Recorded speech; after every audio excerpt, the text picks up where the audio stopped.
What's good, the peoples? How's everybody doing tonight? Get my spreadsheet open. We're in uncharted territory in this game. I do not know what to do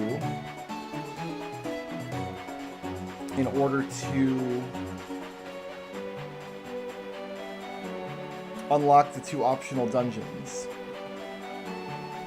And apparently the exact qualifications for doing so, you're going to see a glitch while I switch my input over, is not well understood. Probably because nobody plays this game, because why would anybody play this game?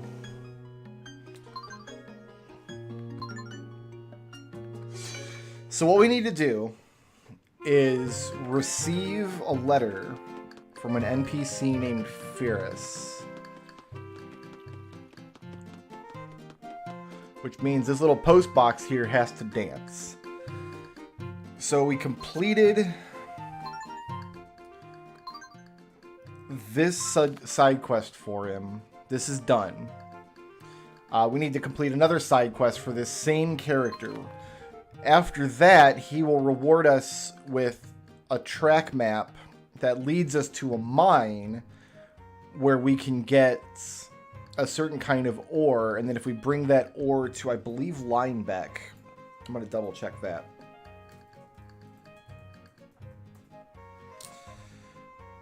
I believe Linebeck.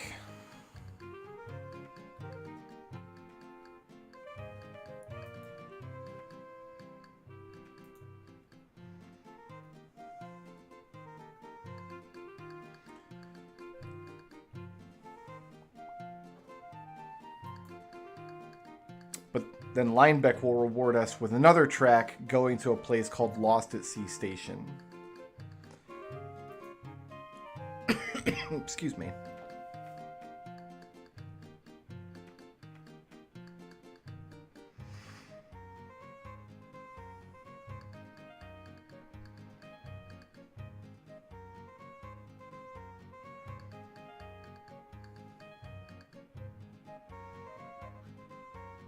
So, it really all comes down to getting this letter from this guy.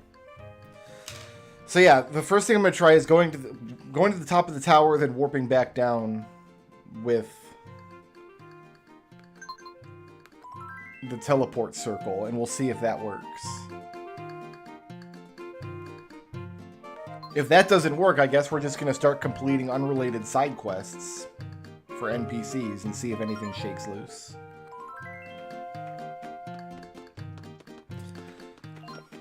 The goal of playing all these Zelda games is eventually I want to make a big tier list video of all of the Zelda dungeons. But before I can do that, there's many Zelda games that I haven't played, including Spirit Tracks is one of them I skipped. I skipped it because it's crap!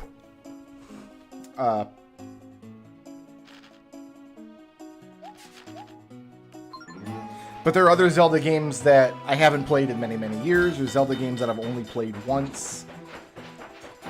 So I felt a replay of most of the games in this series would be a good place to start if I'm going to make that video.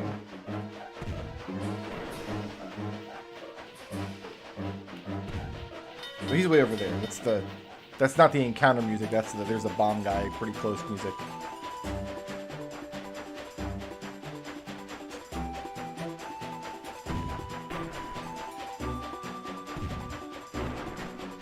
Yeah, I don't know why trains. I don't know why trains for Zelda. You know? Like, it's not even tangentially related to anything that I would think of in Zelda. And it's very clearly a steam train. You know what I mean? Like, it's not even like a magic train. Like, the shrines in, like, Breath of the Wild have this kind of, like, computery, technological look to them. And, like, Link gets a cell phone in the beginning of the game, and it's clearly a cell phone. But it's like a magic cell phone that runs on tears. This isn't even a magic train. It's just, oh, in this world of high fantasy where people don't have, you know, running water or medicine, they've invented the steam engine kind of thing.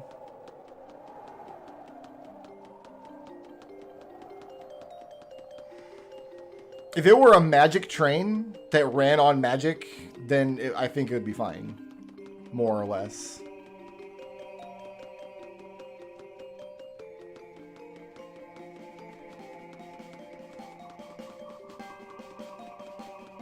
I didn't know there was a time in Breath of the Wild's development where it was a Wii U exclusive.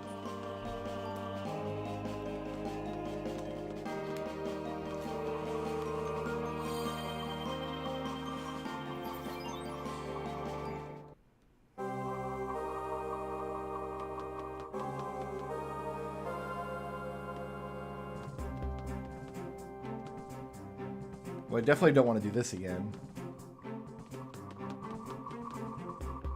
So I guess we'll just warp back now and run all the way back down and see if this advanced time or triggered an event flag or something.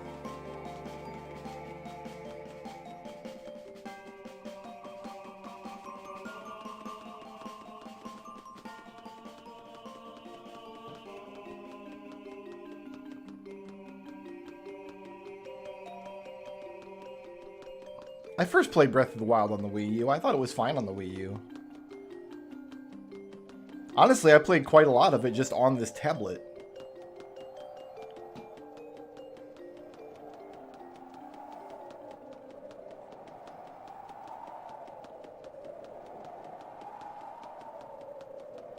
I prefer YouTube for streaming these days. Otherwise, I'd be streaming on Twitch. YouTube is just, believe it or not, YouTube is more transparent about a lot of things that matter to me as a streamer.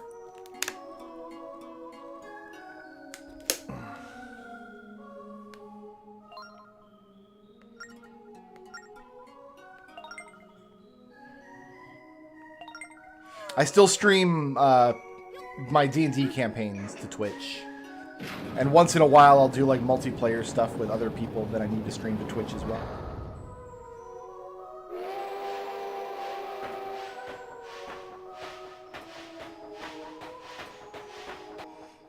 And I can't multi-stream because Twitch could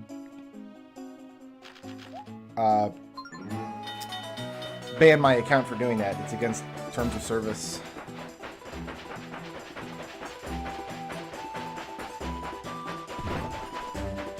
Otherwise, I would just stream to both simultaneously.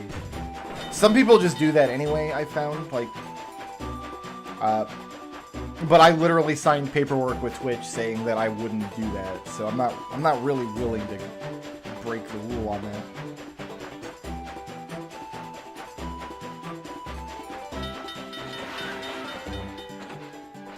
Twitch has better chat functionality overall than YouTube does. Like, we had a snafu here last week with somebody trying out the... Oh, I hope that worked. Gifting memberships apparently doesn't work properly on YouTube yet. Unfortunately.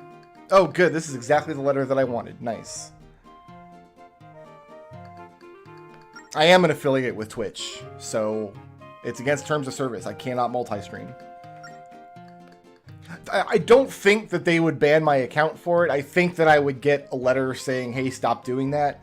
Because I've seen a lot of streamers over the years like say, oh, I'm going to stop doing it because I got a thing from Twitch. It's just, I know when I know something is against the rules, I'm not going to break the rules on purpose just because I want to. It's, you know what I mean?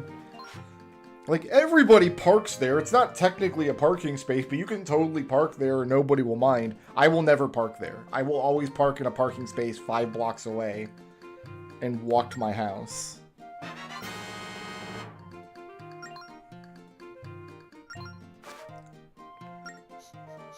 See, I think that the Flump guys, me and the Flump players, offer a very different product than Critical Role. Because I hear this both ways. I hear people like, oh man, you're like, your thing is one of my favorite things. Like, I basically watch you guys in Critical Role. Or the other thing I'll get is the opposite. People being like, man, I watched your stream or whatever, and it sucked. You should try to be more like Critical Role. But thank you for watching. I do have an archive channel on YouTube. I don't archive it on my main channel because all of my players cuss like sailors, as you're aware. And I try to keep the cussing to a minimum on YouTube, because PokeDude is 13, and he's in my chat right now, and he's just 13 years old, and it wouldn't be right to say bad words around him.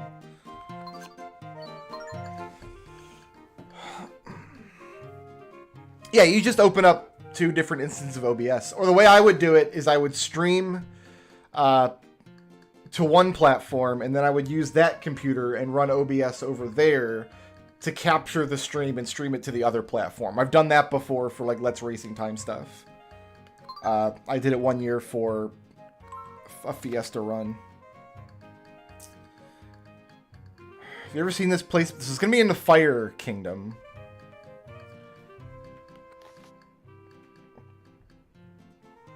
So we just need to go to Fire Kingdom now and go pick him up.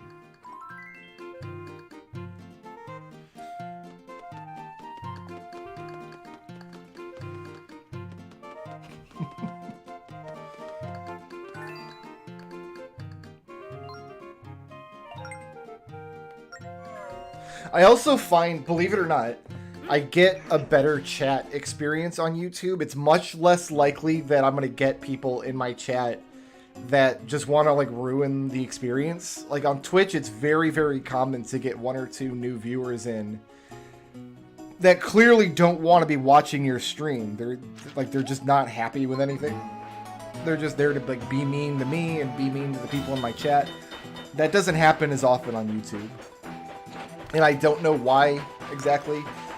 The culture on the 2 websites is a little different. I've cultivated a different audience on YouTube than I have on Twitch. That's probably got something to do with it. But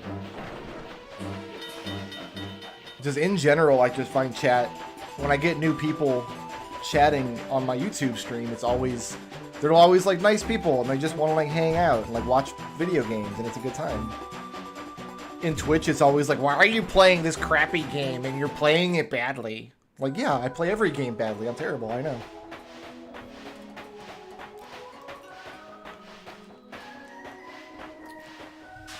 You gotta whip your players into shape, my dude. You cannot coddle your players. Players are like greasy little children. They need to be taught. They need to be disciplined. You can't let them get out of hand. That's my philosophy, anyway.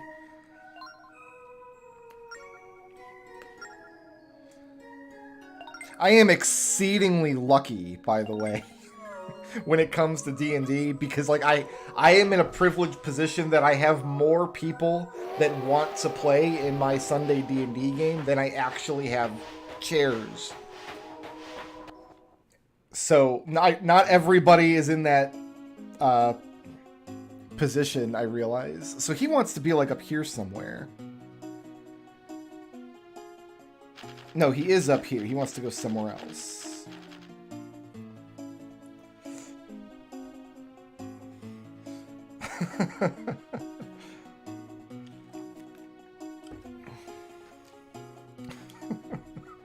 I did let Dust.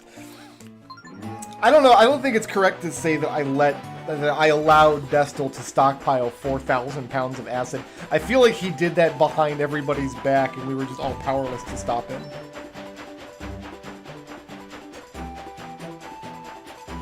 But no, I'm very thankful to have the players that I do. I'm very thankful to have a pool of players that, like, my table is almost invite only. It's like I basically only have players that I really want to play with. And that's not always the case, I realize, for every D&D table out there.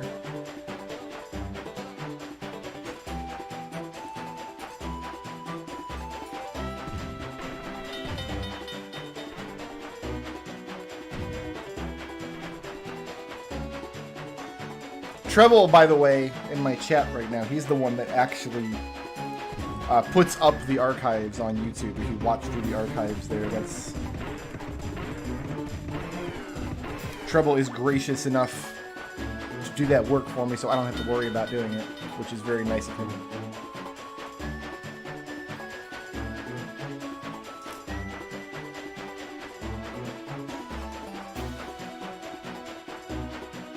But yeah, I'm definitely an old school philosopher style dungeon master.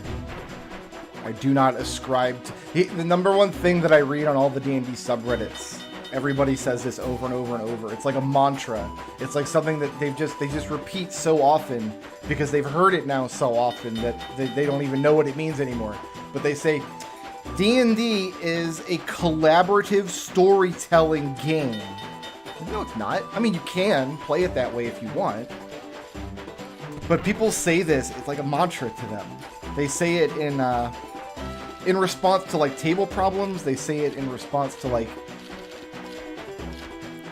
all kinds of discussions. Like, if you don't approach D&D as a collaborative storytelling game, you're doing it wrong. No, it's the beauty of D&D, man. There's lots of ways you can play it. I like to spank my players, and my players like to be spanked.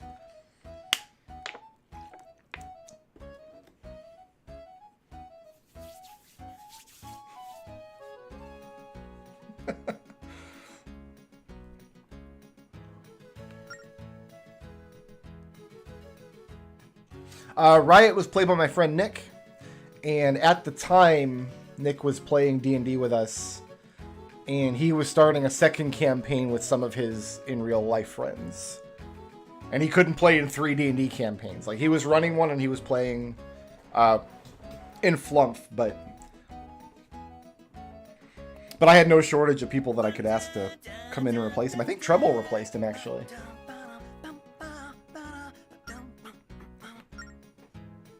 Destel and McDole are the ones who have been at the table the entire time. I have no idea why they're still around.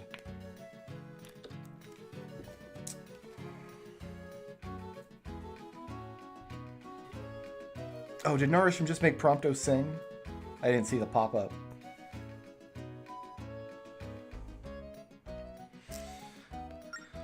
Like maybe the ocean floor rails. Yes, we can do that.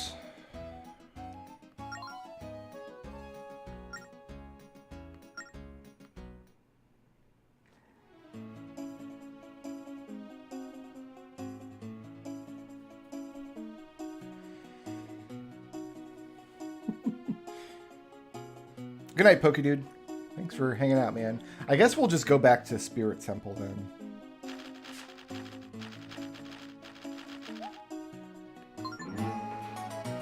We got to make sure that we follow the rules of the road here.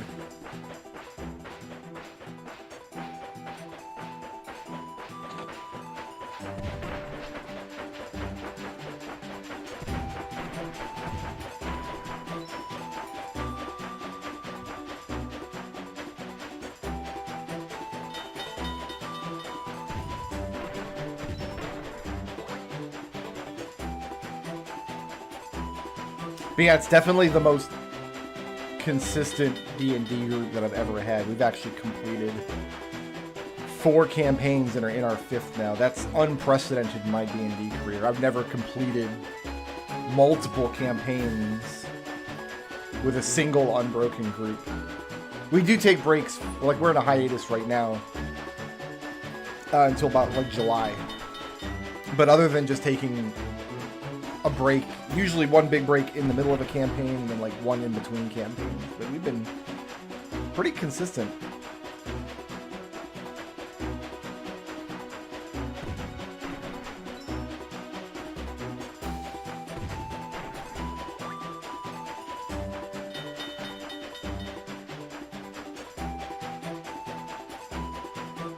Yeah, that used to happen more often, Treble. When I, like, we used to get messages like that on Twitch all the time on the Twitch VODs. We still might. I don't check the Twitch messages much anymore. Criticizing Flump players. Like, I don't understand why people would do that. It just doesn't strike me as very neighborly.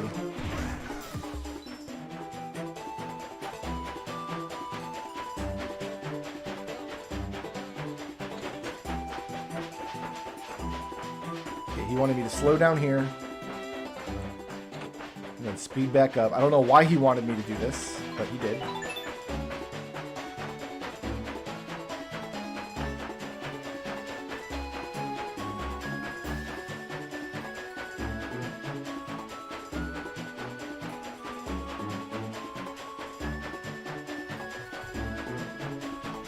He's lacking in nickness. But you guys spell your name differently, so.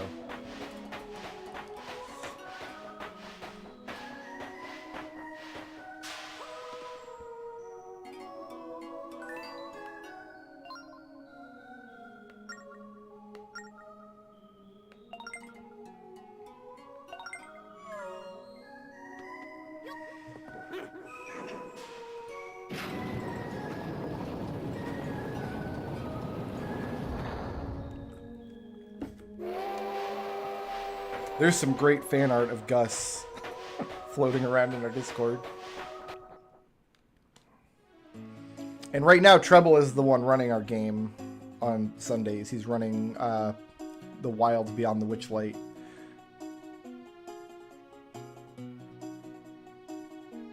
Do I go in the fish's mouth here?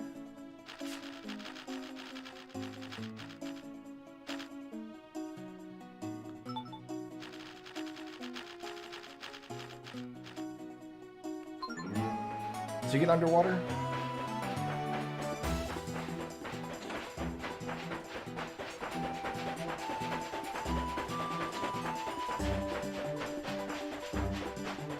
I saw the purple sign in the distance before I saw the orange one.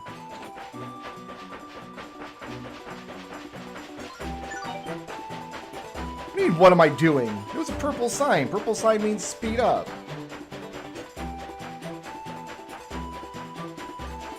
I thought purple meant speed up.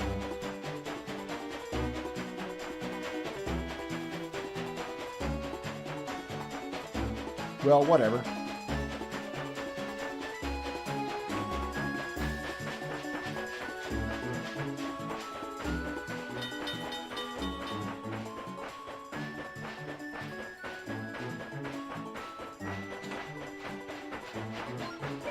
There we go. That time I did the exact same thing at 2 purple signs in a row. And one time he hated it. And one time he loved it.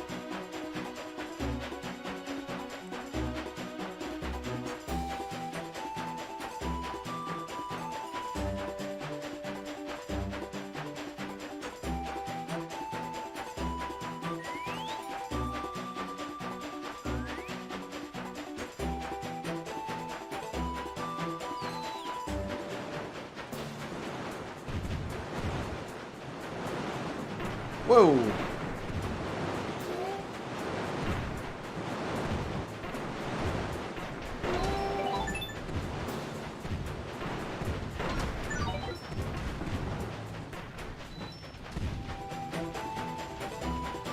Ugh, there was a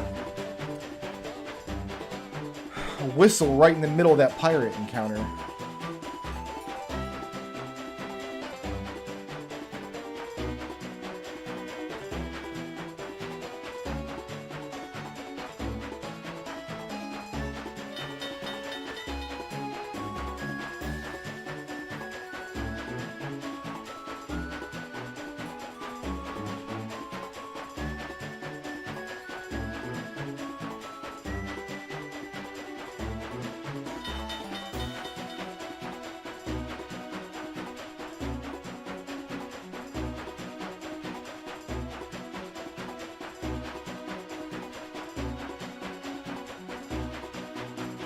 Yeah, this is where we want to go.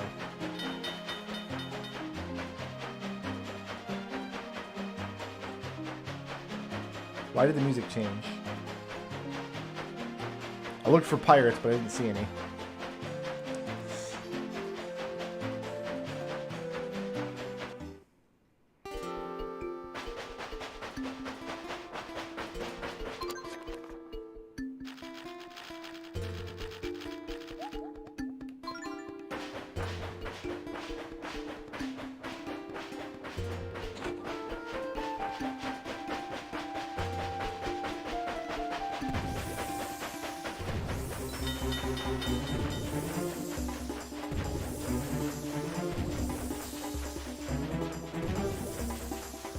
Can I please hit the Octorock up there?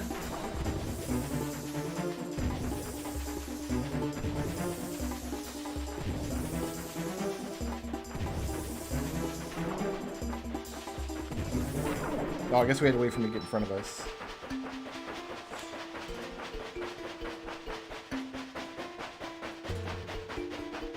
I don't think the teleport gates are meant to be fast travel. I don't think that's their intended use. I think their use is to, like, get to different areas of the map that would be otherwise inaccessible.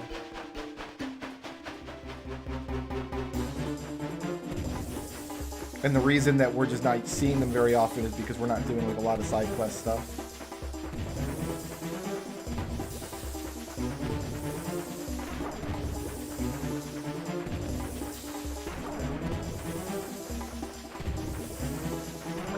I guess we just have to hit them multiple times. That makes more sense.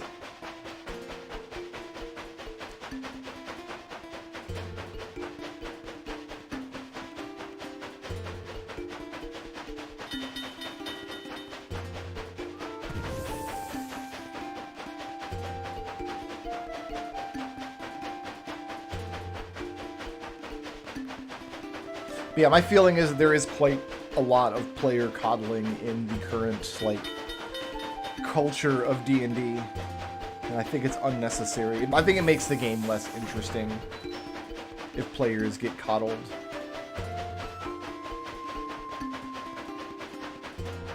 Primarily because coddling means less conflict, and conflict is the heart of every good story and every good game. So whether you approach D&D as a story or a game, like, you're gonna want conflict. And if you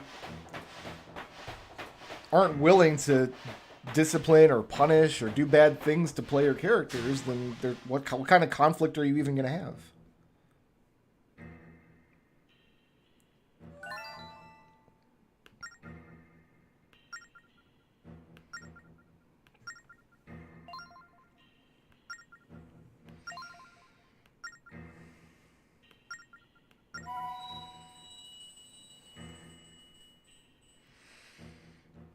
Oh, in my current campaign, I'm not rewarding my players at all. By design. None of them are ever getting rewards.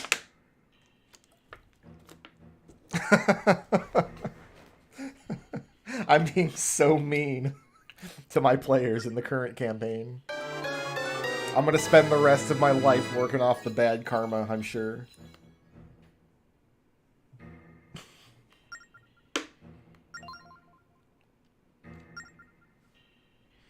In one session, we had a character like have a mental breakdown about how little treasure and loot they were getting. So are you happy now, buddy? All right. Oh, what setting? It's a Ravenloft game. But they didn't know it was a Ravenloft at first. So, spoiler warning, I guess. Oh, I'm being such a dick to them. It's fun.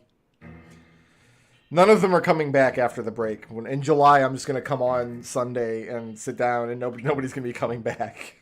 I'm sure. Okay.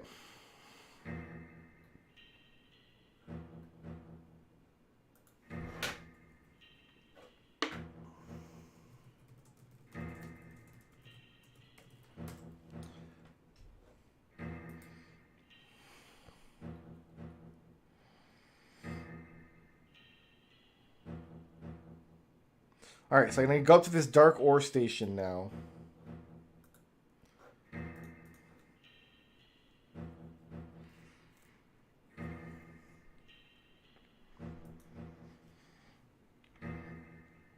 No, you guys are more than 30% damned.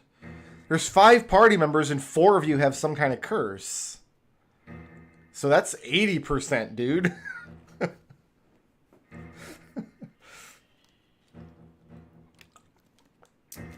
Oh, we're not actually running Curse of Strahd, though. It's a homebrew Ravenloft game based on, like, a hodgepodge of... I own Ravenloft material going back to 2nd edition. So I've got 2nd edition stuff and 3rd edition stuff, and the new 5th edition book is actually really good for running Ravenloft. And I've stirred in some stuff with Curse of Strahd, so... Because I have run Curse of Strahd to completion. Guys, I need to go make a cup of tea, if you don't mind. I wasn't sure how much the talking was going to bother my throat today. But I think a cup of tea would hit the spot. So I'm going to take 2 minutes to go heat the Keurig up. And then we'll come back and do this guy's next quest. In fact, I'm going to save real quick because I just heard it start raining outside. So I'll be right back.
All right.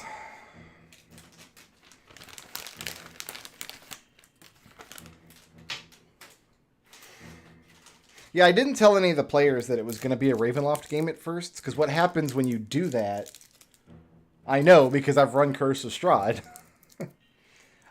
is every player's like, oh, okay, I'm going to roll up a Demon Hunter. Or something silly.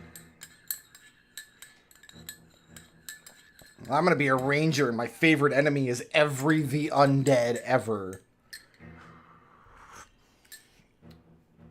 I'm an Oath of Conquest Paladin. Destel literally did still roll up, like, the perfect character for a Ravenloft game, though. He's always one step ahead of me.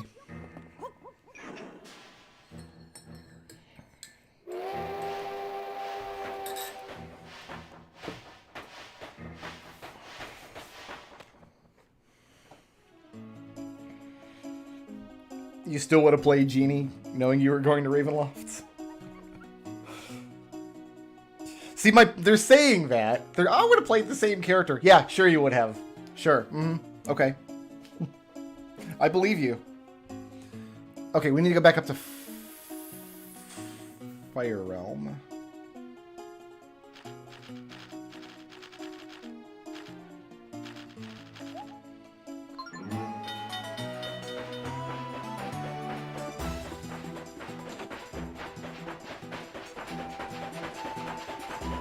I'm actually really enjoying the character I'm playing right now in Witchlight.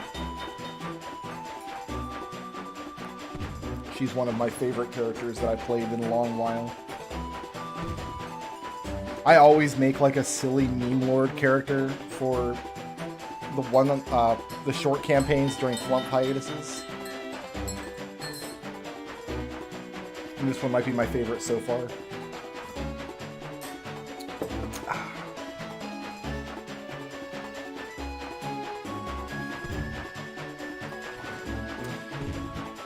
I mean, if Ravenloft is run properly, you can't build a character that counters it.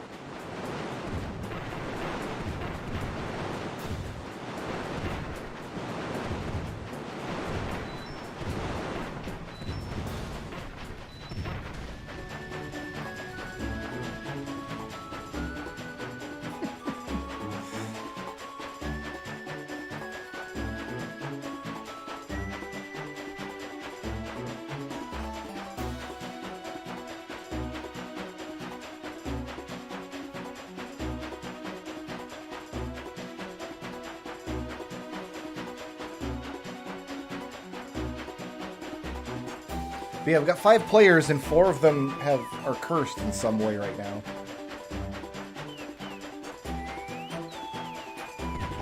Which I think is amusing. You can't cannonball the fish. Oh, I guess we just did. Never mind. We have angered the fish.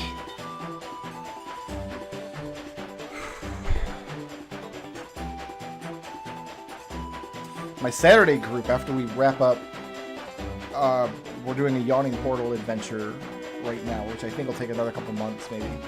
But I'm supposed to run some 7th Sea for them in a couple months here, which I'm looking forward to. It'll give me a reason to reread the 7th Sea book again.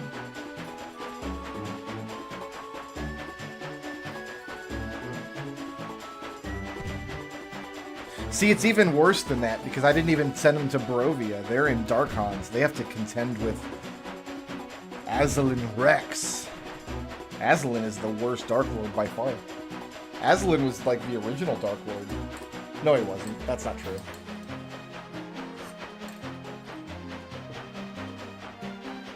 Strahd was definitely the original. Yeah, because Strahd was first, and then Azalin lived with Strahd for a while. So don't listen to me. I don't know what I'm talking about.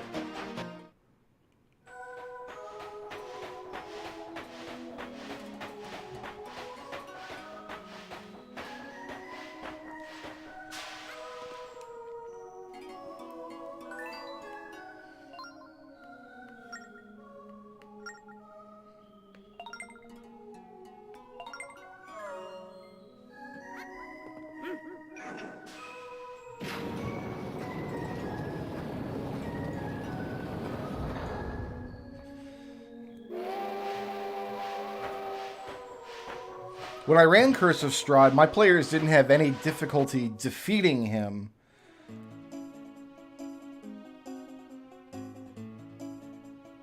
The difficulty that they had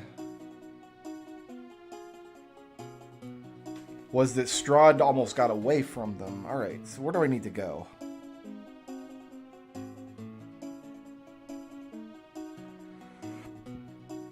And you go to Dark Ore Station. Or Dark Ore Mine, or whatever it's called.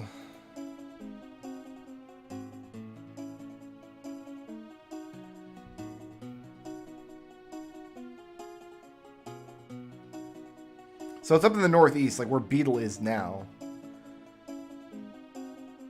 But I don't see any tracks leading up there.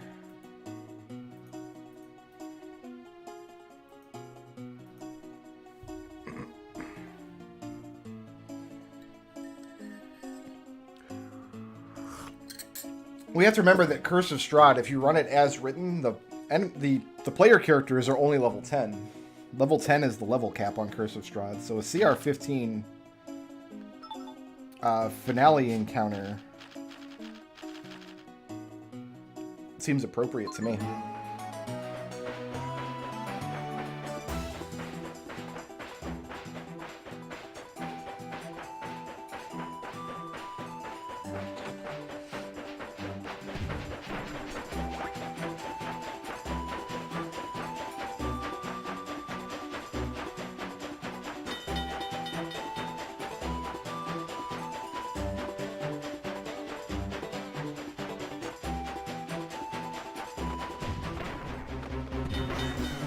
Some of the Dark Lords don't even have class levels. Some of the Dark Lords are just commoners.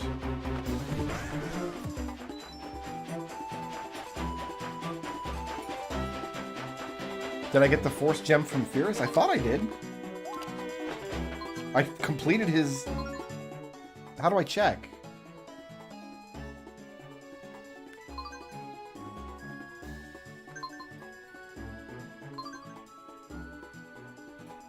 Yeah, we completed his little quests.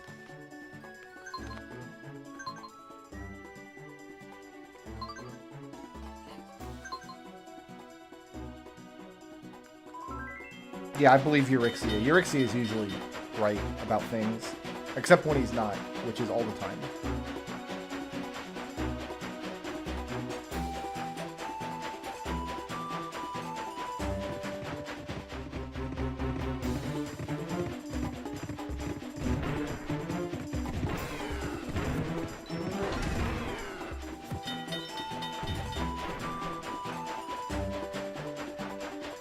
Oh, no. You're right. It did reveal some part of this map. I do see it now. I'm going northwest. I need to go northeast.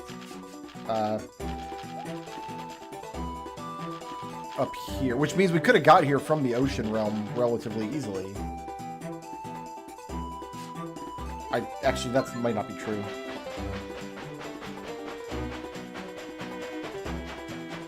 I am right exactly 33% of the time. We checked. We measured it.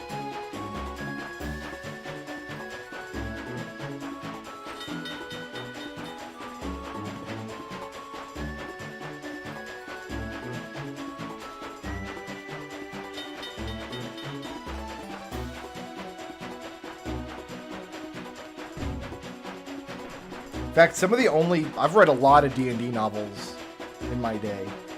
Back in the day, I used to read a bunch of, like... I read the whole Dragonlance series. I've read a bunch of Forgotten Realms stuff. Like, the only novels that I think actually hold up, there were a couple Ravenloft ones that were pretty good. The rest of them I would never go back and revisit, but I would read the Ravenloft ones again, maybe. Knight of the Black Rose and Spectre of the Black Rose, which are both about Lord Soth. And earning his dark realm of Sithicus.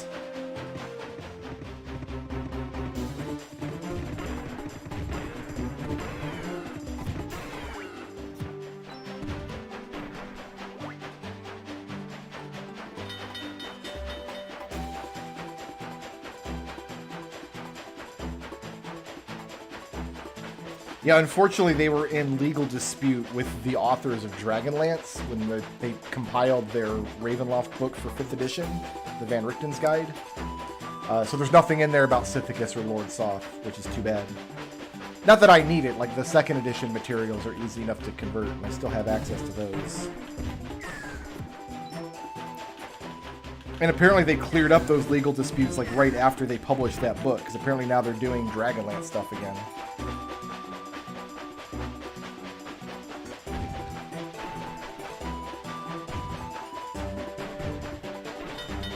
I don't care if the Dragonlance authors liked Soth being used. The truth is, the Ravenloft material did more with the character than the Dragonlance material did. From a purely consumer standpoint, which is like the only standpoint that I really have in this fight, Dragonlance, I don't like it. It's garbage. They weren't good stories. The characters were not utilized well. The fact that they tied Dragonlance into Ravenloft by sending Lord Soth there was great for his character, because that story is super good. It's really interesting. And it was a very unique area inside the campaign setting of Ravenloft.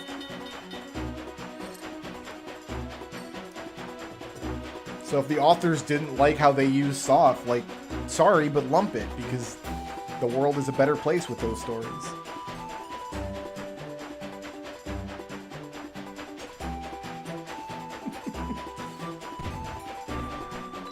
I've also heard that I just read the first book in the Witcher series, which wasn't good, by the way. I didn't really enjoy it, and I'm not going to read more, but apparently the author of the Witcher books doesn't like the direction the games are going, like with the story and stuff. Like, too bad.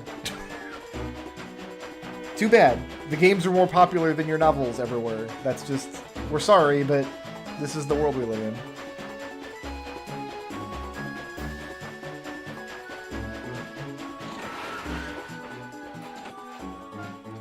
Soth never fights Strahd one-on-one, but Soth, it's been so many years since I've read Knight of the Black Rose, but yeah, Soth arrives in Ravenloft, in Barovia, and he lives with Strahd for a while before they become enemies.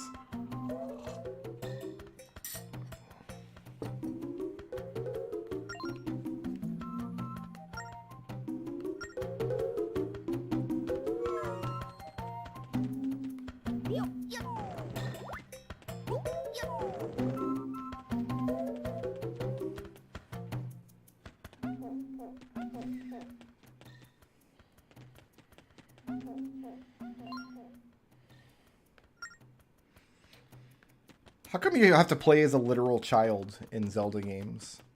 Can't Link be a man?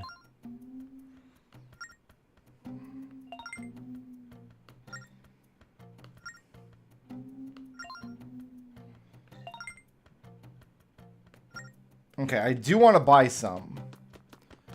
But I just want to check and see if there's anything else here worth looking at first.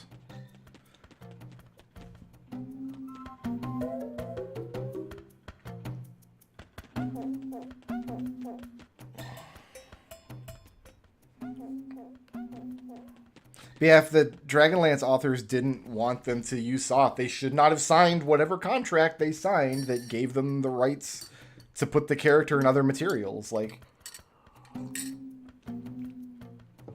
I'd have more sympathy if they turned around and they like ran the character into the ground, but they didn't. They improved upon the character and his story. Knight of the Black Rose is one of the few D&D novels that I've read that was actually good.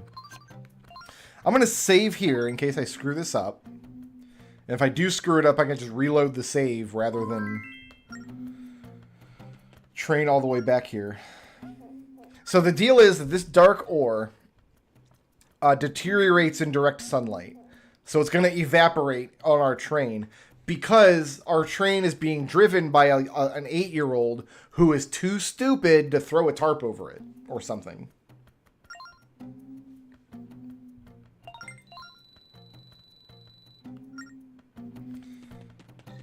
Like, it seems like a little bit of foresight could clear up this problem entirely, but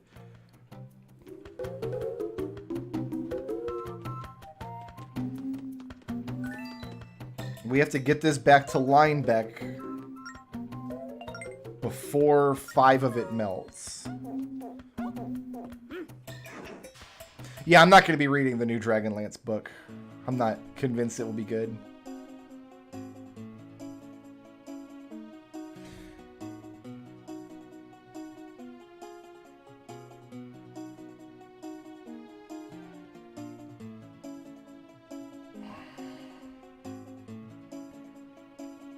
I guess we're just going to have to go back through the tower. That's just going to be the easiest way to do this.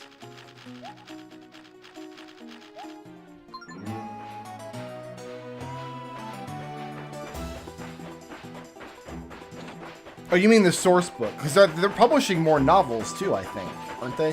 Or have they already have or something? Like, the source book, I might buy it, but I'm not, like, excited about it. I might buy it just because I like having a complete collection of D&D books. But it's going to be like that Eberron book, right? Like, there's just not a lot of useful material in there that I'm going to get a lot of use out of. Because I just don't like the setting that much.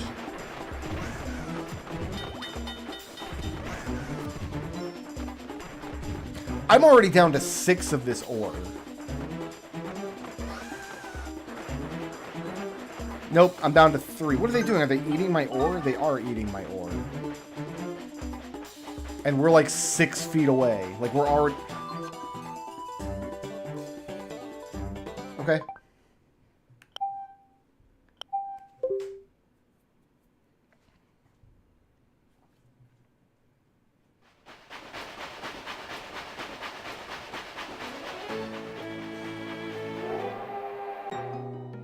Thanks, I hate it.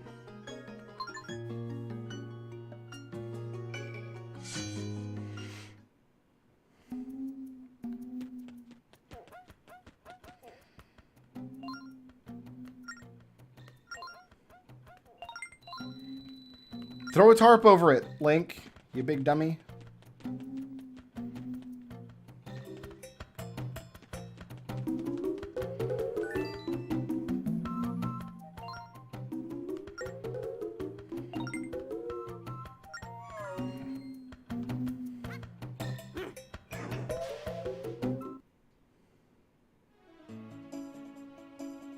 I wonder if it will be better to try to go down through the maze area.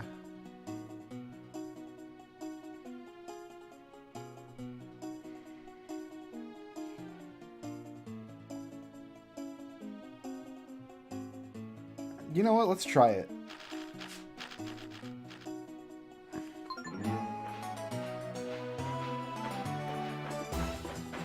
the worst that could happen?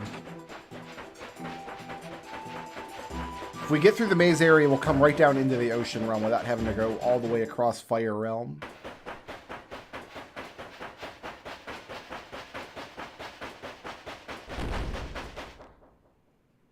What?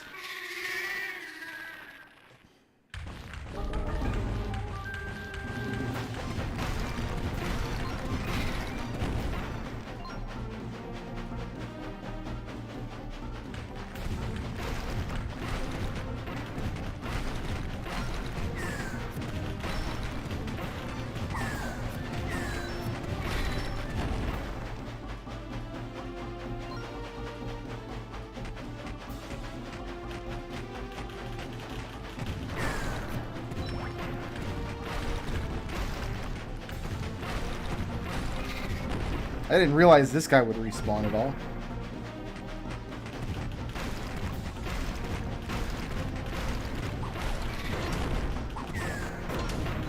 We're gonna lose ore to this fight. God damn.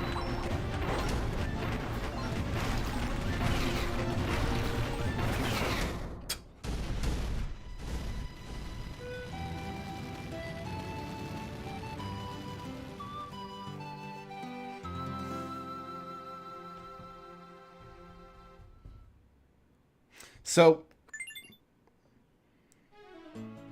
what happened? I don't have, well, to restart.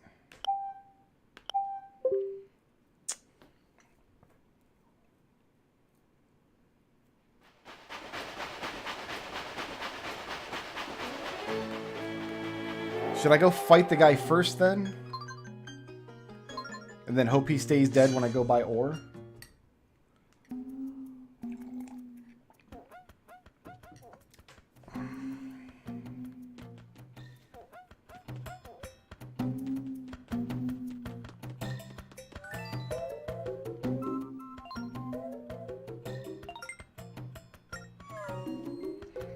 Zelda, you don't have to say choo-choo. The train will say choo-choo.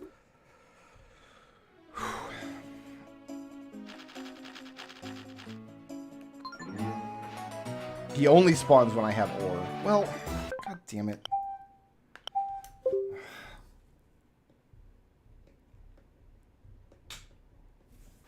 This game is a lot, you guys.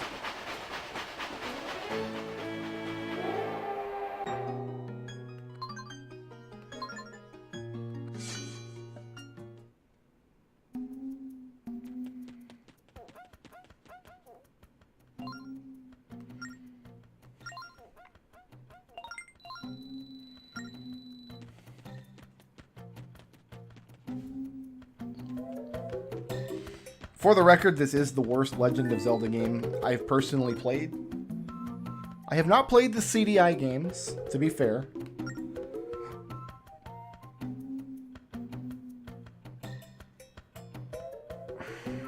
After he spawns the first time, he will spawn every time. And you can kill him and then get more ore and he will stay dead. Well, I guess we'll go down and kill him and then turn around and come back here and get more ore.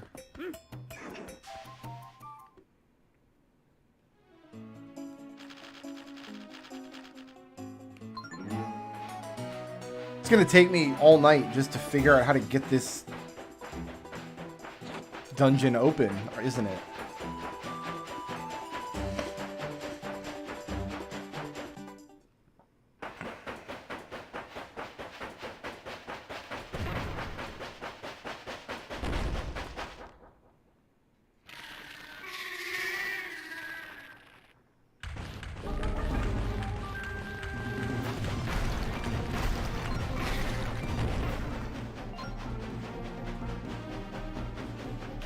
It's when he spawns in the little bastards that it gets really difficult.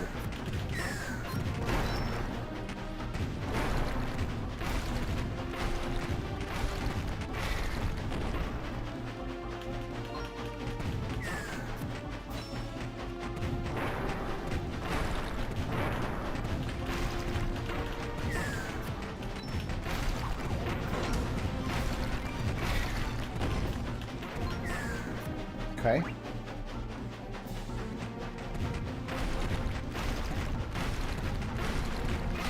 think it's going slightly better this time.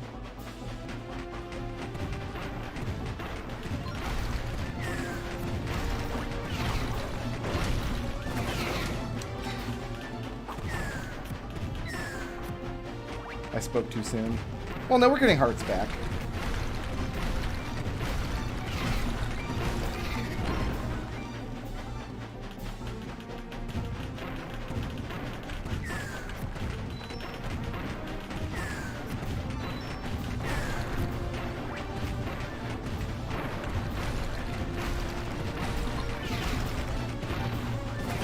Tapping furiously.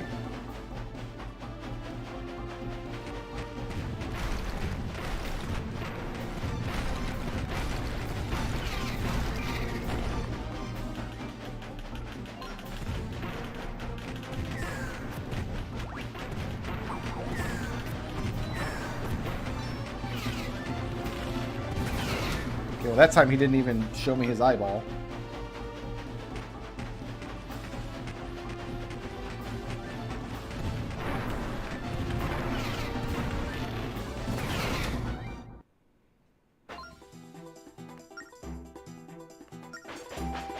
So, is he dead? Did we do it? Now we go back and get more ore?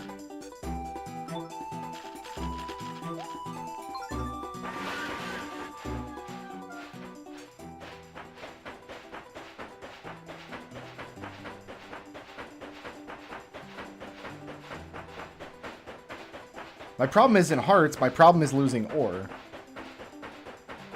No, he didn't die. Well... Alright, then I guess we have to restart. Because we have to kill it.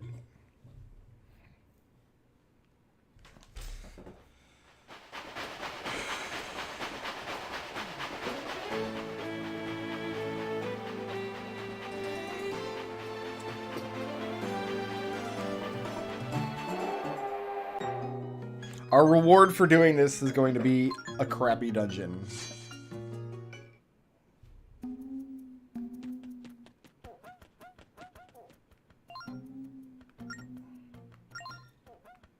It's stronger than iron, but it breaks in sunlight and explodes if your train gets attacked. It's the most useless ore ever.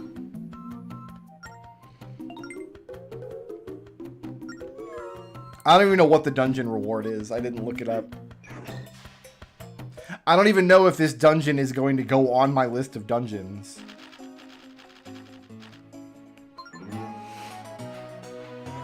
I have to play it before I can make that determination.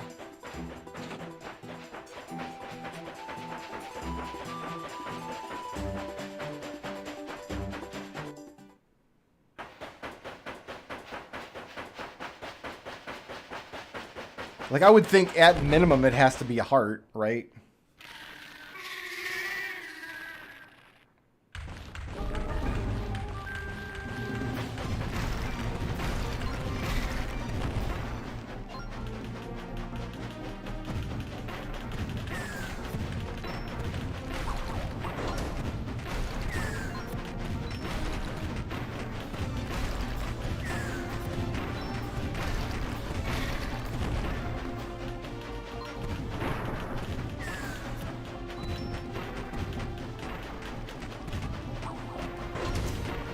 I love how the little bastards attack you from off screen. That's definitely super fair. They like climb off screen so you can no longer see them. And then they just jump at you from just off screen.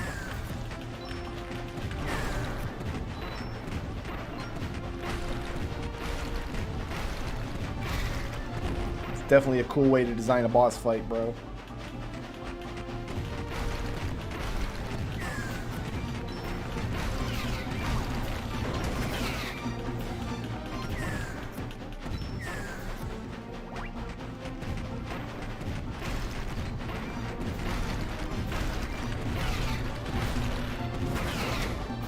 Couldn't get him enough.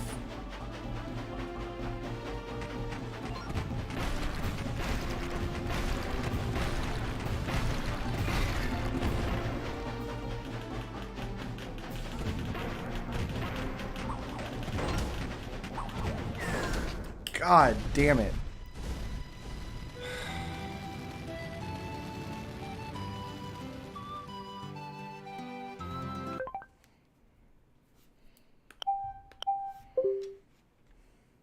No, there are 2 bonus dungeons. We're just trying to open up the first. And we're not even totally sure they're real dungeons. We don't know what they are.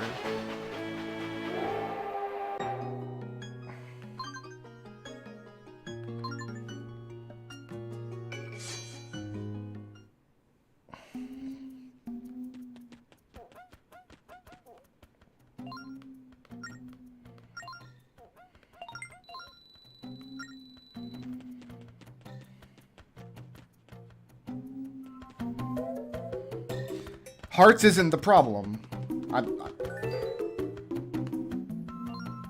I need to focus on offense so I can kill this monster, because apparently after I kill it, it won't respawn.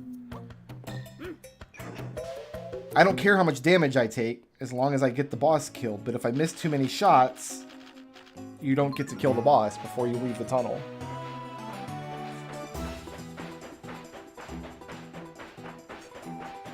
Yeah, Treble, I have to kill him, though. I'm following your directions. I'm doing what I can.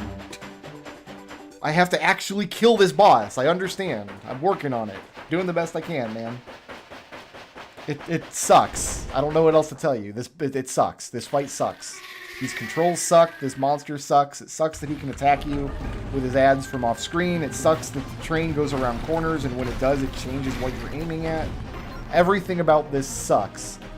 It sucks gargantuan ass through a straw, like a curly straw. Like, not even a good straw, like one of those crappy paper straws.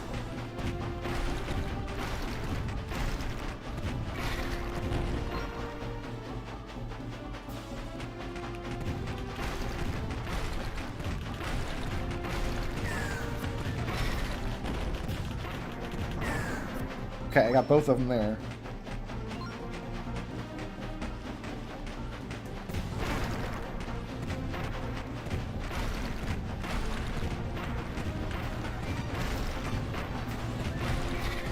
Okay, got him there.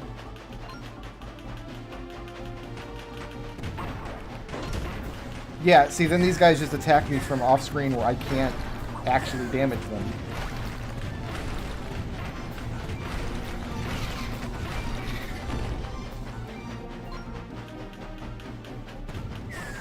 The problem isn't hearts, the problem is when I get attacked I lose ore.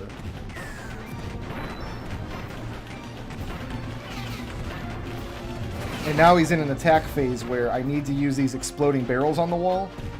But sometimes he doesn't crawl next to an exploding barrel. That time he did. We got lucky.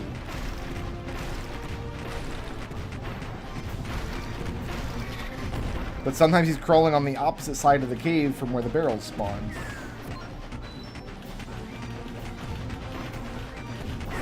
Like right there. What was I supposed to do with that? He was on the wrong side of the cave. I can't speed up. I can't slow down. I can't change the position of the barrels.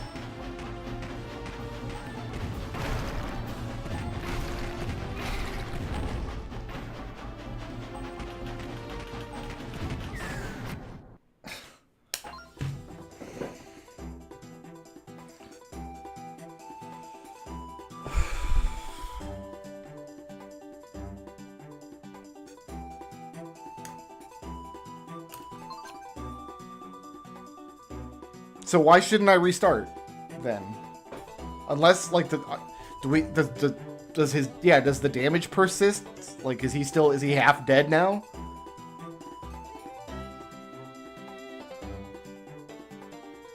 I'm not gonna make it with 6. It's not gonna happen. I'm gonna take 1 more point of damage somewhere because we've got a long way to go still. I still gotta go through this whole maze, then I gotta go through all of the ocean realm.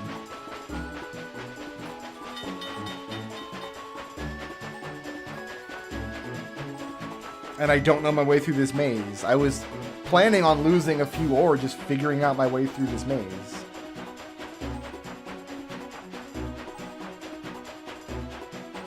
See, we're at 5 now. We don't have any hope of making it. Let's figure the maze out at least. What happens if I just go straight? Will it take me through if I just go straight through?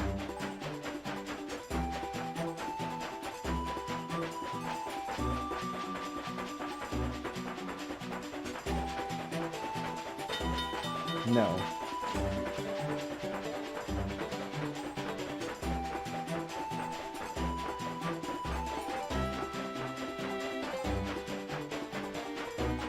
That's it. We failed. We can't do it now. And we've left now, so...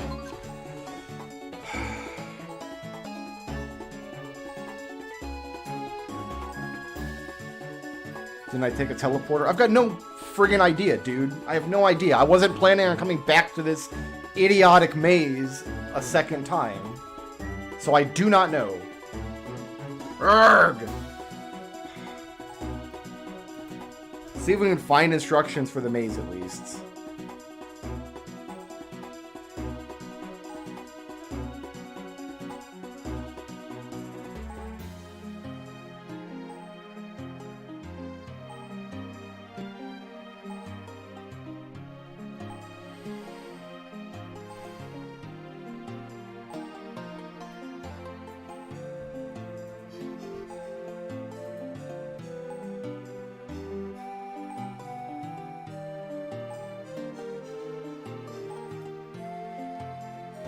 There are lots of train maps for this game, but none of them seem to have this maze mapped out.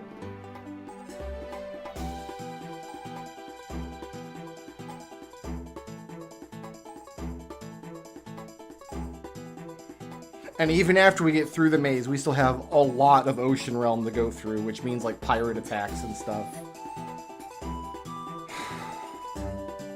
God damn it. I hate this game so much. This is awful. Just awful. The goal right now is to, I guess, kill this giant bug in this cave.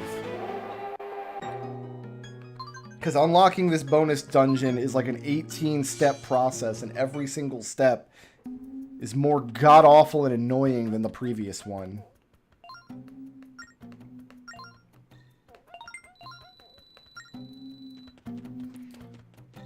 I've been told that if I can kill this boss in the tunnel, he will stay dead. But so far, I can't kill him in the time that I have.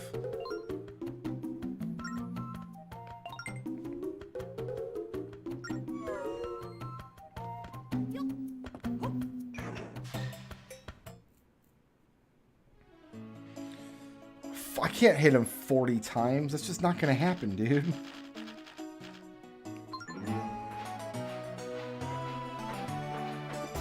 Ugh. Thanks for hanging out, streaming a lot. I apologize it wasn't for a better game. I do play good games occasionally.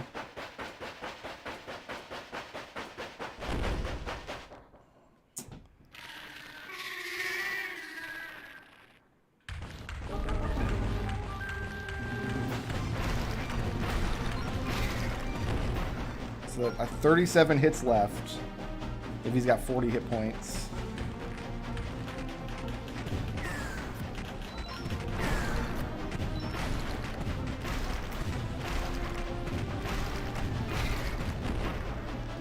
So we've got 8 hits on him.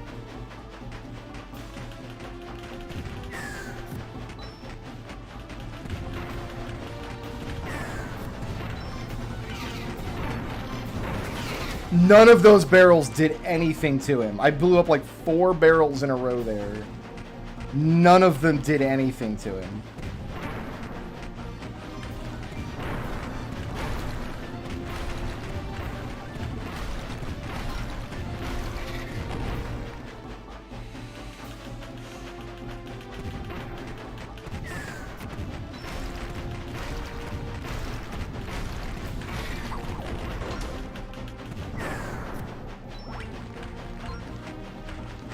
Can we get more barrels, please?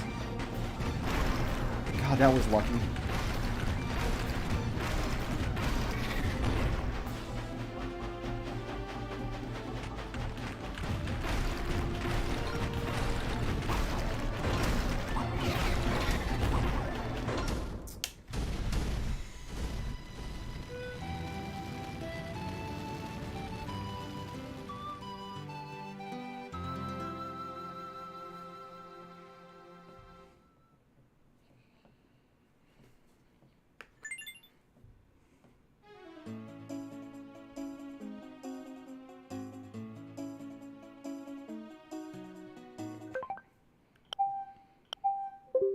Is there like a better cannon that I should get?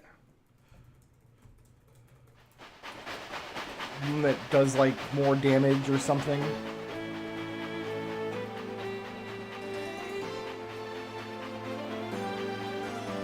No, changing a cannon is only aesthetic. Cool.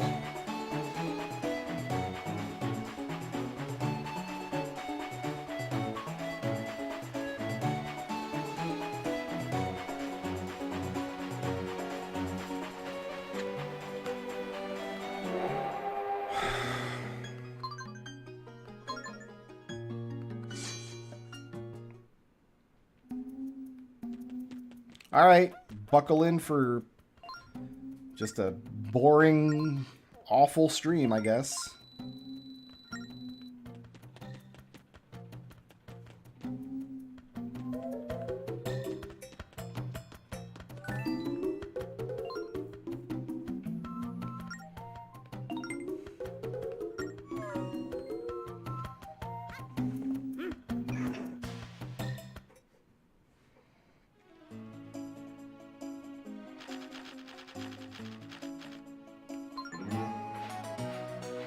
Look how much we have to replay every time I want to try this again.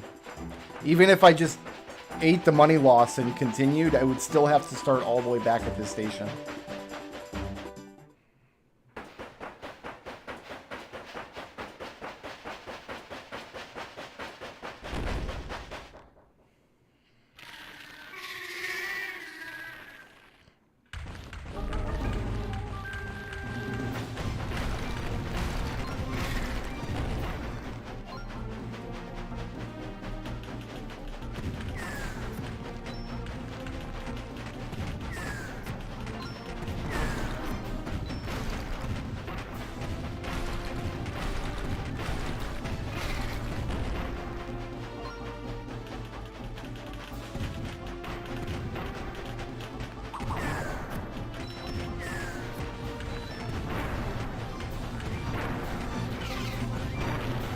None of those barrels were helpful. God damn it. No, he was just on the wrong side of the cave for 3 barrels in a row.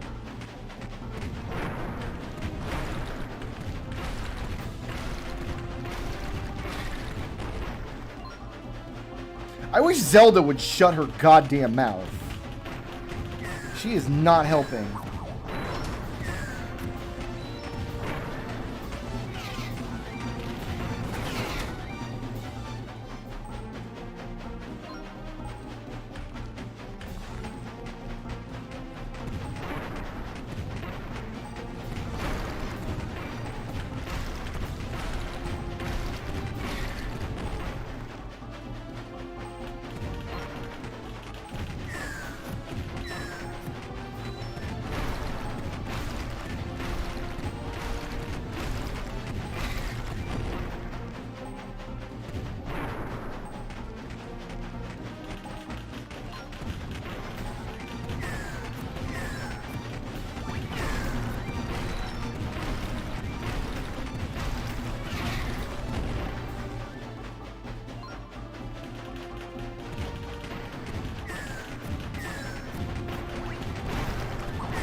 I don't...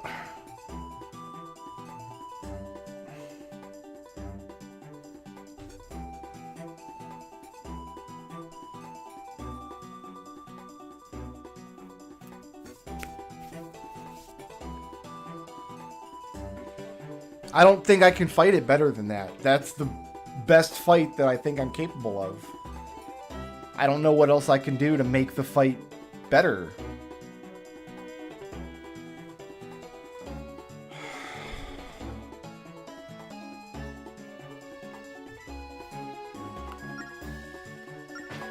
Well, let's see if we can get through this maze, at least. Why not set a restore point? Because that's cheating. That's save states. Why use a save state?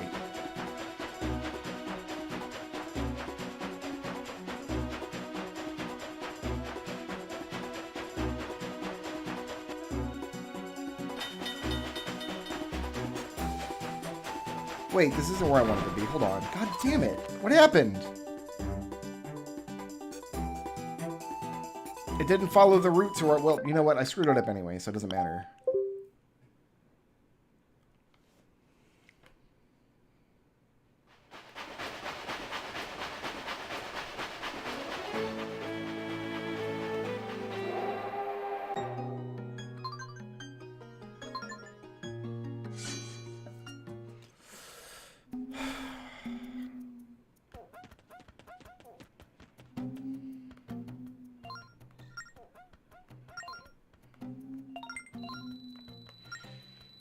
Of course, there's not a more powerful cannon to upgrade to or anything. Like, why bother?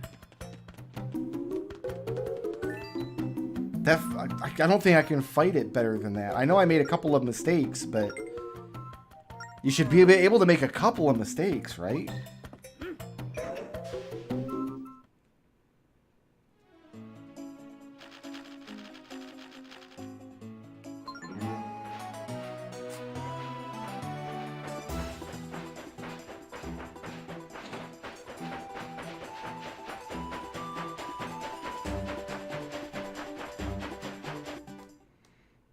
I don't know why any of you would come back later. I wouldn't come back to this stream.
Didn't have a barrel that time. I didn't even see that guy crawling around.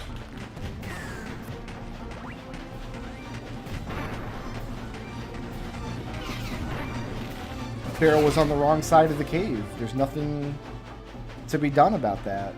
It's just that the barrels don't spawn where the boss is climbing.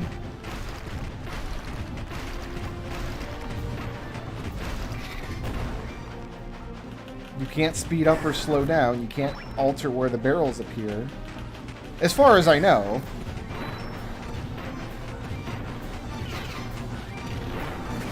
That time I shot a barrel, but it didn't explode, so I must have touched the wrong pixel.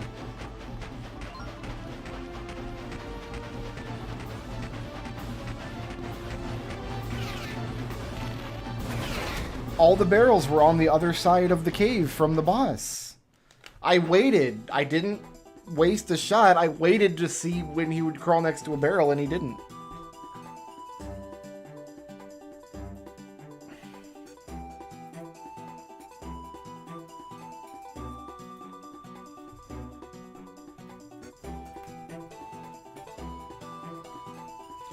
See if there's like some killer strat.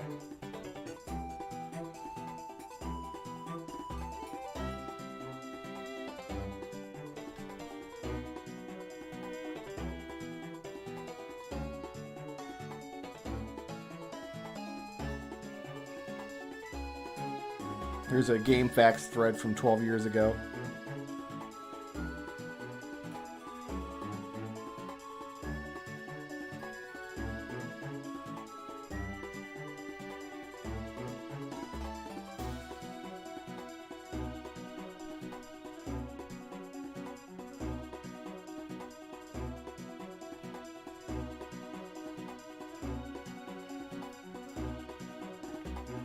No, I'm apparently doing everything possible.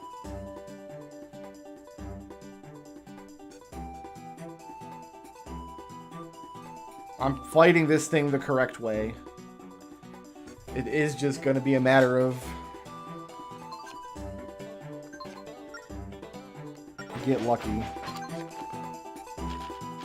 And yeah, it forgot my route coming out of the cave.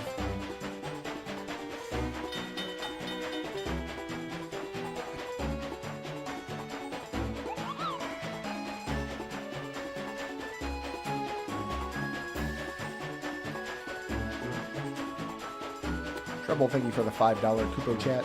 I appreciate it.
We were discussing yesterday whether or not this game like appeals to kids or was targeted at little kids or something.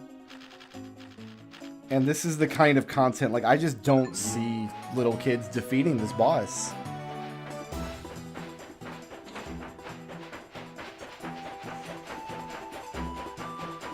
We've had to kill this thing twice, and it didn't give us any trouble the first 2 times. This is just must be a much tougher version of the same boss.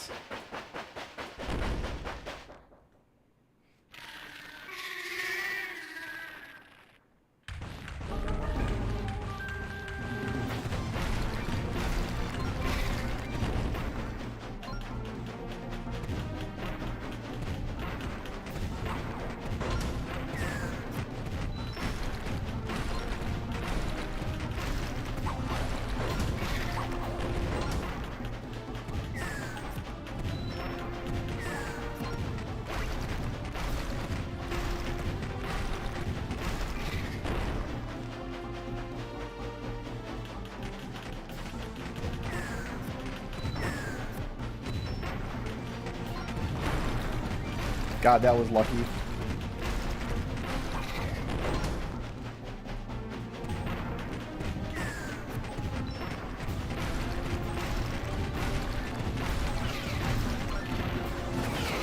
We're dead.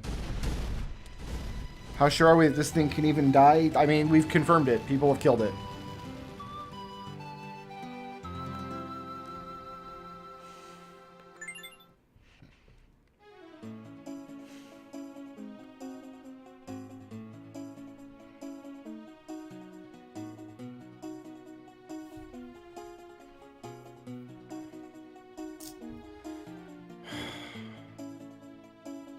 We can try getting more hearts from the train and then just ignoring the little ads and not killing them at all and just tanking the hits. That's the only thing I can think of to increase our odds of the fight. I don't even know if we can get more hearts for the train, though. Like, I don't...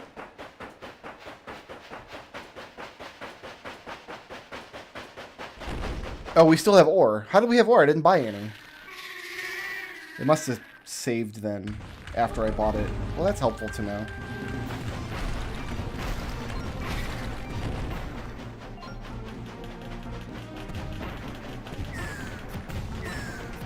Because right now I have to shoot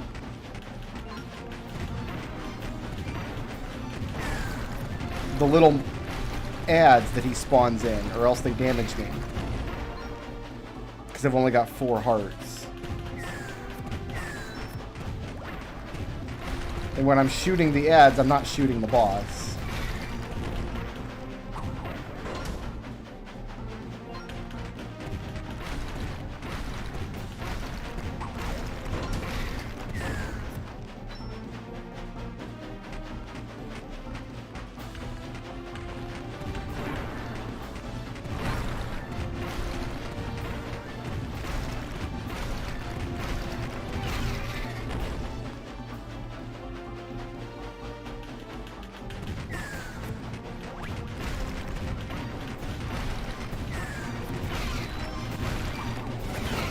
I might as well ignore the ads if they're attacking me at the same time as the boss, though, because I'm going to take a hit regardless.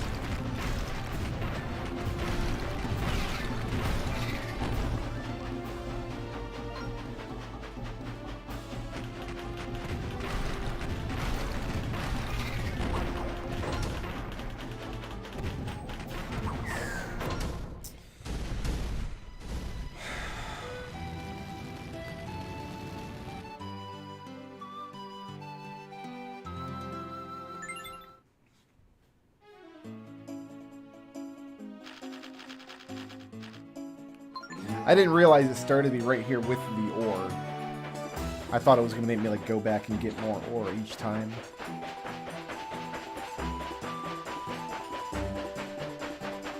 Why can't I upgrade to a cargo wagon that has a goddamn roof? So the stuff wouldn't evaporate in sunlight, right? Like, why can't I do that?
If I shoot the ads, I don't have enough time to kill the boss. If I ignore the ads, I don't have enough hearts to make it.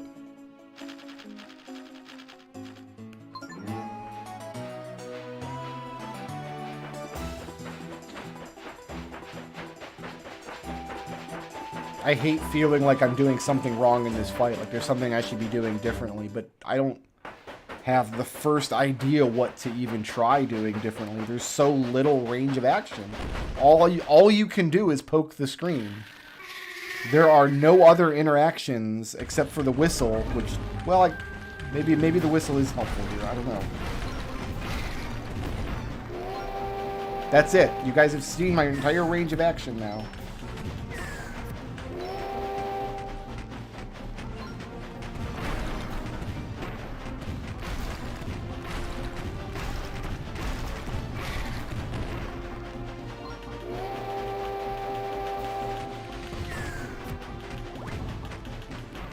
No, these little bastards do not care at all about the whistle.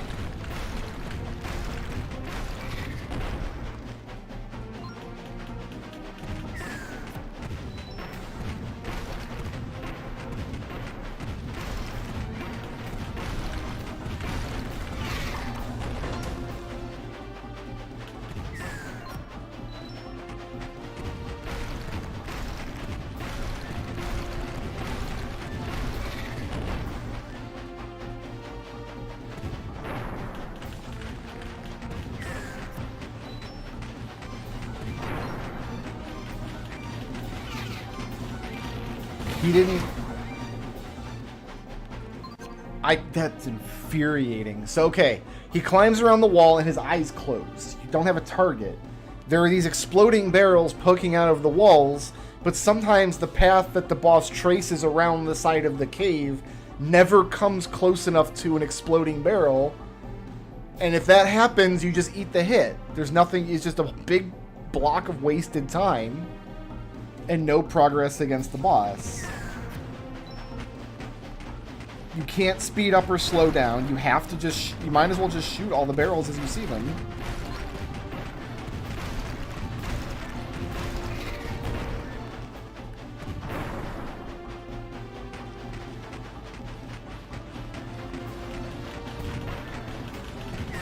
That time I shot the barrel and it didn't blow up.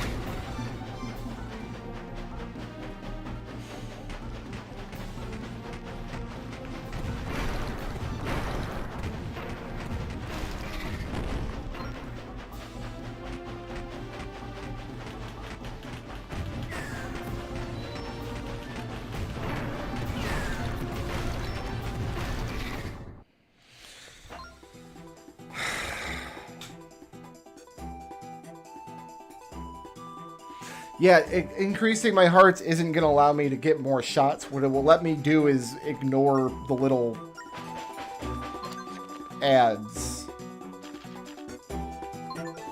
So I won't die as often. I'll get more tries in, I guess.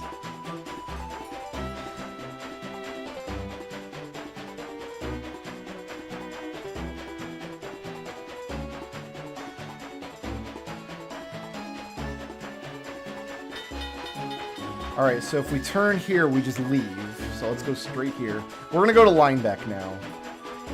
And see if we can get a couple more hearts on this train.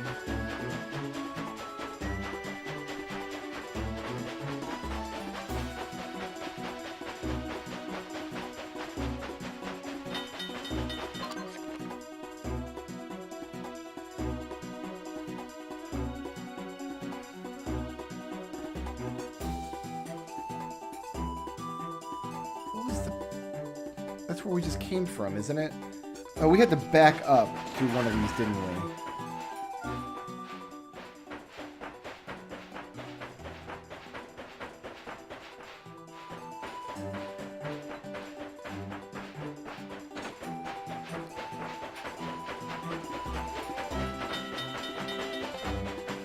See, now we're just leaving.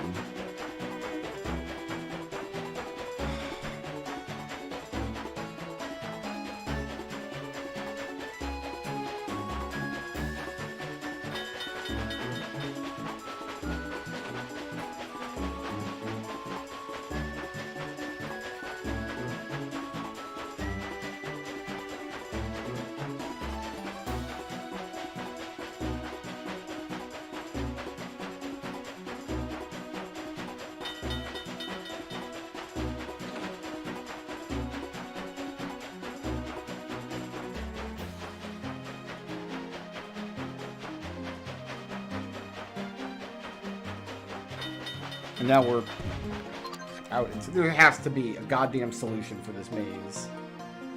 Spirit Tracks, Fire Realm Maze solution.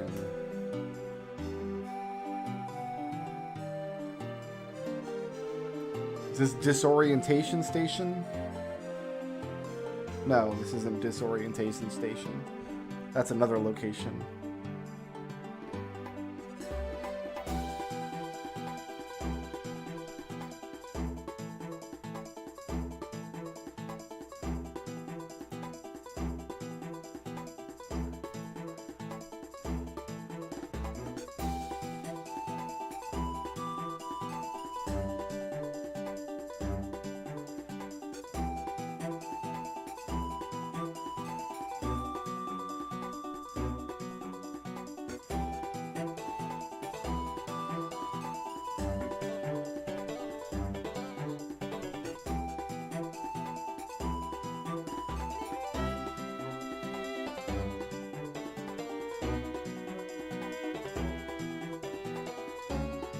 I have the path through coming from the ocean realm.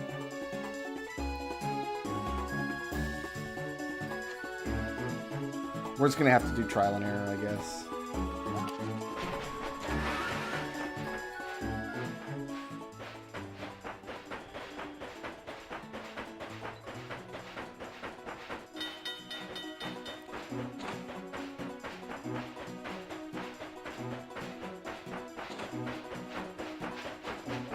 Turning south, I thought, sent us directly out.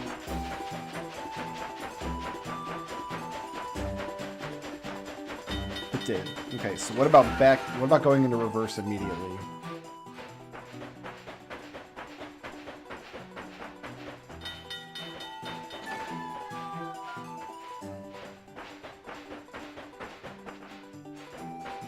Okay, so that sends me to the same map. Now what if I take this curve?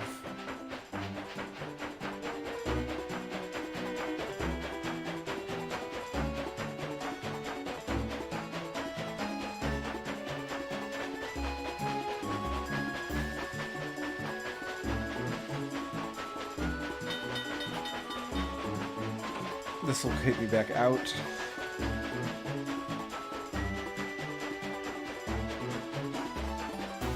Coming from the other direction, it's reverse twice, then turn.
Is this the worst game I've ever played?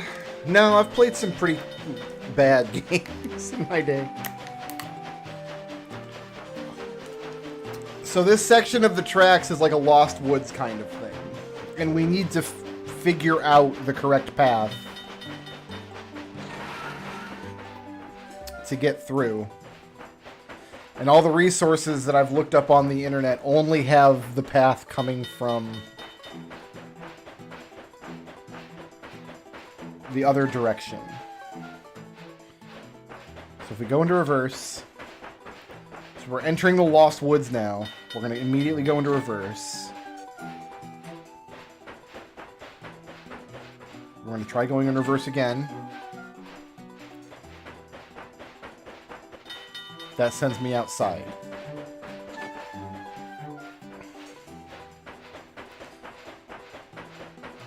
If we turn here, going forward,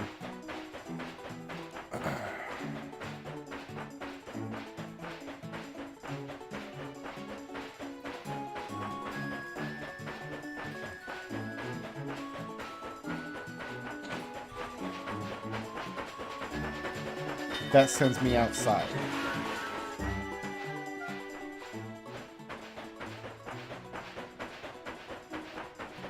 If we go into reverse, and then we turn, so we've gone through the same tunnel like twice in a row.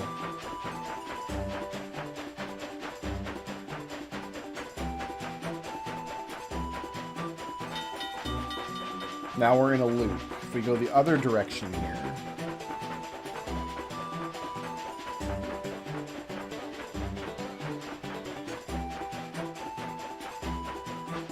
now we're in this is a one-way section.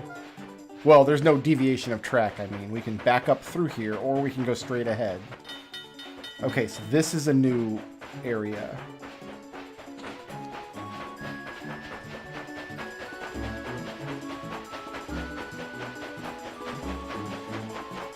No, this is a dead end.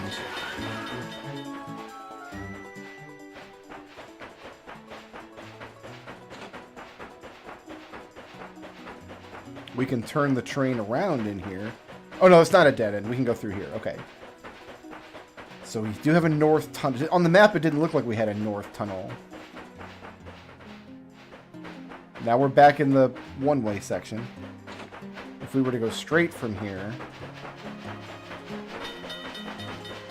and then maybe go through the north tunnel?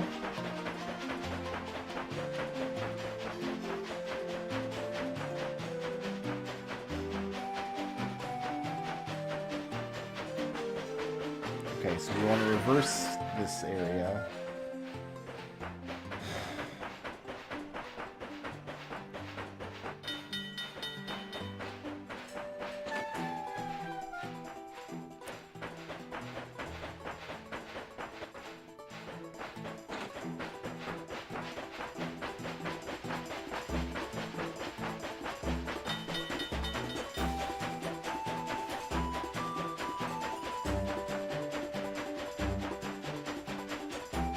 This should send me to the south of this little T-junction we're in now.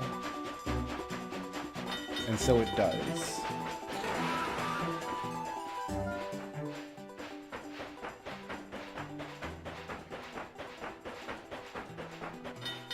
And then we've exited.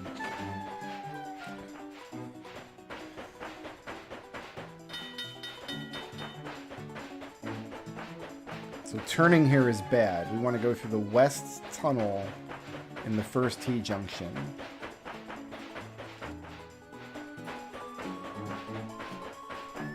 Did I do that twice? And that sent me over to the little one-way area?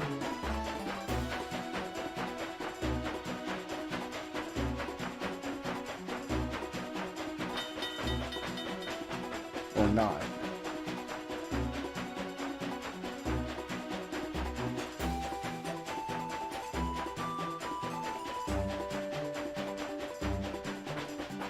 This is the one-way area. Going through the west, or no, going through the east tunnel takes us back.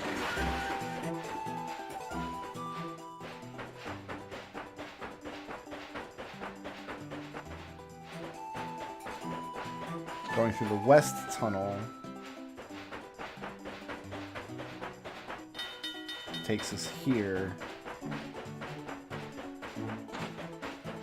No, we wanted to try the west tunnel here as well, because we turned north last time.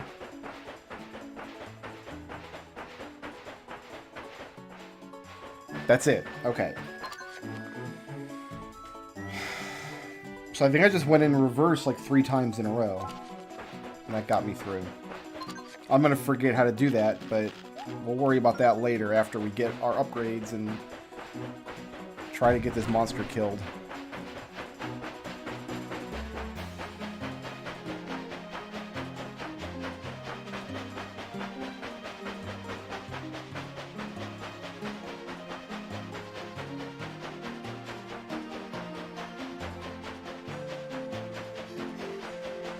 Don't worry, guys. We got lots of good Zelda games on the list to play.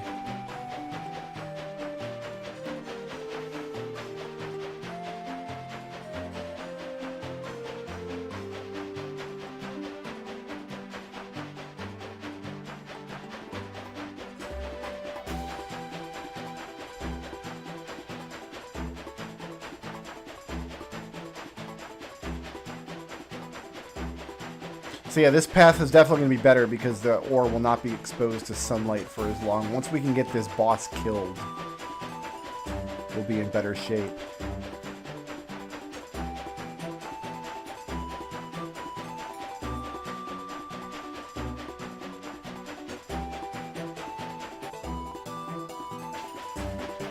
I haven't decided what Zelda I'm playing after this. Now, once I'm in Ocean Realm, we're going to be in the sunlight for a long time, so we've got to go all the way around like this.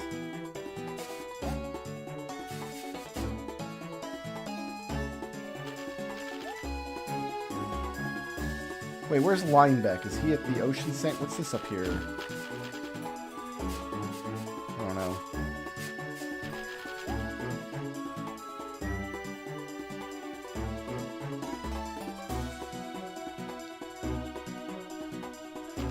God, I don't remember where Linebeck is, dude.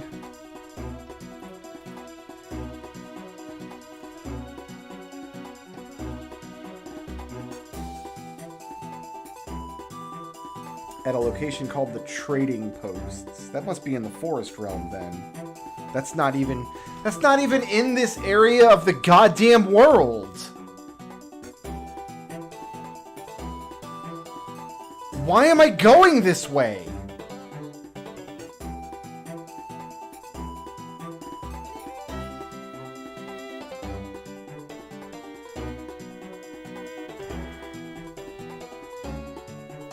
I thought it was down here in the Ocean Realm. There's no way this is the shortest path.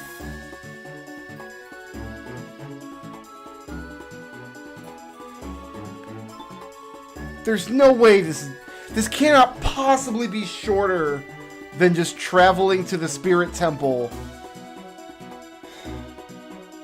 Because we're in the sunlight this entire time. Look at this garbage. Look at this path, dude. We're in the sunlight the entire time, getting attacked by monsters. There's no way this is better.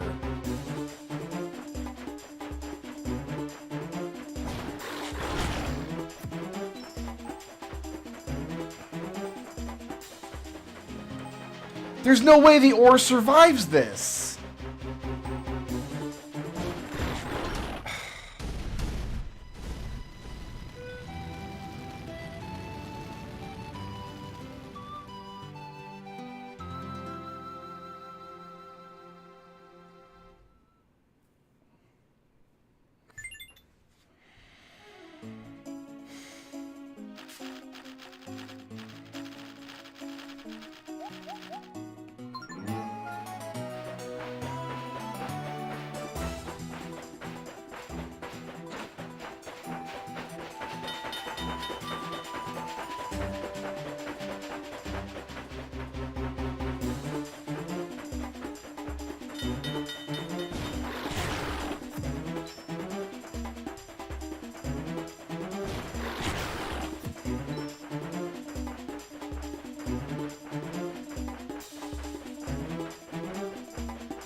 There's another one somewhere. I've got no idea where it is. There they are.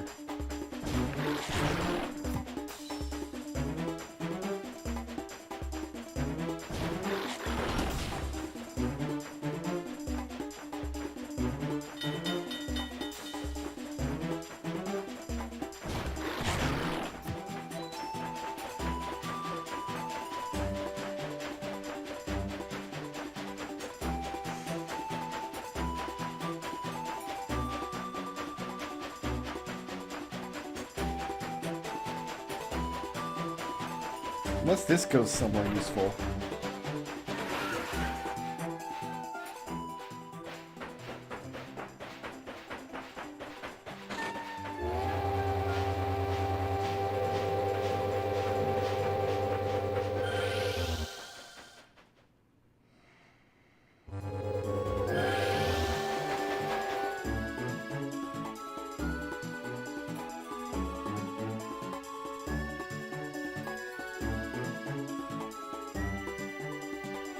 Is this useful?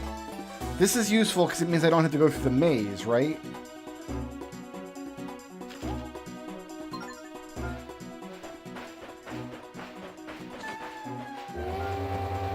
If I skip the maze and come straight here...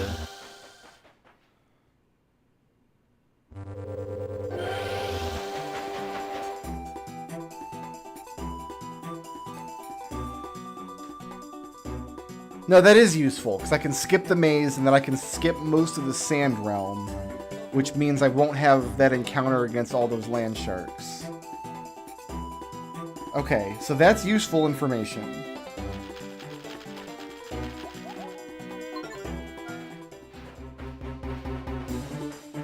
Well, never mind, we still have encounters against the land sharks.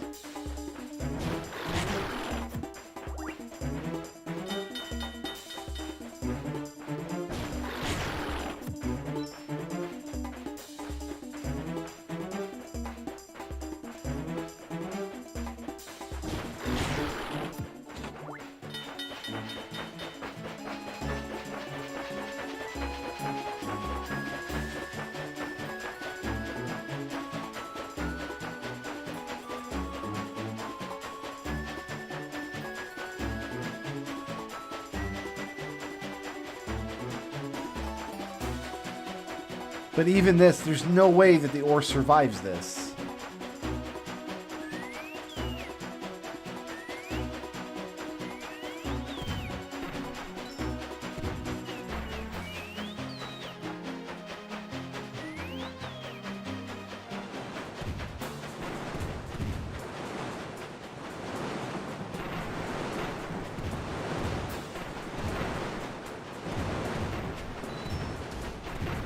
We're going to take damage from land sharks. We're going to take damage from pirates.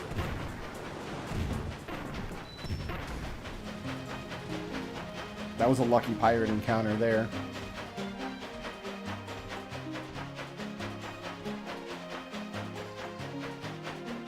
This is unacceptable, right?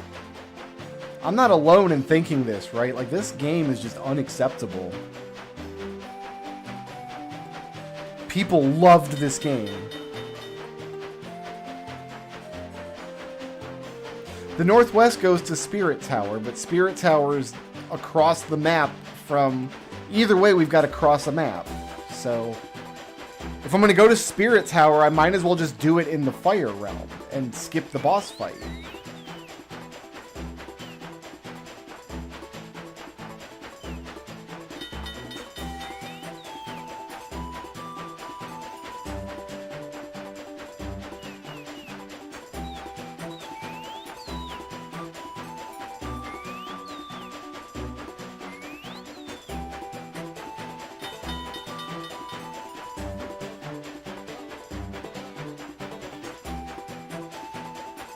But there's no way the ore survives all this. It's possible that I don't have a configuration of tracks that is possible at all. It's possible that I need more of these teleports, which means I need to complete more side quests. But if that's the case, then the wiki and the walkthrough that I have aren't mentioning them, which ones are actually necessary.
dogs are wondering where I am.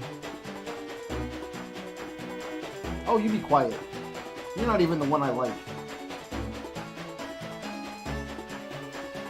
But I need some validation. This is unacceptable. Look how long I've just sat here doing absolutely nothing. Just waiting for the train to get where it's going.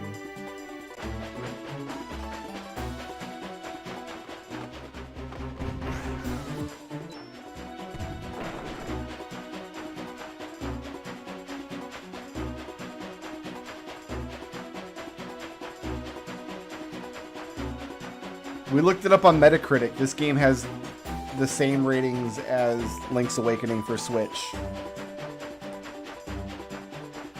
If you know what I'm doing wrong, McLean, I am all ears. I am at a loss for what else to do.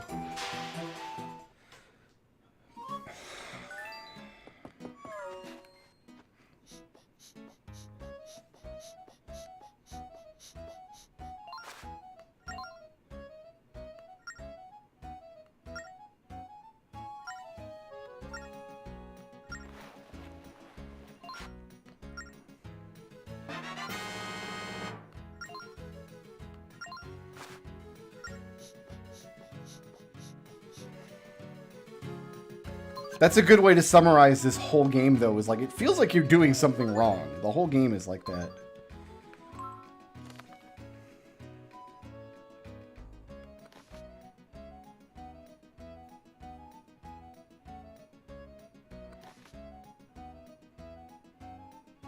Found something neato. I better look up and see what this is.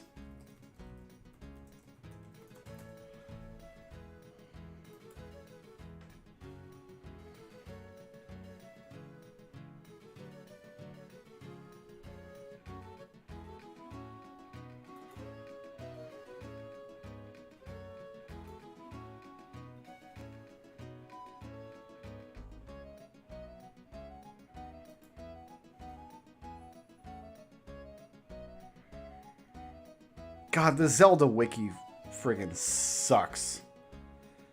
80% of the page is ads. I looked up Ferris's Letter 3. From Ferris 3 is an item in Spirit Tracks. It has a big nomenclature section that tells me what the name of this item from Ferris 3 is in Japanese, French, German, Italian,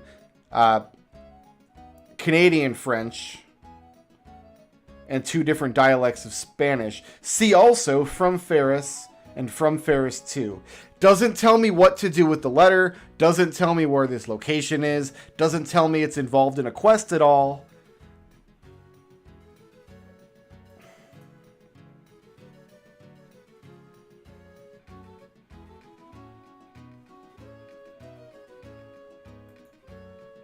I'm going to assume that's nothing helpful because it's not part of the quest that I'm currently trying to do.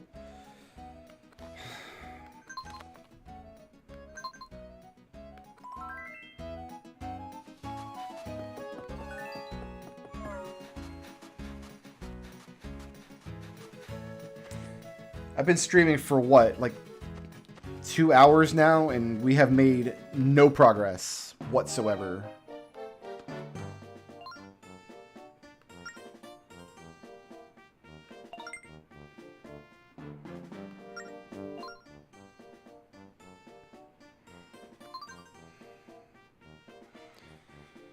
Kind of a skull engine.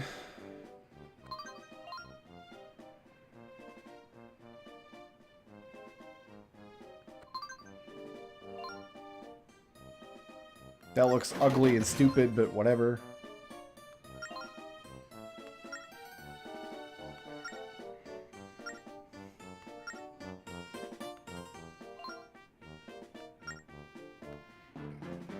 And I bet I can't get anything else because I don't have the correct treasures.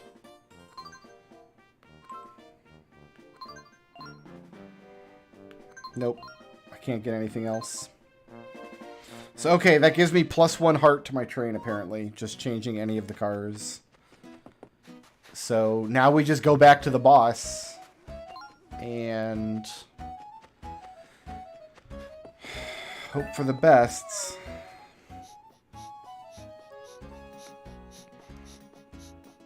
Look how friggin' long this takes.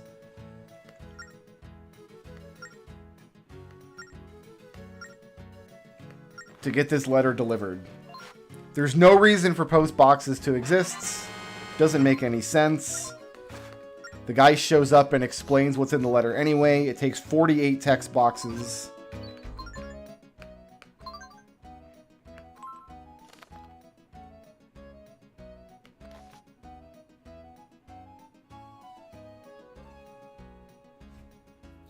Don't care.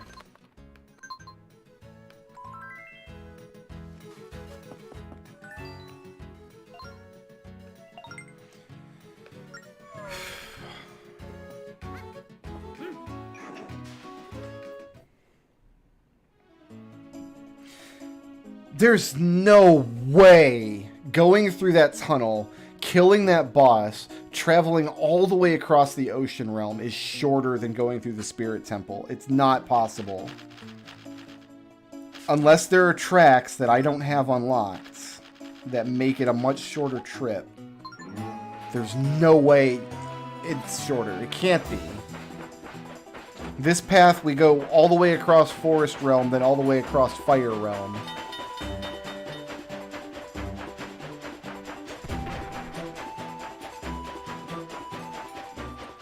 But it's only across part of Forest Realm.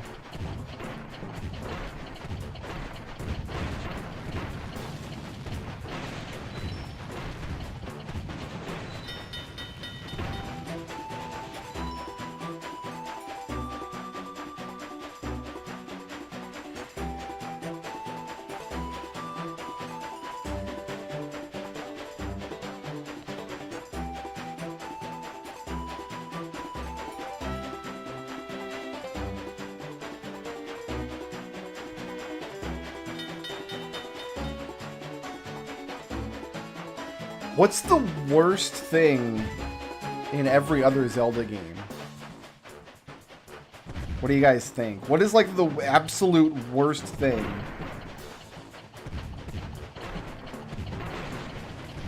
I mean, we played Link to the Past just now, like just before this. It took us 2 days. Let's start there. What is the absolute worst thing in Link to the Past? Whole game. Mandatory content, side content, it's all fair game.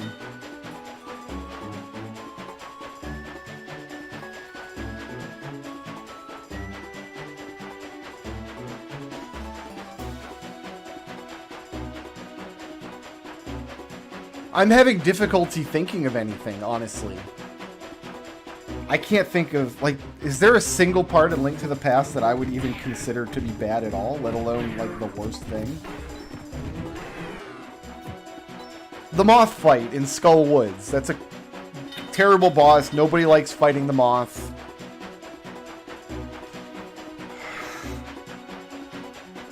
See, I like Turtle Rock, though. I think Turtle Rock is a great dungeon. Il Linko di Pasto.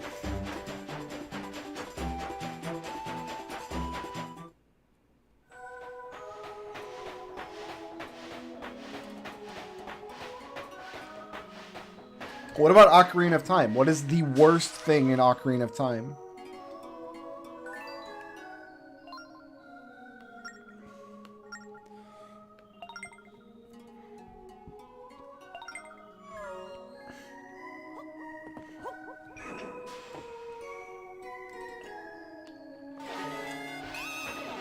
The water temple? It's like my favorite part of the game. It's my favorite dungeon in that game. It's one of my favorite dungeons in the series.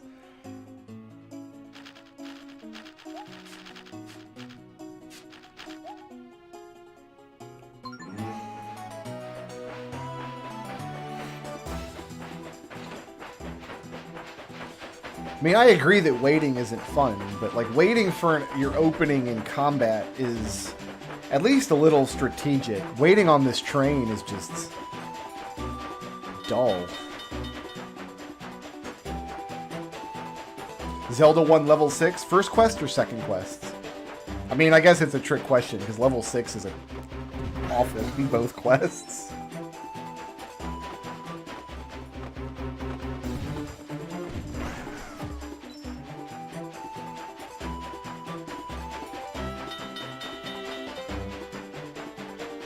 Hyrule Field is pretty dull.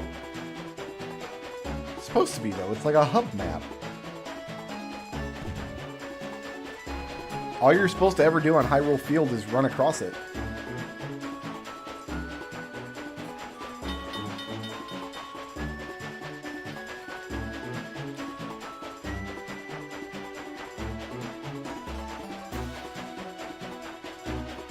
So I'm assuming through these, like, cave portions of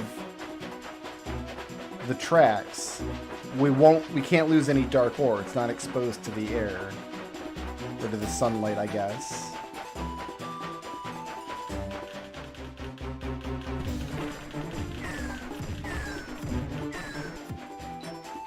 This has to be the better route.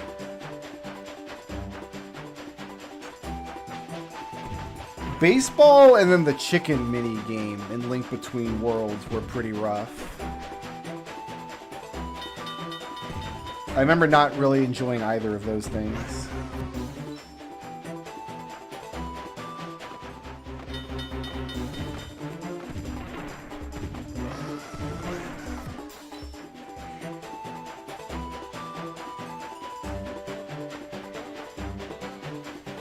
I think I would agree that level 6 is the worst thing in Legend of Zelda, though. In the first quest, anyway. In the second quest, like, most of the dungeons are just really irritating. But level 7 has a much easier enemy set. Level 8, once you know the path through it, is actually very, very short. And then level 9, I mean, it's long, and it has the same enemy set as 6, but you at least get very cool items.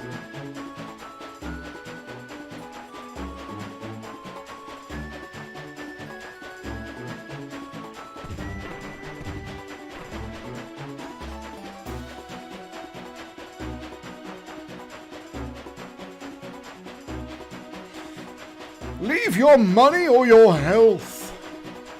Cut your heart out of your chests for door repair charge.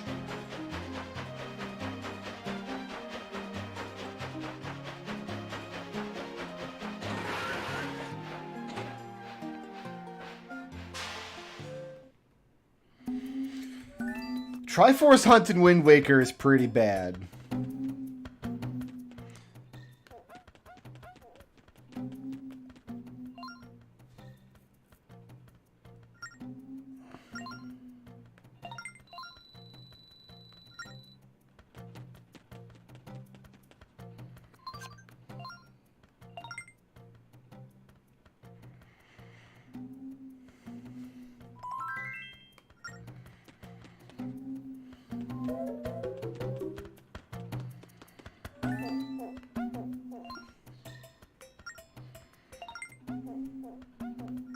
Alright, so on this route, though, there are enemies that are going to try to eat my ore. But if I don't miss a shot, right?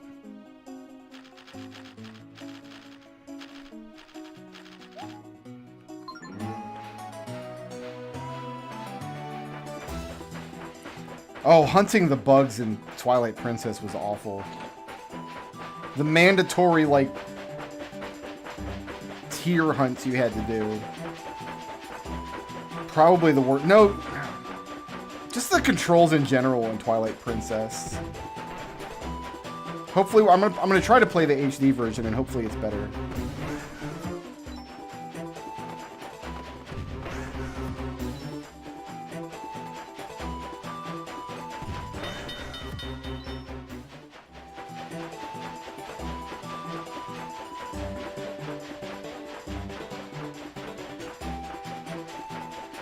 I'm gonna really try to concentrate here, by the way. So if you ever wanted to just call me mean names in chat and get away with it, now's a great time, because I can't read chat at the moment.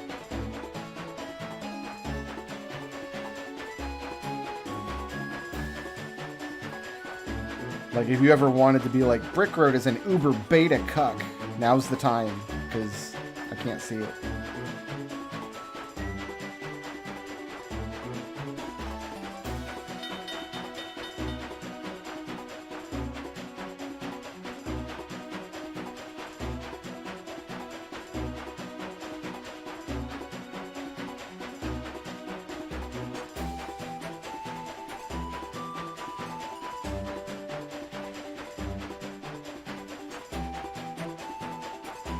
See, we're down 3 ore and we haven't made any mistakes yet on this path.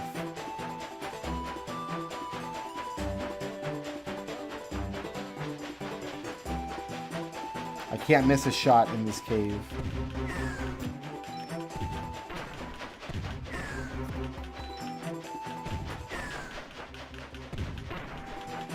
Good, good.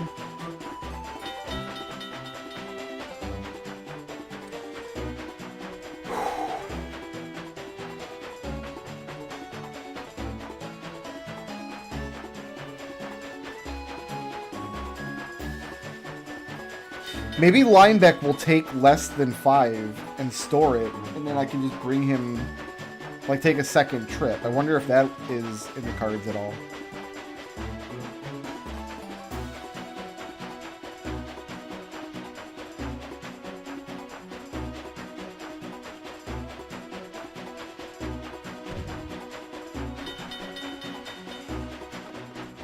I'm already at 6.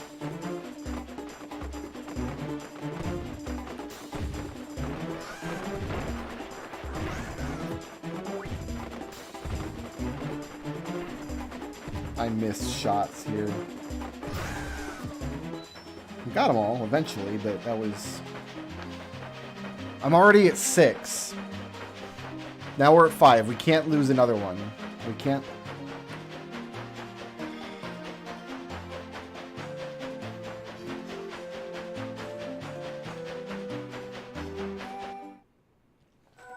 So this isn't going to work.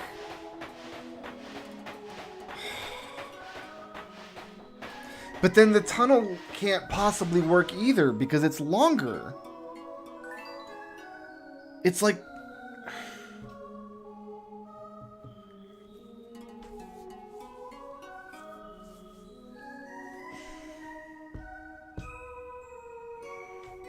I don't know, man.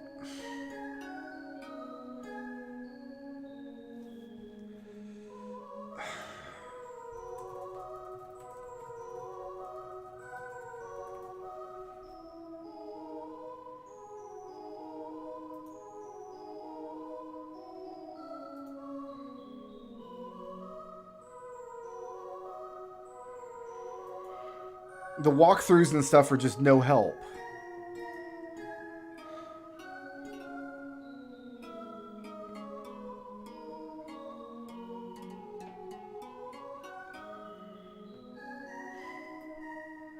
It just says go through the tunnel and kill the boss. That's all the walkthrough that I'm reading says.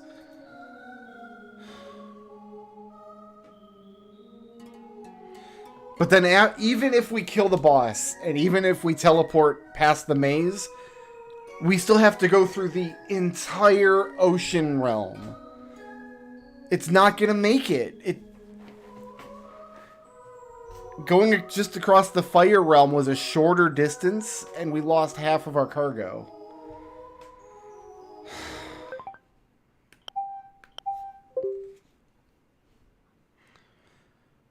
I don't know, man. I really don't know what to do. We must have to complete some other side quest to get other teleports, right? Or other tracks or something, because it's not gonna make it there.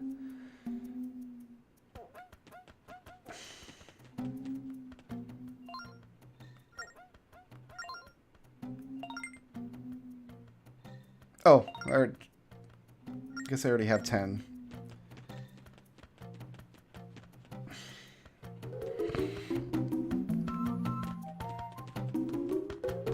Well, we have 5 hearts now, so I guess we'll start throwing ourselves at the boss again and see if we can kill it.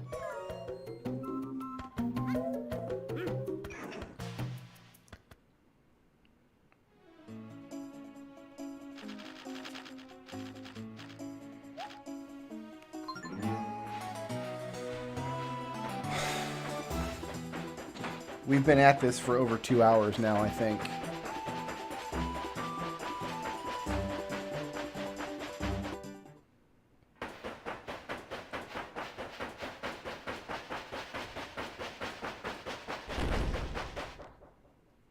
I'm going to ignore the little guys and just focus on the big guy completely and hope that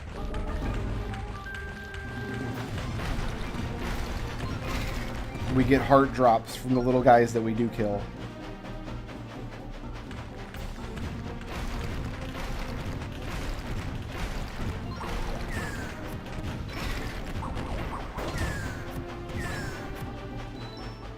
Nope, we got rupee drops.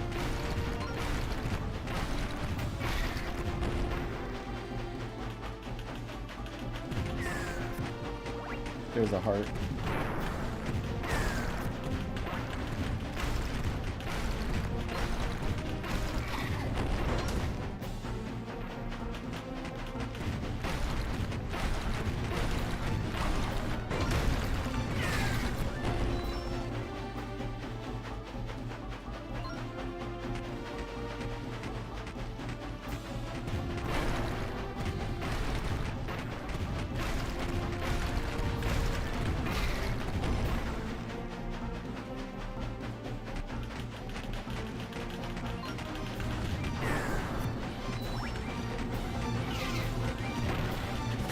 There was never a time where I could have exploded him. He didn't crawl next to a barrel.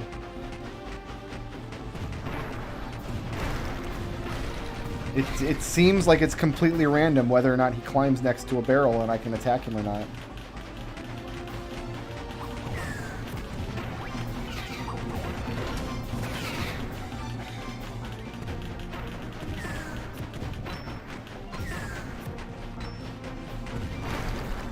God, that was lucky.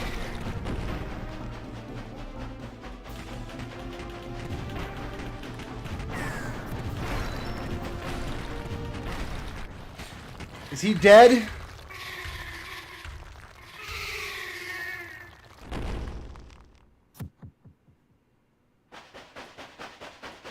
Is that it? Did we kill it?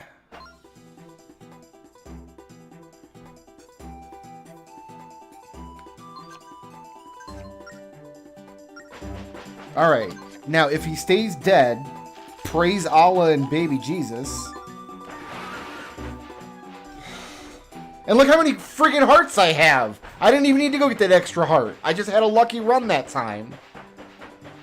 I came out of that with 3 hearts. I didn't even...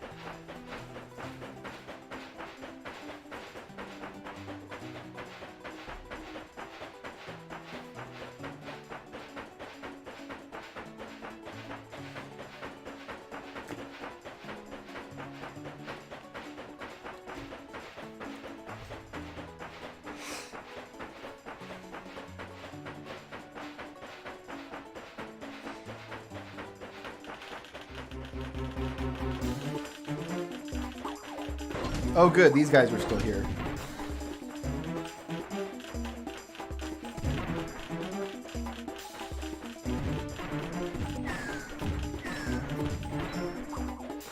And we're dead. Cool. That shouldn't matter though, I hope.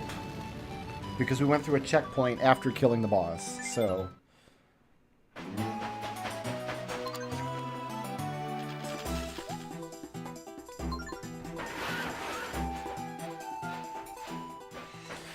But I don't understand how this helps me, though. Even if we clear that tunnel, we have to travel way too far to deliver this ore. It's not going to last.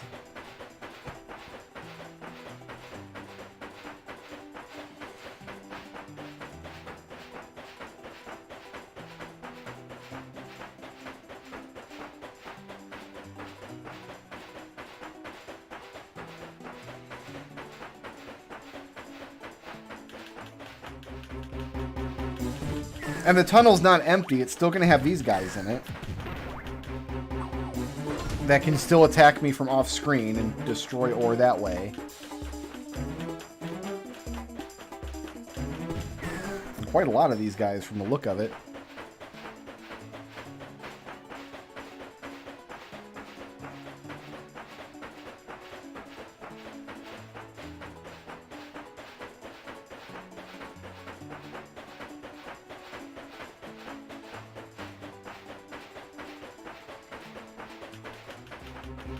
So there's gonna be 2 encounters in here.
Yeah, sure. Throw out the dark ore that I have already. Why not? Why not? Like, don't just sell me 7 pieces, right?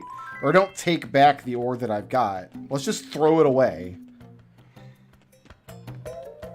For no explanation on why we're doing that. Let's just get rid of it. It's junk.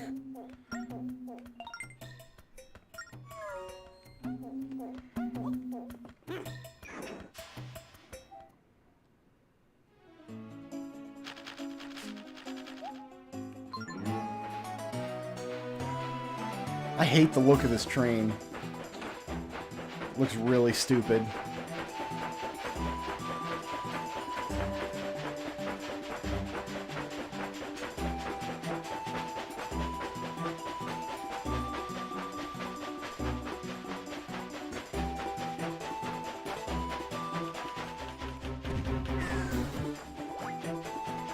It's really important we don't let any of these spiders live.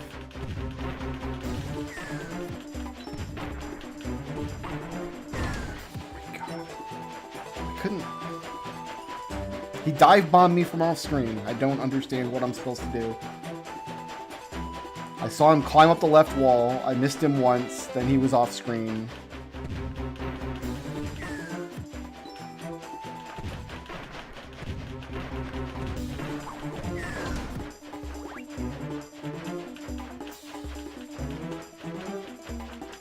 Why are we still hearing the encounter music?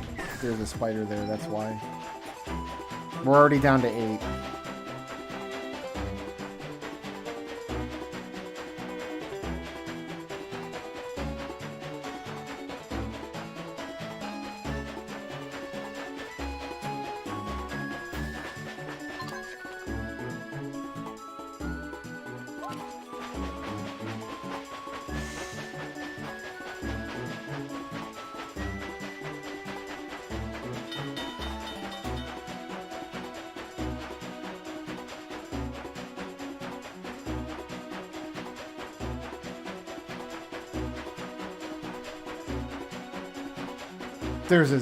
This isn't gonna work. There's no way we're gonna make it there. Even if we didn't lose some in that cave, there's no way.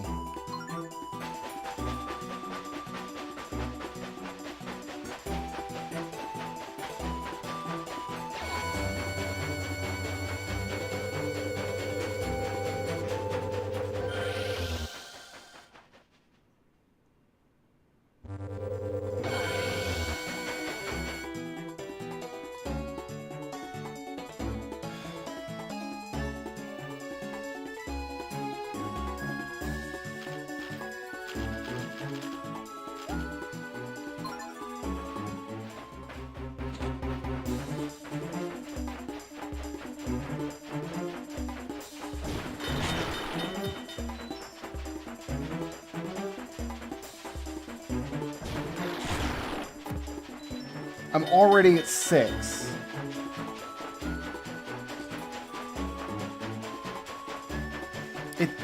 Whether I go to the spirit temple now or not doesn't matter. Because I'm at 6. And we lost more than 2 traveling across the forest realm.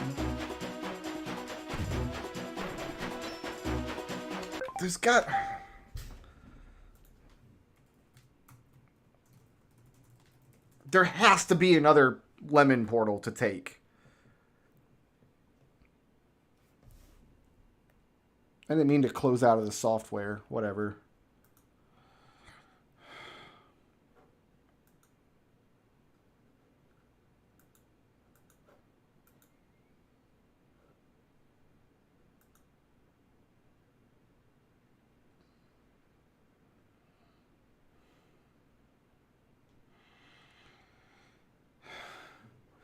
So I found a complete rail map that has rail lines that I don't have, but whoever made it saved it at an ass resolution, so I can't actually see anything on it.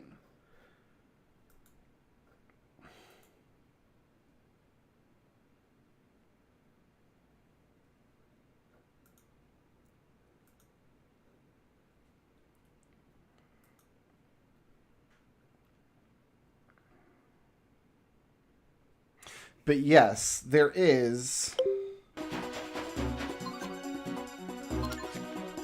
a line that go like that. In the completed map, that line exists.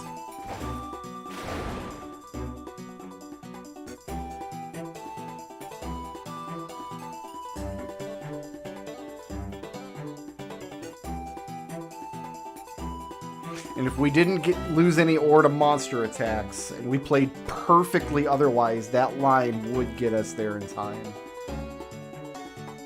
So what the hell is that line, and what do I do to unlock it?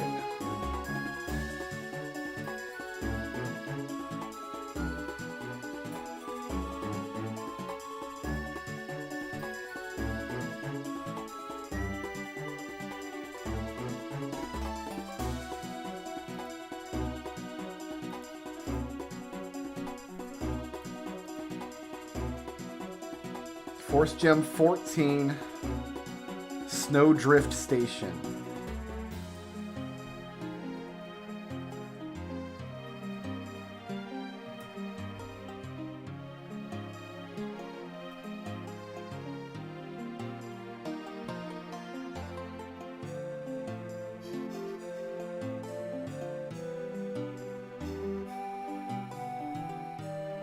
The woman selling fish in Papashua Village needs ice to cool her fish. Bring her this by filling your freight car at Wellscreen. You can get... Okay, so with ice.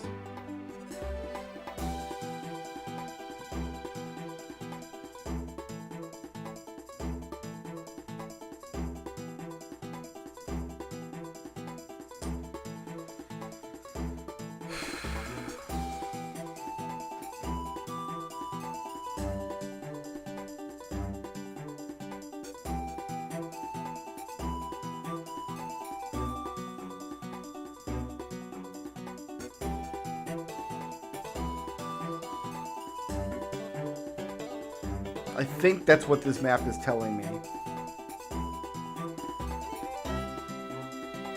I think I'm understanding it properly.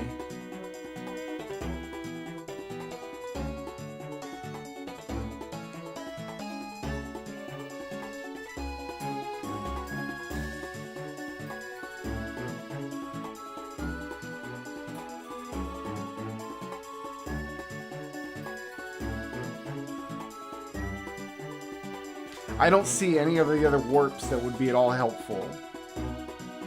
None of them seem to be close enough to Lineback to be helpful at all.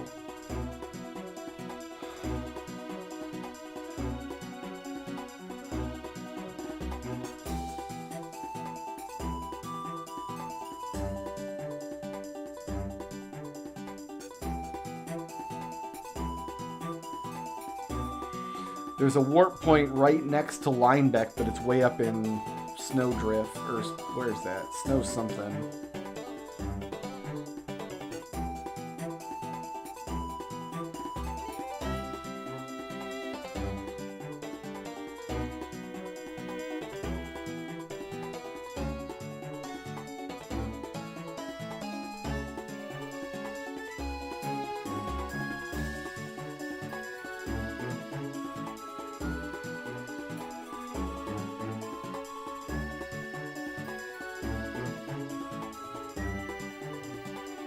I guess we're going up to Snowdrift then, because I don't have most of this unlocked. It's my fault for not wanting to play the game properly and only wanting to play the dungeon content, I guess. It's my fault for not wanting to do all these boring-ass passenger missions that are just frustrating and dull.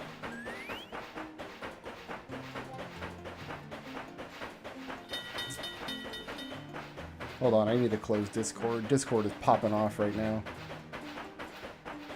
Okay.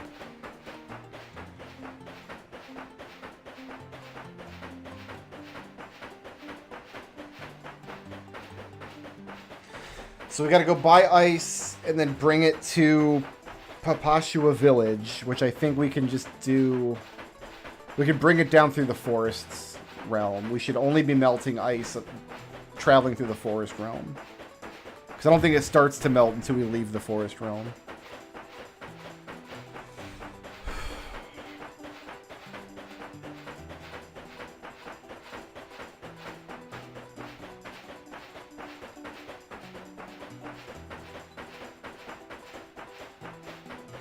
Sorry, Erixie, I'm just getting a bunch of messages on Discord right now and it's distracting.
Alright.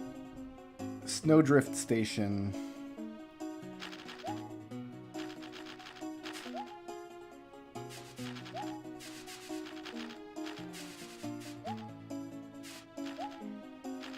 Oh no, it's Wellspring Station, not Snowdrift Station. I don't know what Snowdrift Station is.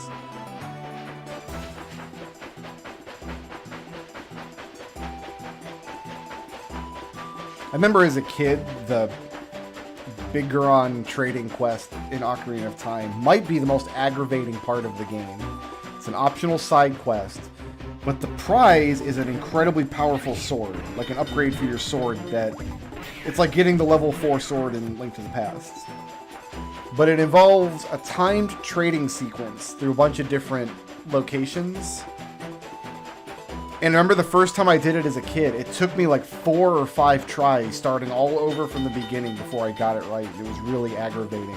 I could have done that 3 or 4 times in the amount of time we spent invested in trying to get this one quest done in Spirit Tracks.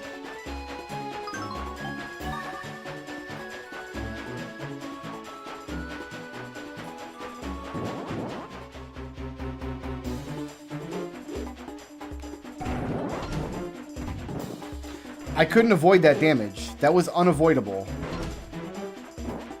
2 snowmen attacked me from super, super far away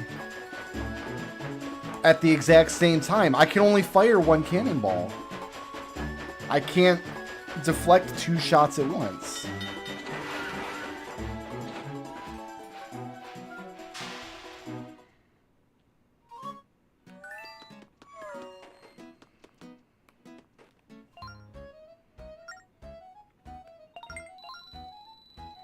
How come I get 20 Mega Ice and only 10 Dark Ore?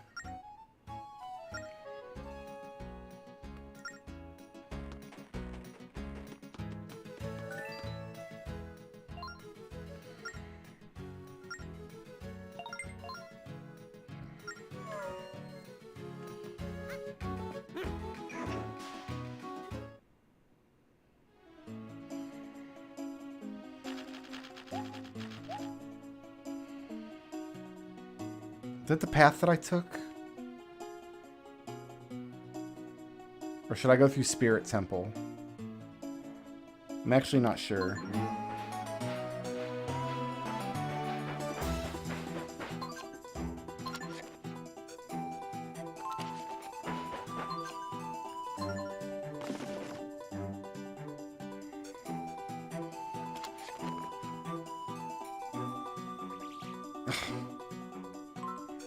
I can't look at the joiner of the two maps, can I?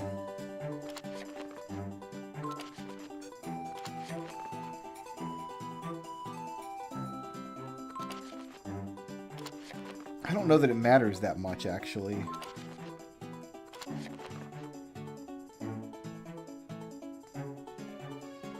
Coming out of the Spirit Temple will give me a checkpoint that I need, though.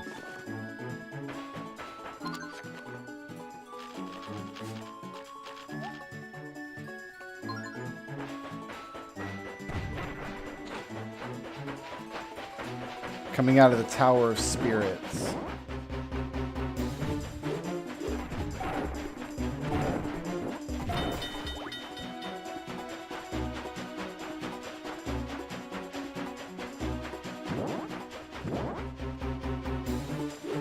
Look how far away those assholes are. I can't spin the camera fast enough to look at them, to fire at them. By the time my camera's moved over there, they've already hit me!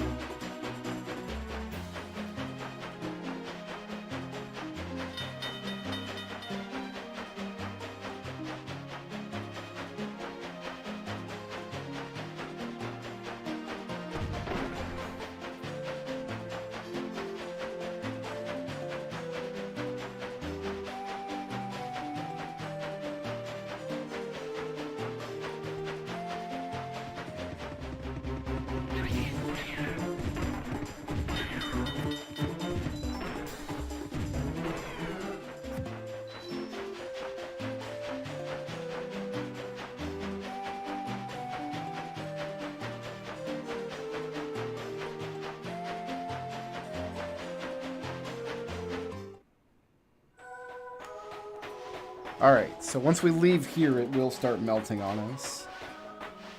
So the extra distance we traveled in the Snow Realm was probably the smart play. Well, no, the smart play would be to turn this completely garbage game off. And do literally anything else with my life.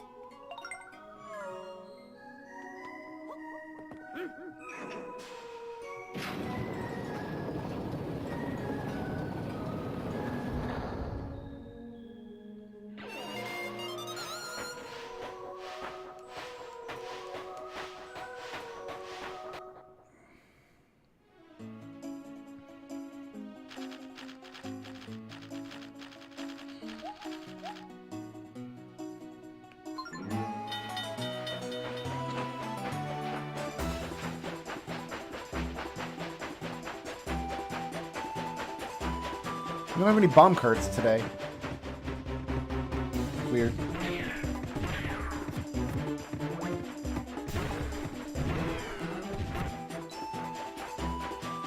And so much of the screen is taken up by the UI that, like, moving the camera to the right is actually very difficult because so much of the right side of the screen is taken up with your train controls. So you can't just poke the right edge of the screen. There's nothing up there to poke. It's objectively easier to move the screen left than right.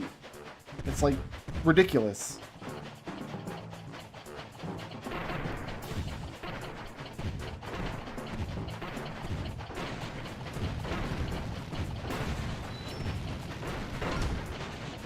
God damn it. I've already screwed this up too much.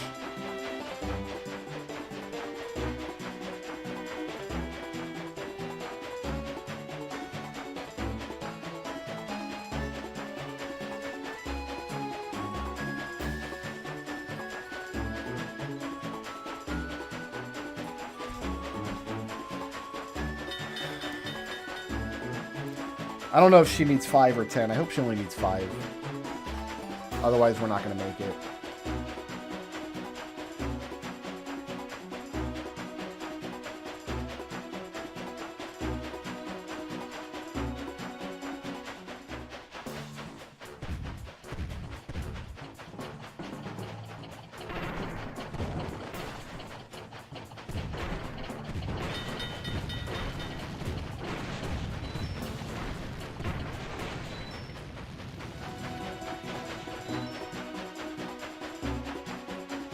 If she needs 5, we might make it.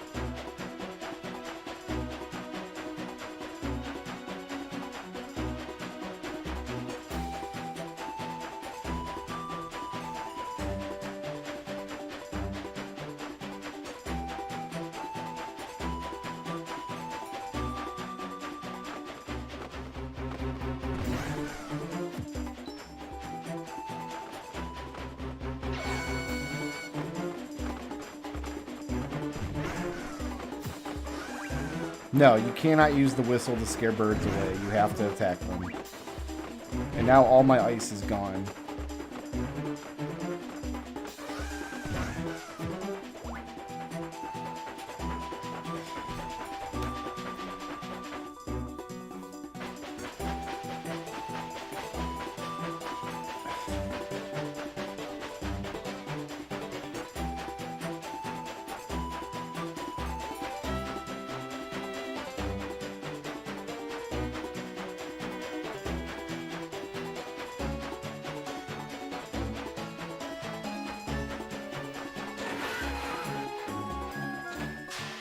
This is infuriating.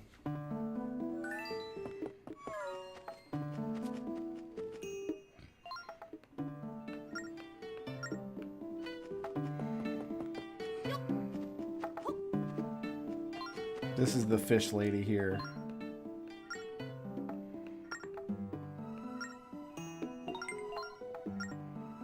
I have to get here with 10. This is soul crushing, dude.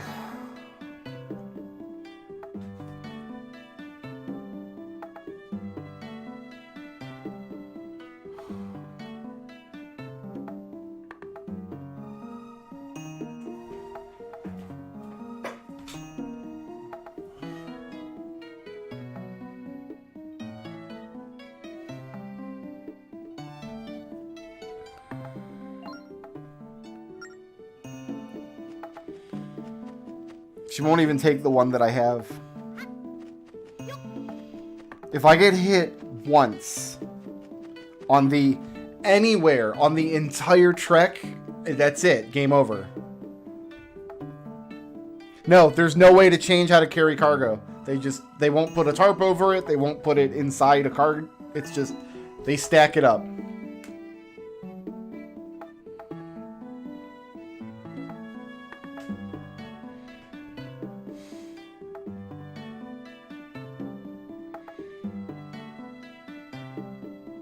I don't remember if I saved up there either.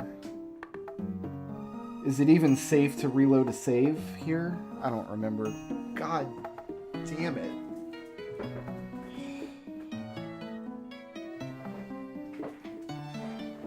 Alright, let's train all the way back up there.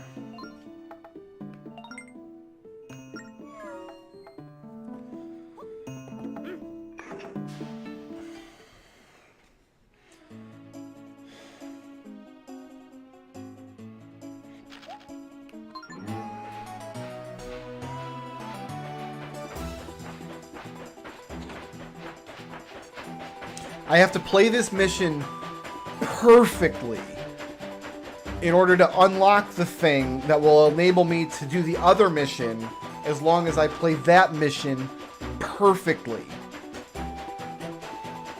And then I will open what might be a dungeon to play.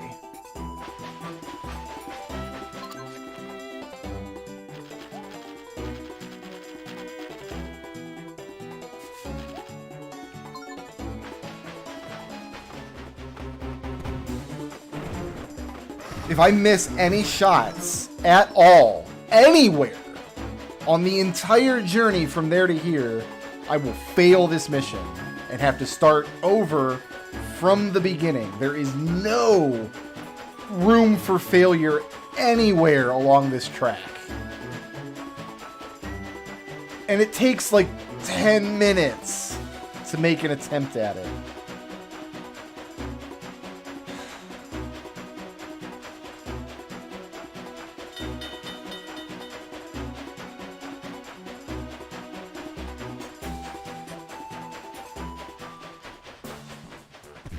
So now the tanks.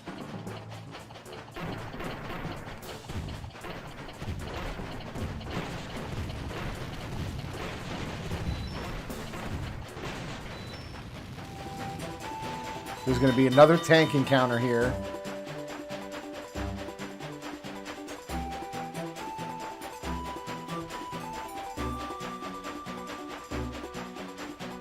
Yeah, I'm going to have to memorize everything.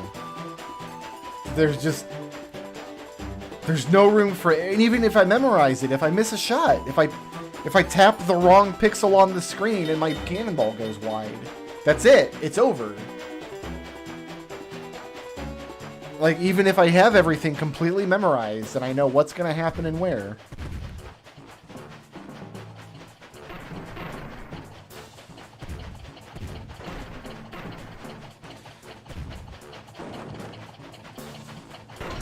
God damn it.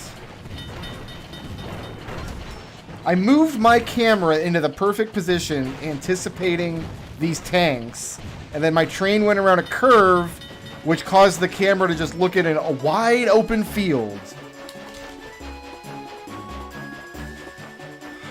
Wide open field with nothing. That's what I want to look at when I've got goddamn tanks shooting at me. I want to make sure that I've got a great line of sight into the open field where there's nothing to look at.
By the way, after we're done with all of this and we finally unlock this dungeon, there's a second one we have to unlock that has a similar... I don't know exactly what the requirements are, but it's going to have a similar quest line situation.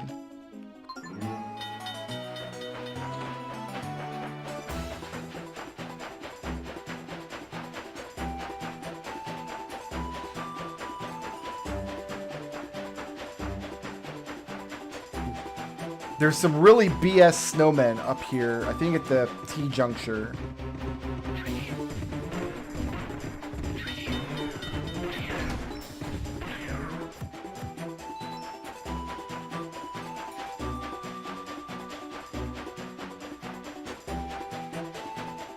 I don't know what the hell Nintendo was doing when they designed this game.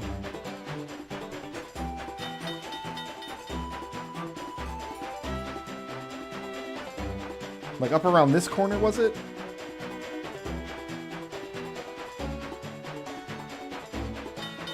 Or the second T-juncture, I guess.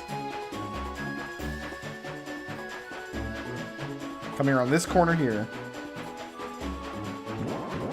Those snowmen. God, that's tight. They fire at you from down... And then there's the ones in front of you that just...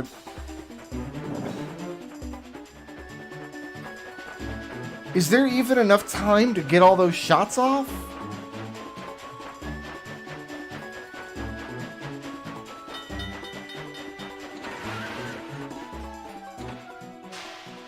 I guess I can take a different route from there.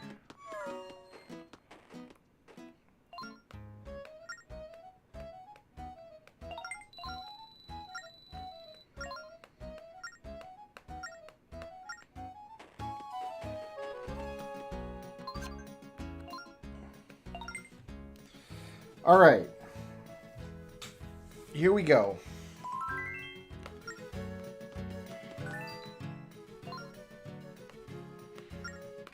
I wish I didn't have to go through all of these dialogue boxes every single time I wanted to get on a train. I don't give a... I don't care. I don't care, Zelda. Shut up. Put a sock in your stupid princess face.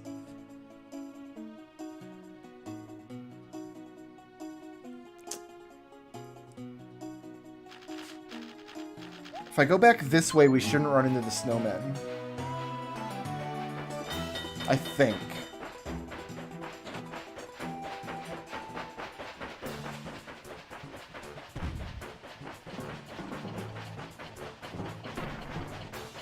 Said we have tanks.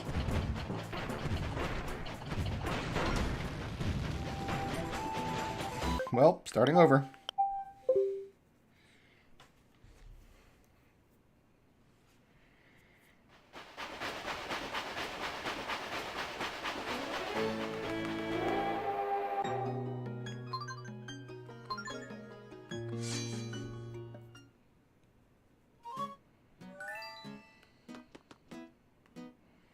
One, two, three, 4 text boxes before I'm allowed to leave.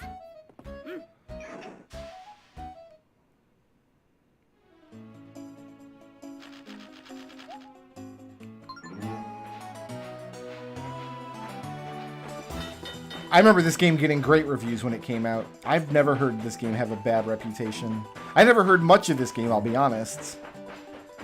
But what I recall was that, and we even looked up reviews online, like Metacritic and stuff. It's got great reviews.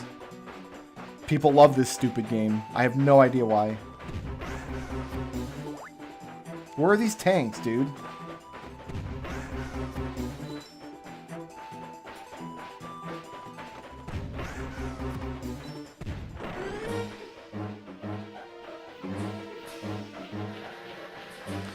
What?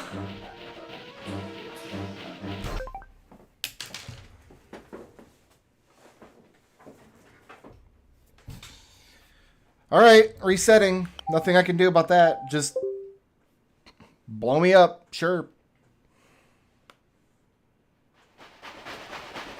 Why not? Let's just randomly fail the mission for absolutely no reason.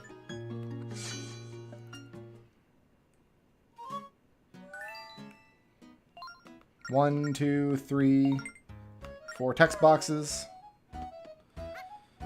Unskippable cutscene of the train departing.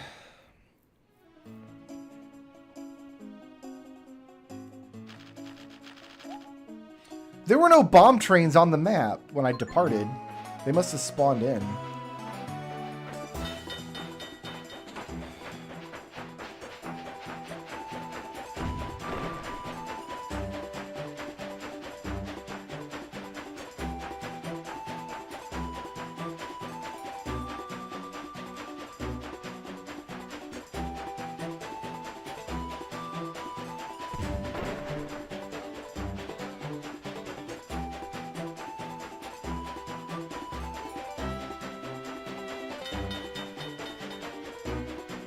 I don't know where the encounters are.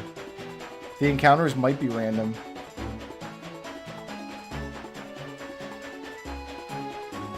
Because I feel like we should have been fighting birds or something by now.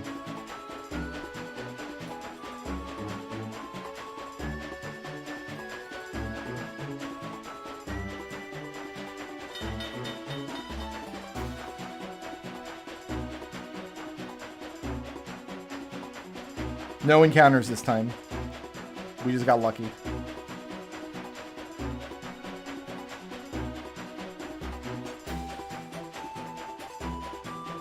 Look at that. Nothing. Absolutely nothing. We had tons of encounters on the first attempt. We had an unwinnable situation on the second attempt.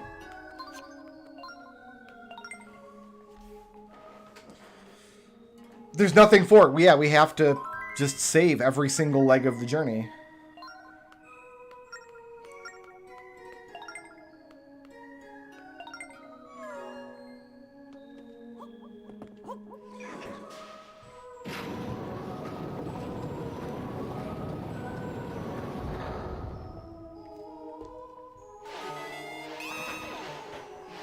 awful.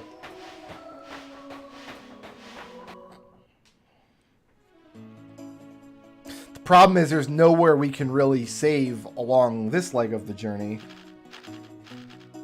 Except for here, which is practically we're already done, so we might as well just go all the way.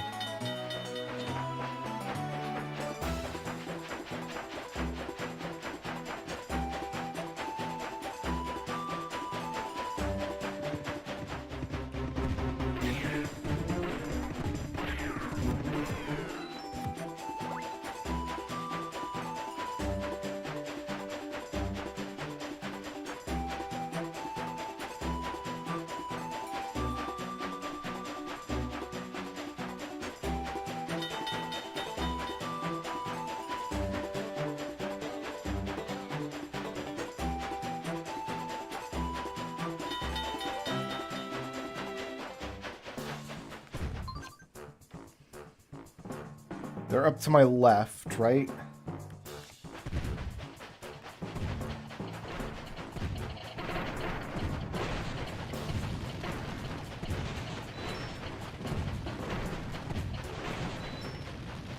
Got him.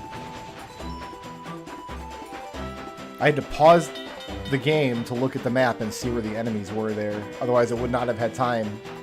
I would have spun the camera the wrong direction.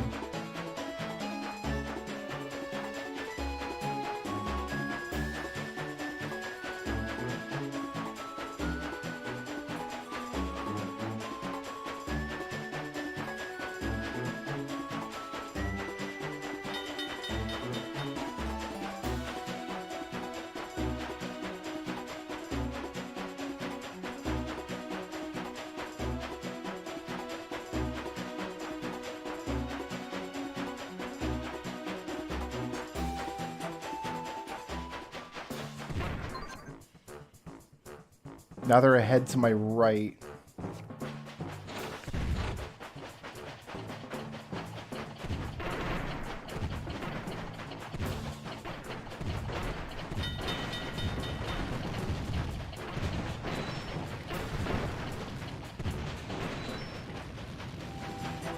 Cool, got him. We might be in the clear.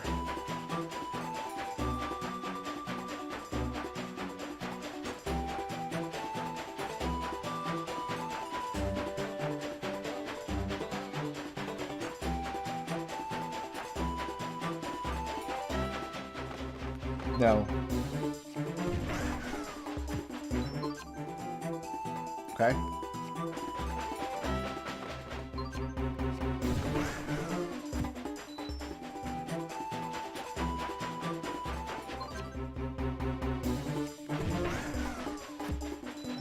Pausing is definitely the strat.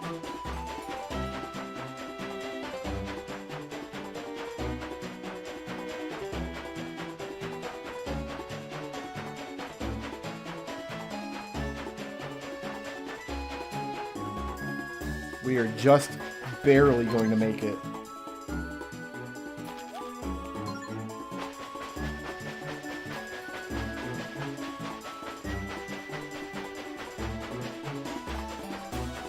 Just barely.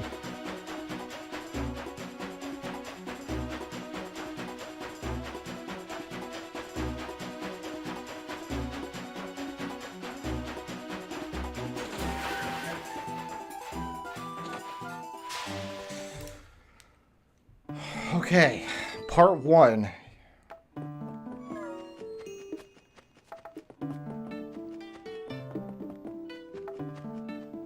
No, she was over here across the gaps.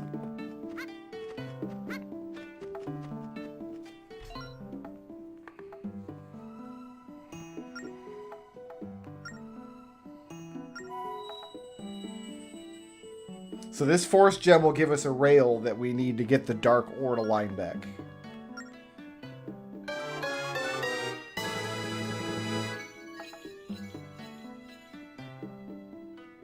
Yeah. No, that's not where I thought the rail was, but it'll work.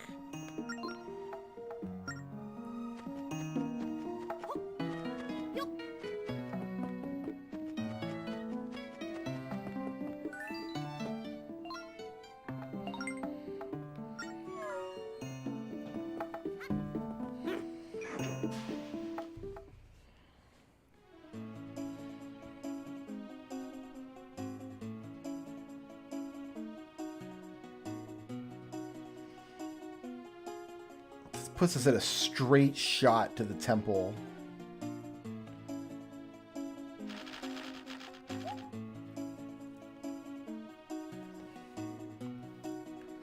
I don't know if it matters much.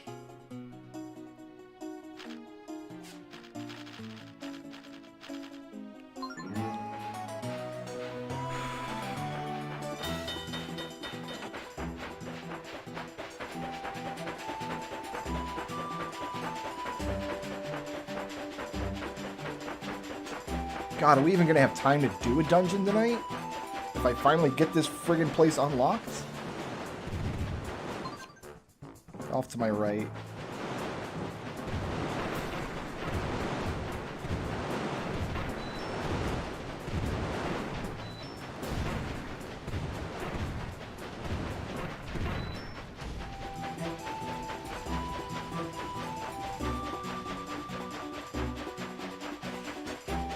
I almost have half a mind to add the CDI Zelda games to my list, just so I can play them and declare them to be better than Spirit Tracks. I won't do it. I haven't lost my mind. I'm just saying, I'm angry enough to consider... I've had the thought. Like, what if I played CDI Zelda and they're better than Spirit Tracks? Because they can't possibly be worse! I ate hot wings for dinner, and I still have some out there in my fridge, and I'm going to warm them up tonight after I'm done playing this.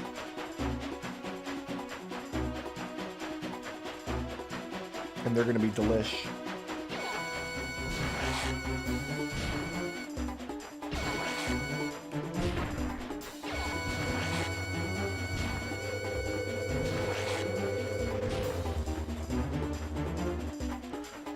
Why did my lemon portal close?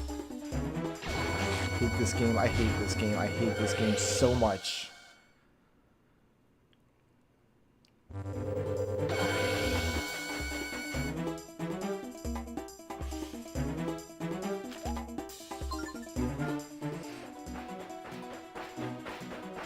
So we've completed all the mandatory dungeons, but there are two... Well, there's three, like, optional areas you can unlock. One of them is just a battle arena where you fight all the bosses again and stuff, and I'm not interested in that. But the other two might need to be included on the dungeon lists. I don't know. I have to play them first to be able to know for sure.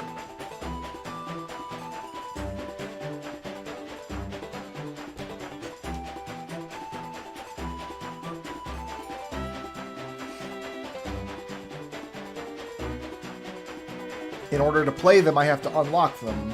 So, unfortunately, what we're doing now is required for the project that we're working on,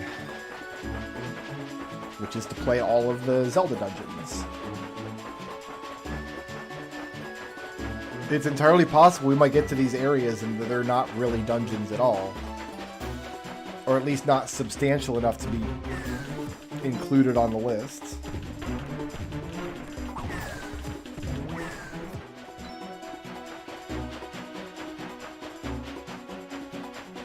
But I have no idea what they're going to be or what's in there at all. Or what they'll be like, or... I have no idea. I haven't spoiled myself on them. I just looked up the quest on how to unlock them. I don't even know what the prize is going to be at the end of the dungeon. I have no way of knowing until I play them.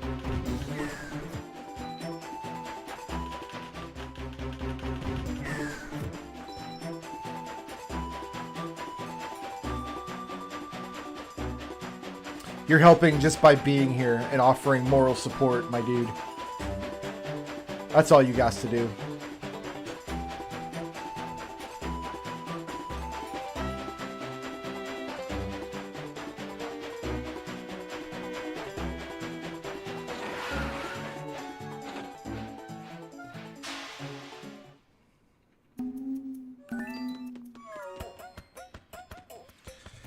Okay. Dark ore.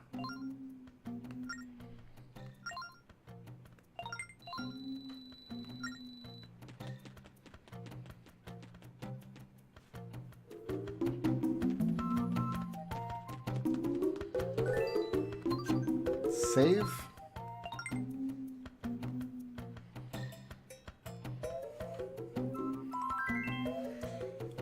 An Ultra F ranking? I might do a second tier list where I just rank the games themselves. I've considered that, but... Oh...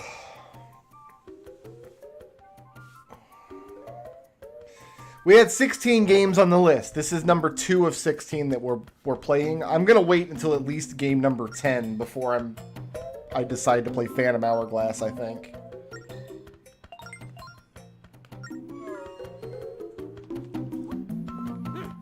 Listen, it means a lot just knowing that everybody else hates this game too.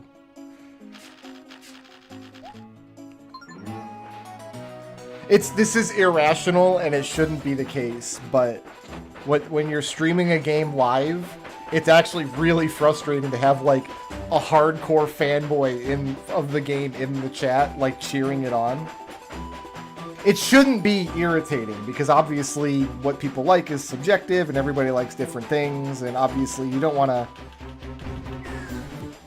reduce the amount of joy in the world by having... Hold on, I gotta kill monsters before I complete this thought. Okay.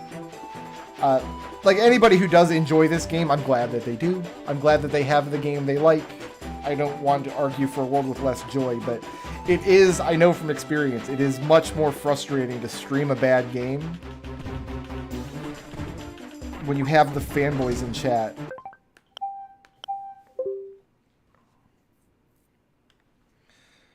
I played Phantom Hourglass. I completed it.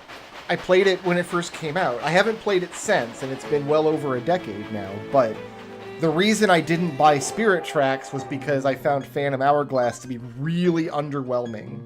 But I don't remember it that well. But I don't remember it making me this mad either, if I'm being honest. So, who knows?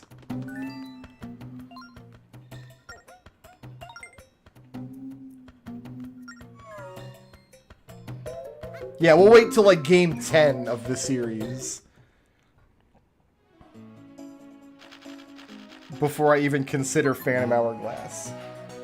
But yeah, I've completed Phantom Hourglass. I have a hard copy somewhere in this house. All my DS games are boxed up right now, but I do have it. And I bought it on the Wii U Virtual Console so I can stream it for you. I can't stream from a DS, but I can stream from the Wii U. And I can stream 3DS games from the 3DS. So we have, like, Link Between Worlds coming and stuff.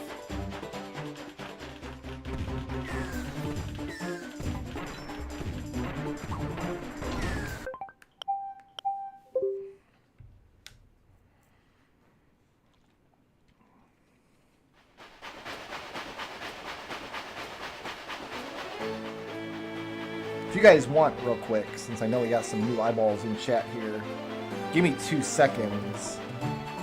I will paste the list of games we'll be playing in the chat here. Oh, that didn't format well. Well, you'll figure it out. It's fine.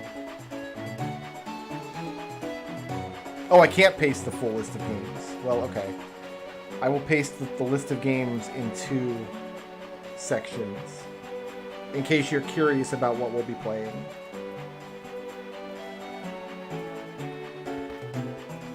There's a character limit on YouTube comments, on chats, I guess.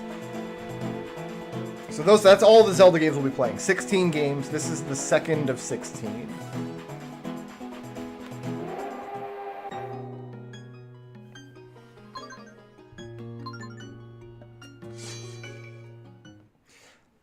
And I'll be trying, like, I won't be doing full clears, like exhaustive clears of each game. I'm just interested in playing the dungeons. That's all we're going to be doing. But this game just happens, there are dungeons locked up behind some of these side quests, so we have to do them.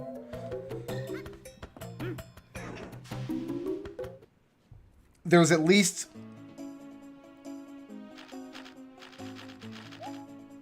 2 other Zelda games, Ocarina of Time and Link's Awakening, that have optional dungeons that are definitely dungeons and definitely should be considered for the list. So it wouldn't be fair if I included those dungeons, which I like, from games that I like, but not include this dungeon from Phantom Hourglass just because I don't like it.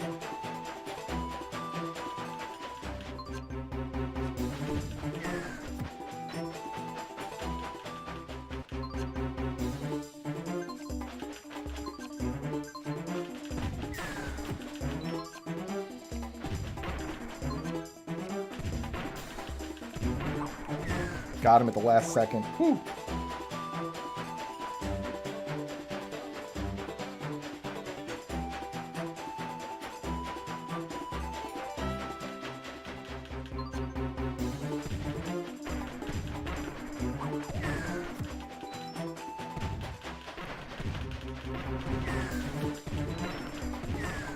Good.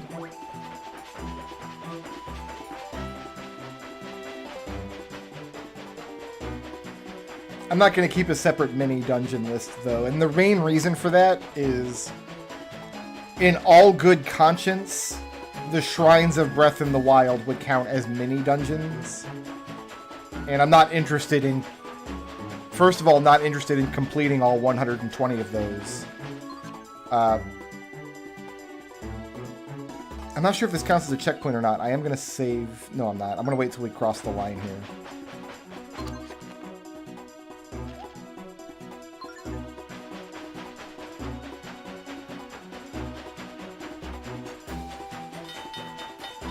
Like the pirate ship and ice cave stuff from Wind Waker, I haven't decided yet. I'm going to have to wait until I replay it. But they'll either be on the list as dungeons or they won't be. There's not going to be an in-between list. But Link's Awakening has the color dungeon, which is completely optional. And Ocarina of Time has the Gerudo Training Ground, which is also completely optional. But both of those things, in my mind, are unambiguously dungeons. Guys, I'm going to take a 2-minute break. I'm going to go hit the head real quick. I think I'm going to trade my Gatorade out for something a little more carbonated. I think I've earned it, god damn it. And I'll be right back.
Yeah, see, Ice Cavern and the Old Well from Ocarina are unambiguously dungeons, as far as I'm concerned. They're both substantial areas that are not part of the overworld, filled with monsters and traps and treasure that include puzzles, they include exploration. I think both of them even have a map and compass.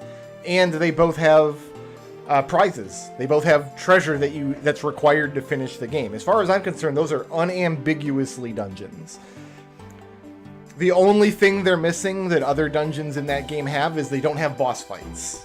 But I don't think a dungeon needs a boss fight necessarily. Lots of Zelda dungeons don't have boss fights.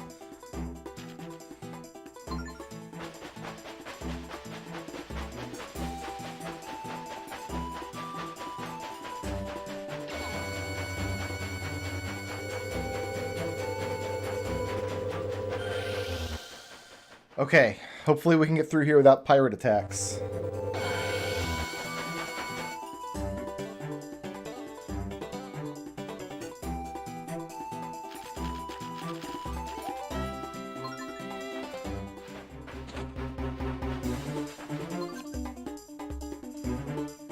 So we got 3 land sharks.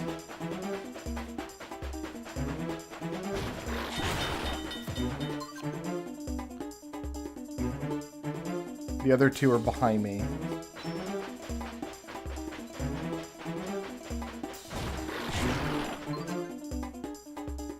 last one is...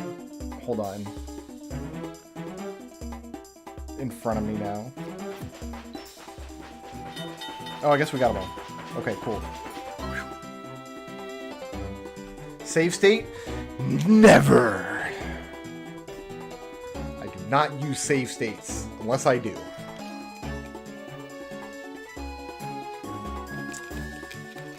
The thing I actually use save states most for is when I'm recording a Let's Play series for YouTube on an emulator. Like, I'm doing a series right now that I'm hoping I can wrap up and start editing and uploading next week, I hope. But it's an NES game, and I'm playing it on emulator because I can't stream or record from my NES. But I'm using save states to, like, back up my save files as I go, in case I've got to re-record a session. So functionally, I have 2 save games at any point in the game.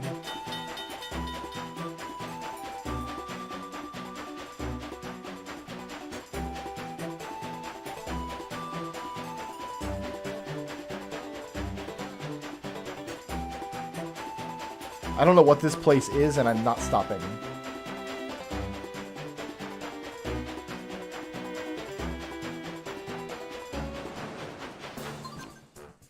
So off to my left here are pirates.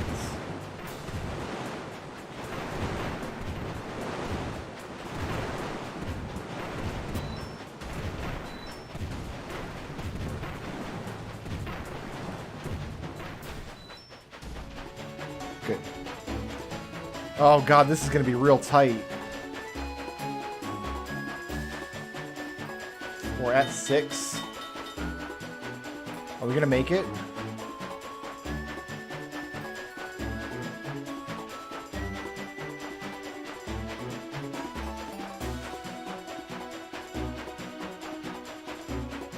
I think we will make it, but it's gonna be real close. It's gonna be a tight, tight thing.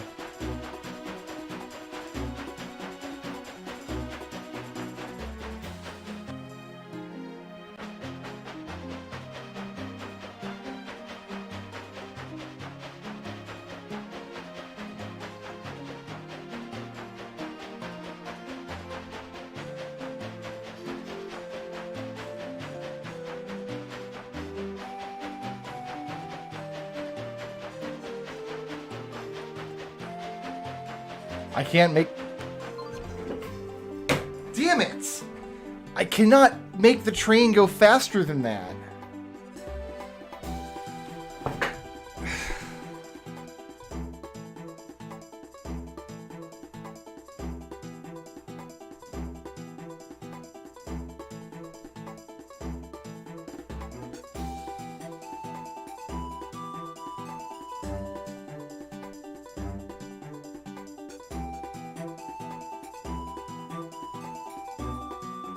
That was played perfectly. I didn't miss a single shot. I didn't slow down anywhere.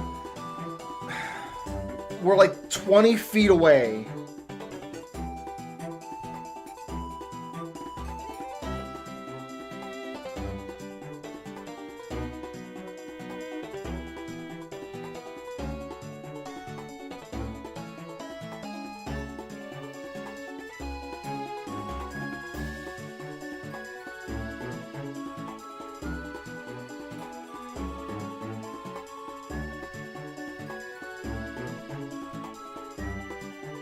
Eurixie, if you know the solution, say it. Don't play coy with me, silly. The walkthrough that I read said to do this.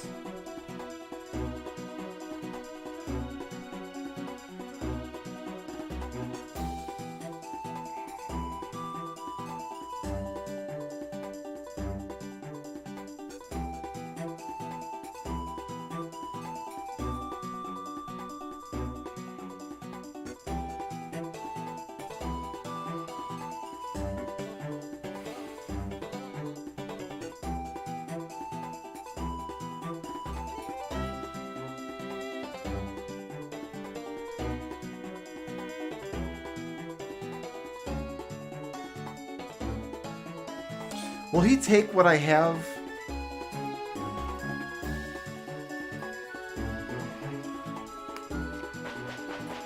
Maybe he'll take what I have and I can make a second trip.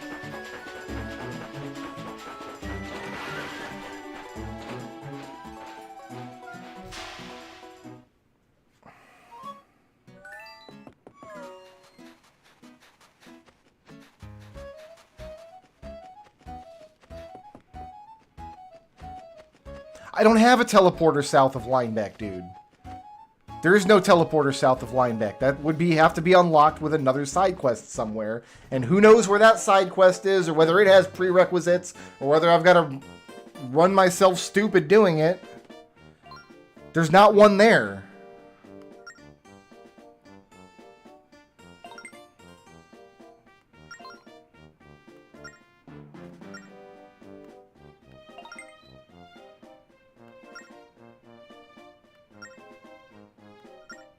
No, that's... God damn it.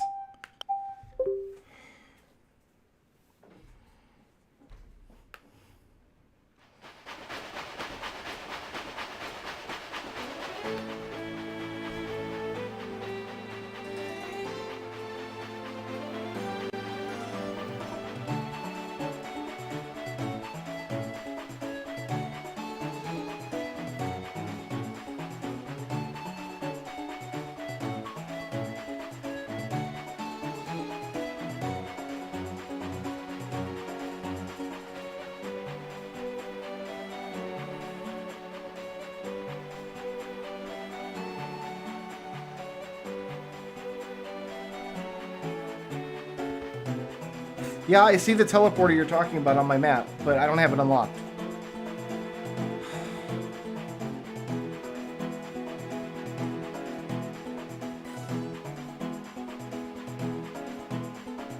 So that whole ice misting was just a waste of time. I didn't have to do that at all. That literally isn't a solution here.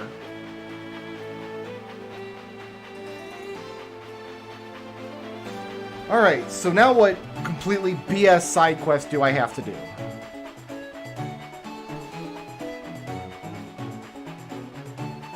Because the walkthrough that I'm reading doesn't say to use a second teleport. It says to use the length of track that I just friggin' unlocked, but that's not the right way to do it, apparently.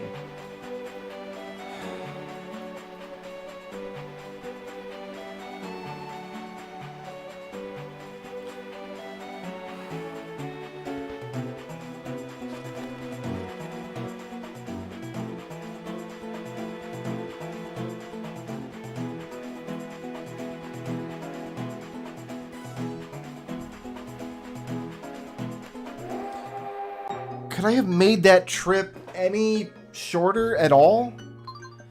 No, right? There's no possible way. There...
We might have had to do that stretch. It looks like the place that Eurixie is talking about is the station that I passed where I said I'm not stopping there.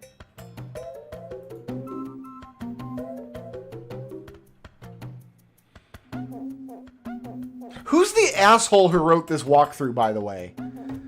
Who's the complete dickhead that wrote this walkthrough and said you can do a thing that's actually not possible to do?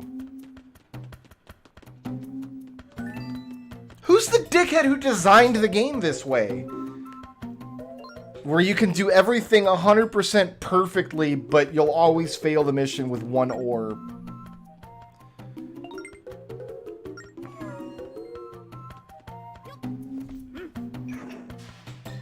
I'm not gonna have time to do anything. I'm not gonna have time to play a friggin' dungeon tonight. I gotta call the stream here in like half an hour. I can't believe how long this is taking. It's been a very long time since I've hated a game on stream as much as this. I mean, I didn't stream Tunic, thank Christ, but...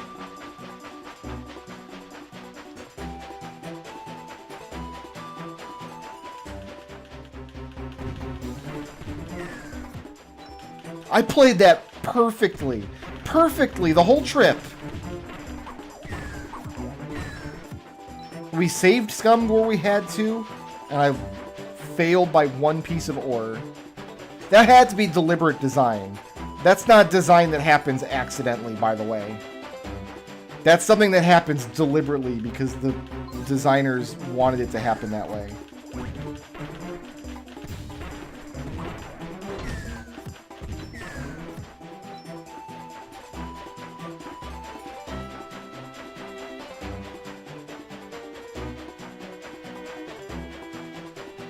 See, I didn't know Tunic was a Souls-like when I bought it. I thought it was like a Zelda clone kind of thing.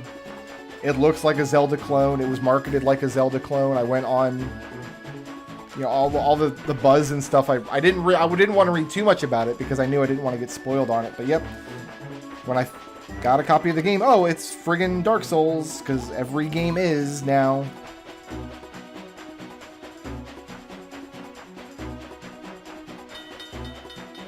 I ended up hating Tunic. No thanks.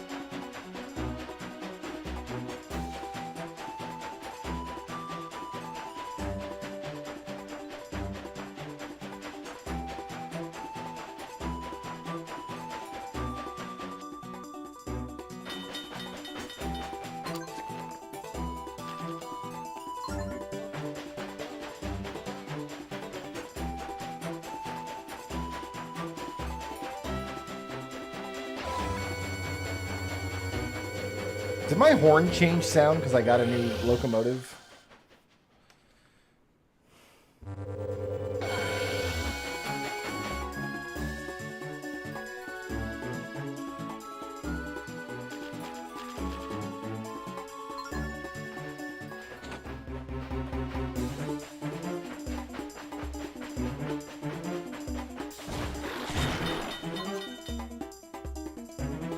I have one exactly to the other side of me here. Nope, there's one.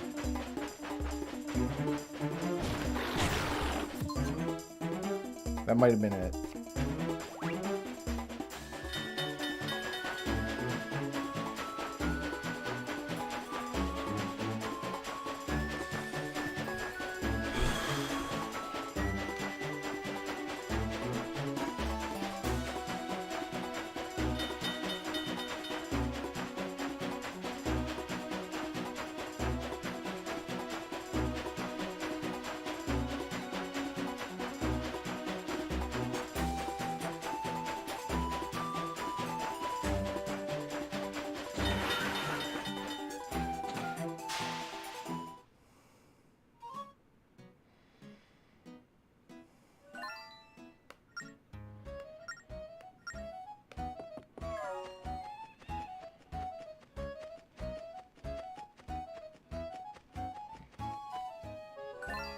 Shut up.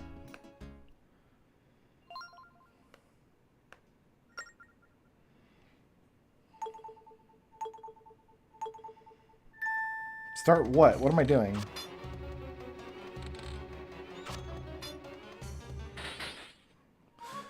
What am I doing?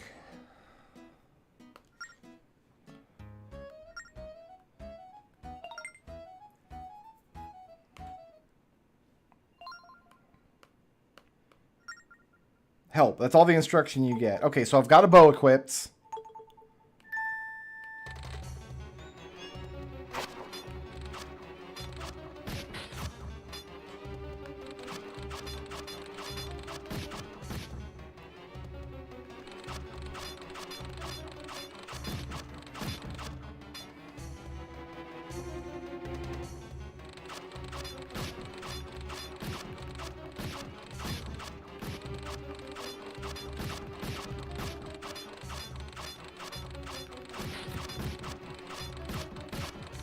I can't see where I'm aiming, by the way, because I'm not actually playing on...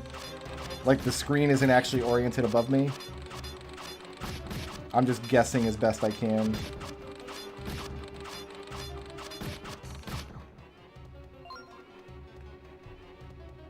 Did I win? Is that it?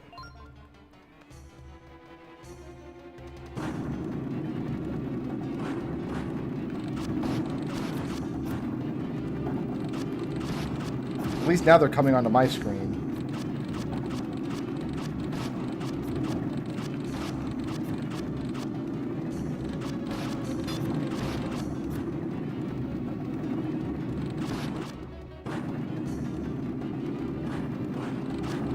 Why are we escaping on this car? Why don't we escape on my goddamn train? It's parked right outside. Why are we Monkey Dan country all of a sudden?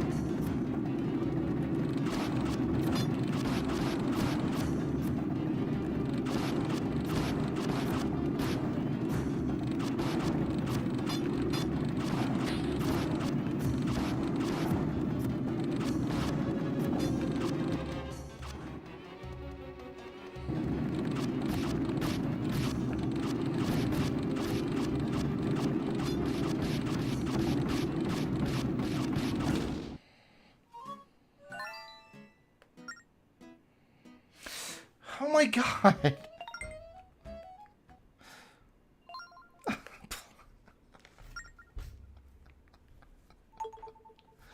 Dude.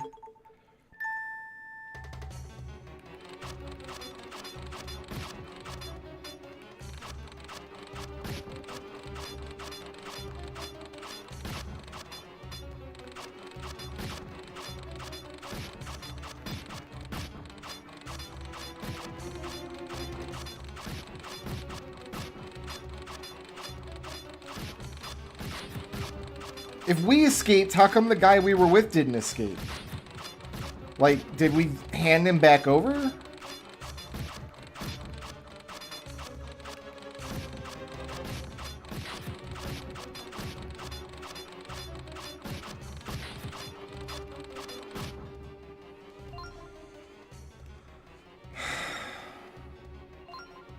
No, let's not escape in the little car. Let's escape in my train! It's parked right outside, dude!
Look how much just stupid, ridiculous crap there is in this game.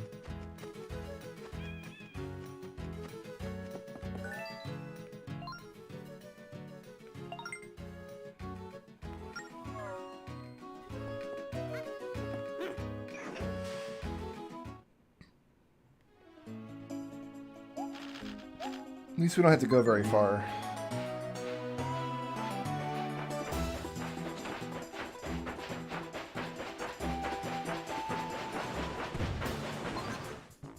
Oh god, I got pirates.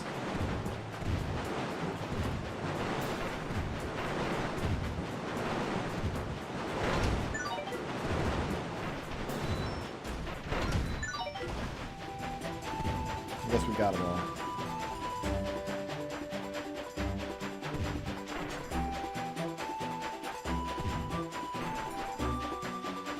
still have 3 dark ores. Yuck.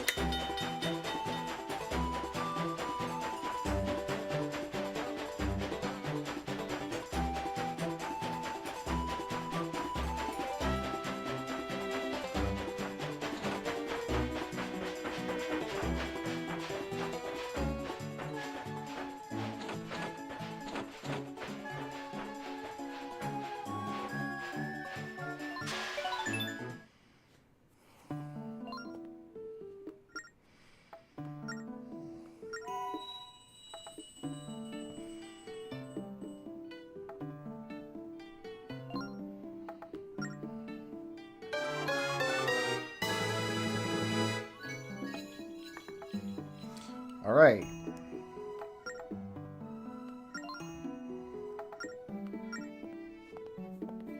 Now we go back and buy even more dark ore. I do not care about this. Shut up.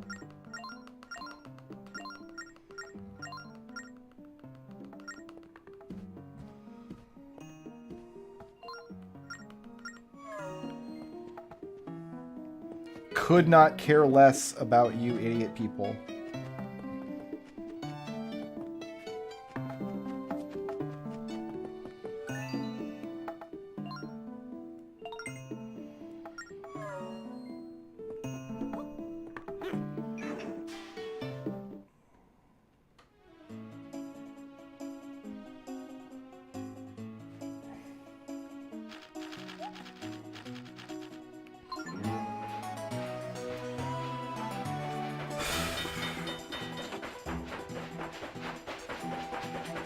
I want to say I started streaming at like 7:30 or something today, which means we're coming up on 4 hours of pursuing this side quest. These are off to my right.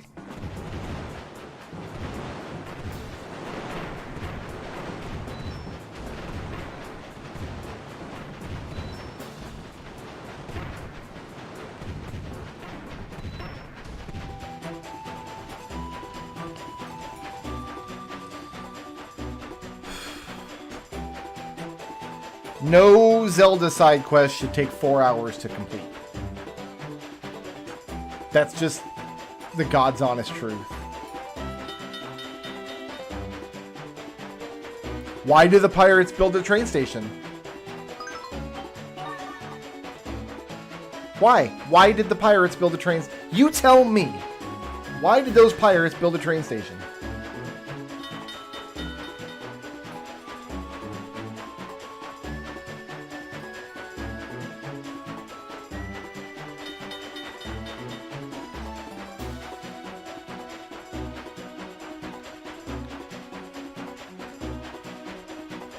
You guys want to know what I've been doing to wipe the taste of Spirit Tracks out of my mouth after I streamed it? I've been playing a lot of Mega Man. That's what I've been doing.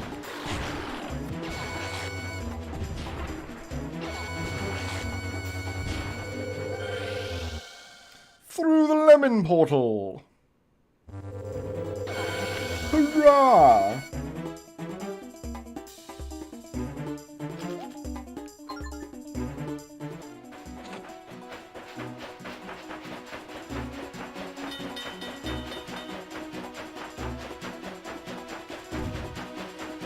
I've been playing a lot of Mega Man 5, 6, and Rock and Roll as 3 of the best Mega Man games to unwind with.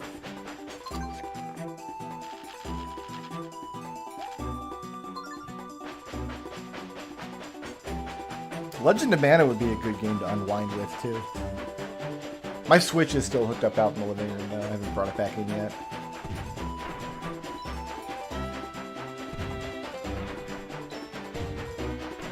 We're going to be under 1,000 rupees. We will have invested like 500 or 600 rupees into this endeavor at this point.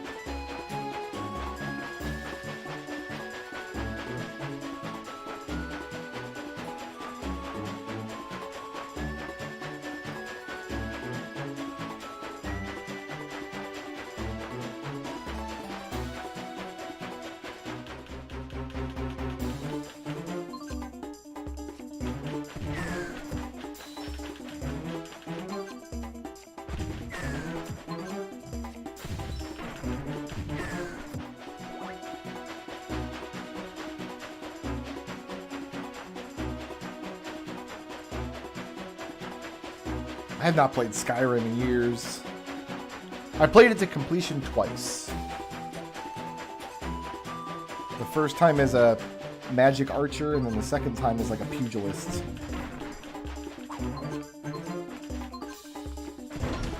Wasn't fast enough there.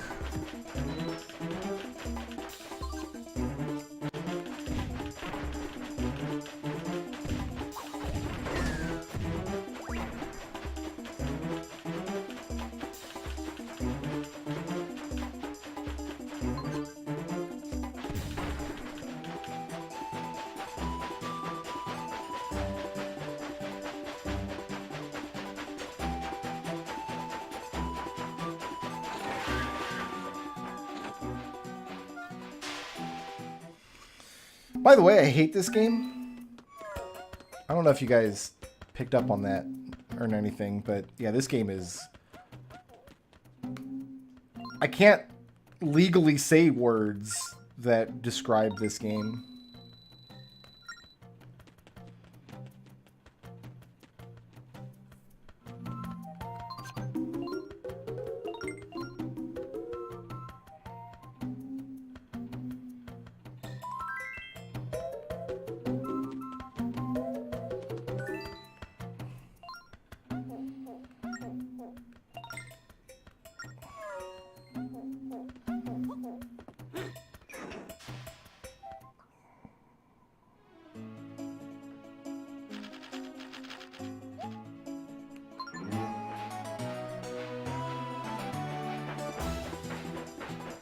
I mean, even if I was streaming this to Twitch, I still wouldn't want to say the words that you need to describe this game. They're too vulgar, even for me. This game is complete trash. There was nothing good about this game. There was no part of this game that I'm like, oh, you know what? I kind of see why that was that way.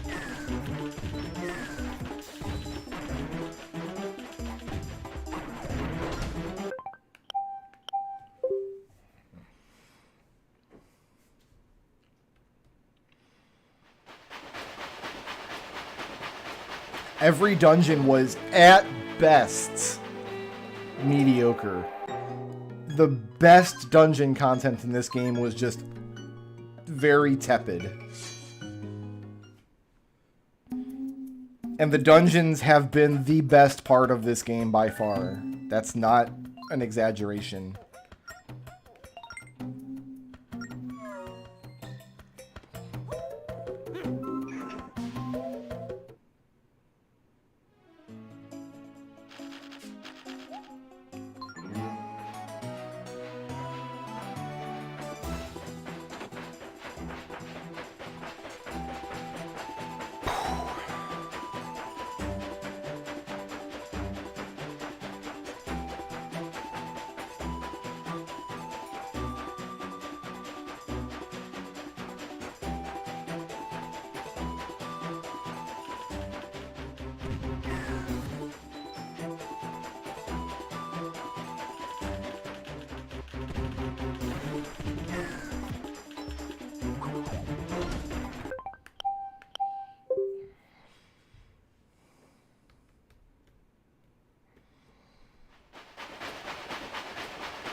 I'm not leaving anything to chance. If I get hit once, I'm restarting.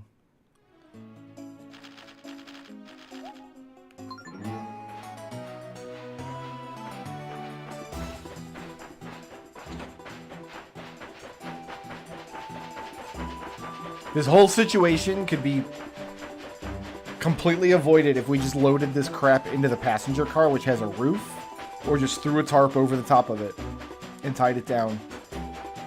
I am a complete idiot. I don't know anything about anything, let alone complicated logistics of transporting goods across vast distances by train, right? I'm a moron, and I thought of, hey, let's use a tarp. I am literally a college dropout, and I thought of, hey, let's use a tarp. I had that thought.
God damn it, I didn't see the second one.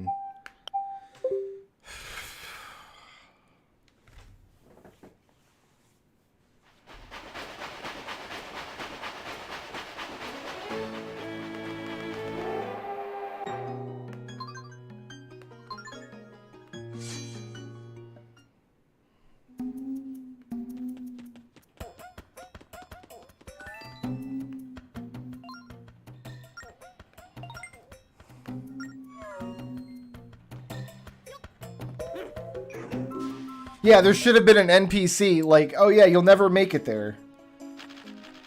You won't, like, you're gonna have to... I don't know. It takes so much time to experiment in this game. In a really well-designed exploration game, the game will be designed and balanced so that you're always motivated to try stuff. You're always motivated to try to do stuff. In this game, I'm not motivated to try to do anything. Because it takes 6 months to do, like, just cross the map.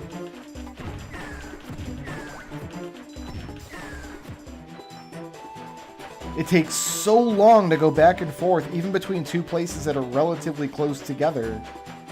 It's like... I just don't want to. It's so boring.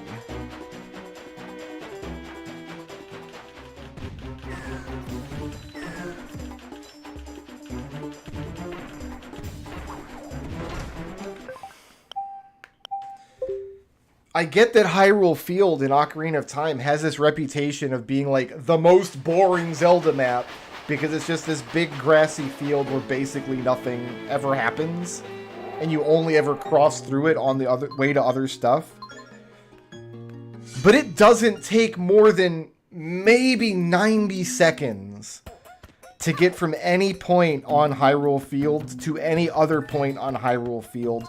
And that's before you factor in the ability to fast travel in Ocarina of Time. There are like 3 or 4 different fast travel conduits that get you from one part of the world to the other without having to wait and watch a screen literally doing nothing.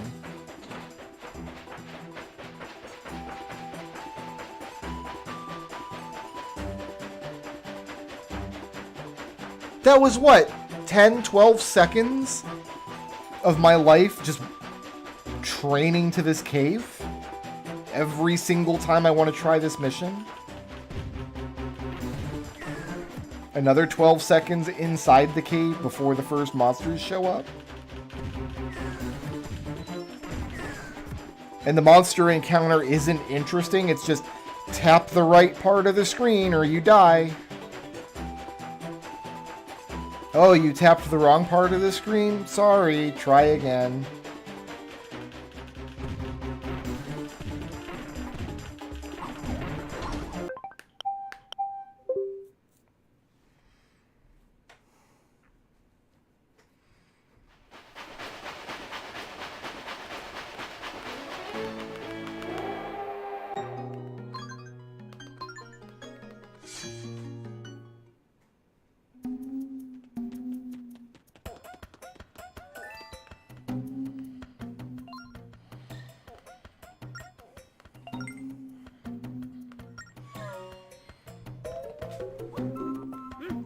I've spent probably 30 hours of my life on Hyrule Fields crisscrossing back and forth or hunting down Poes or like blowing up the secret rocks and stuff. Like, I've never regretted any of the time I spent on Hyrule Field.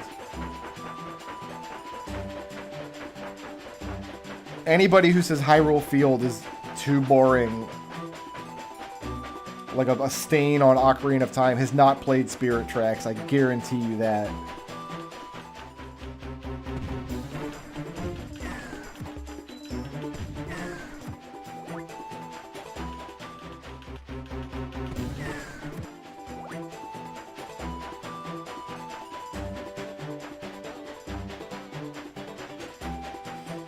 Waiting, waiting, waiting, waiting, waiting, waiting. Monsters.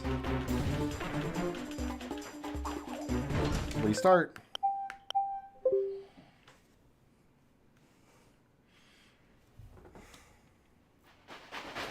I tapped the wrong part of the screen. I'm sorry.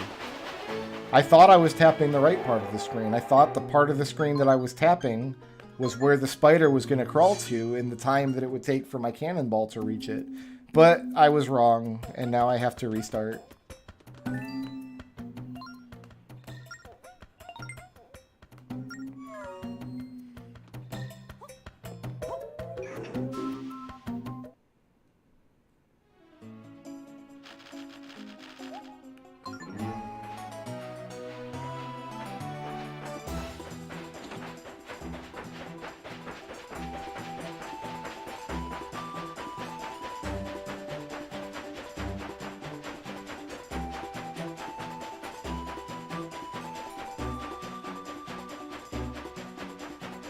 Look how little of this cave you can see. It's like 10 feet in front of you, maybe?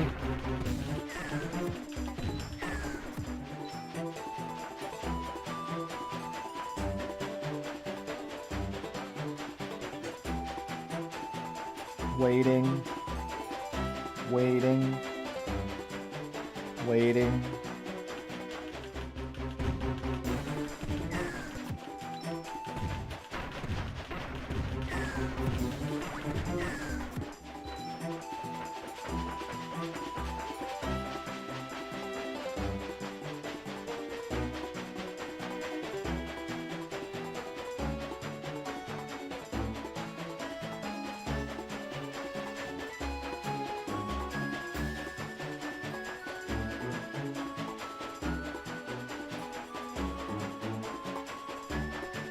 Okay.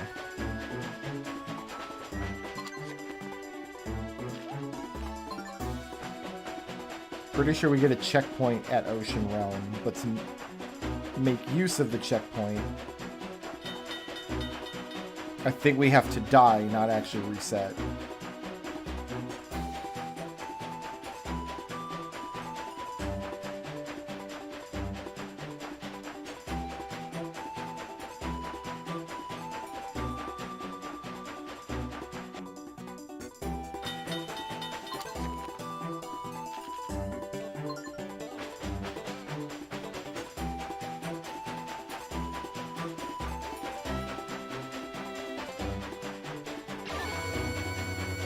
I was expecting land sharks.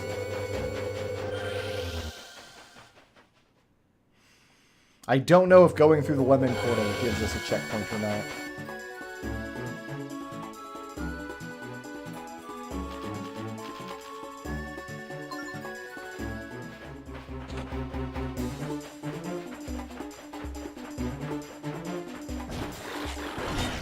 God damn it.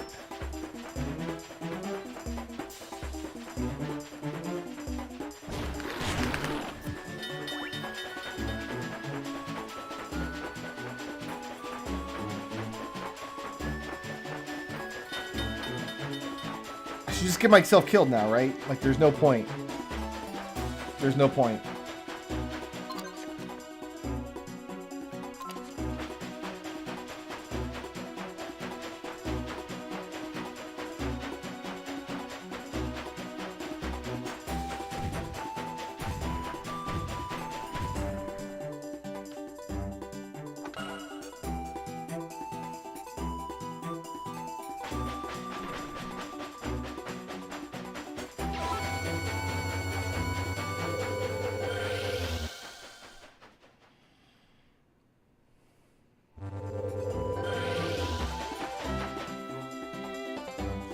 I'm not gonna make it.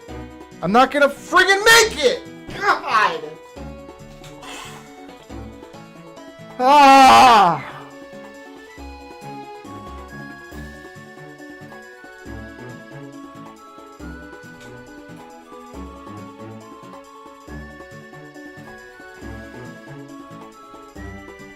I'm not. I have 6 now. Because I got hit by one of those sharks. That I tapped. I tapped him right on his face and he didn't die.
I'm hoping that that save point there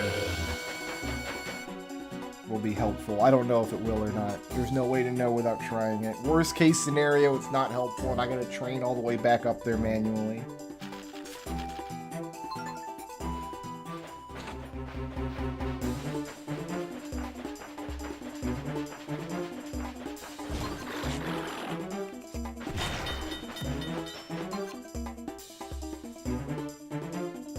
I can't tell where they are.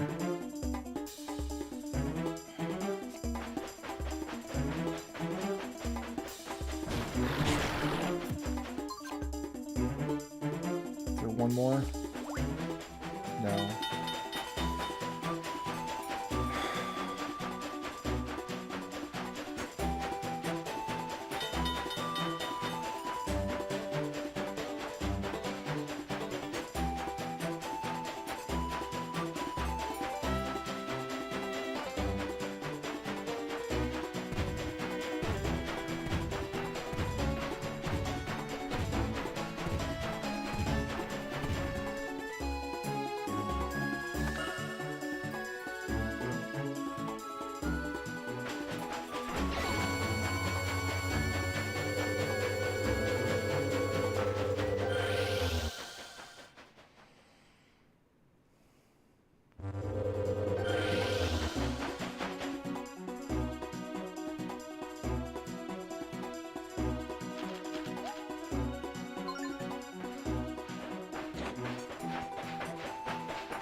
No, it's not over. It's not even close to over.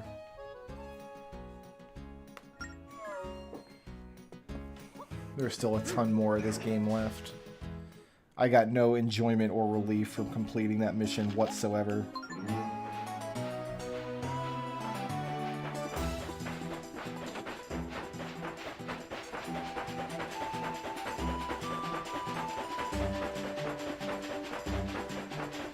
If this turns out to be the greatest Zelda dungeon ever made, it still wouldn't justify 4.5 hours of the worst side quests I've ever played. The ore melts because it's dark ore, and it melts in sunlight. And Link is too stupid to put a tarp over it.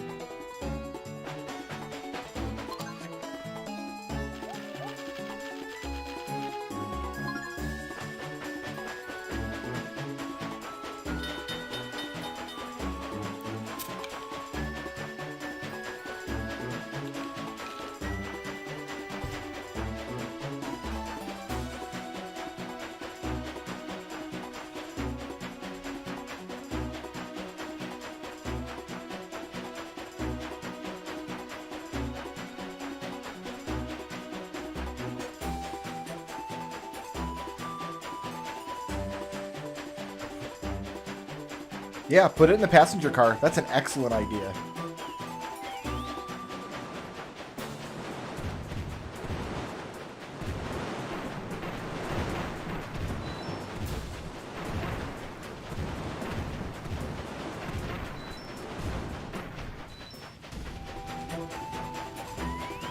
The side quest wouldn't work as intended if any of the characters in this game were even remotely competent.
I feel like we just listened to this music track loop like 3 times with absolutely nothing happening on screen.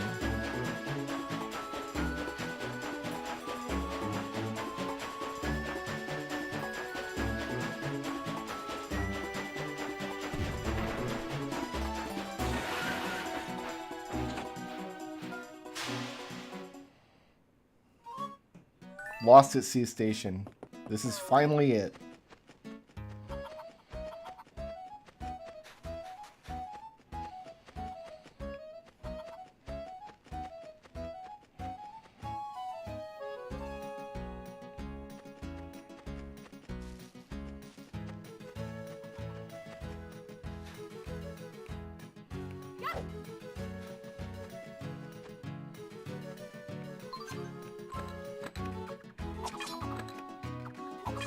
This is the first time we've thrown, like, used any weapons at all.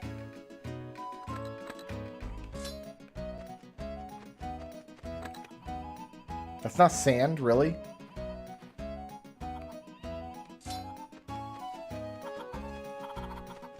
Doesn't count as sand.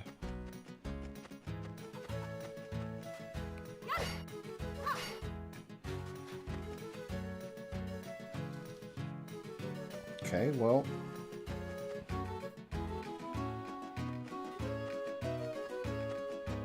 Oh, right, it's a light crystal. Yeah.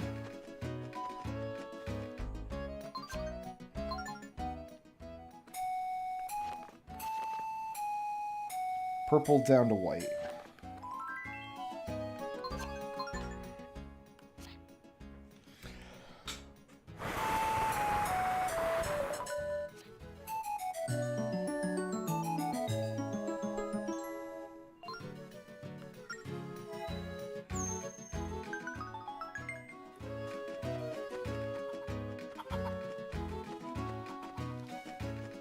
I just had to see if it was going to cross over that sand pit that we saw.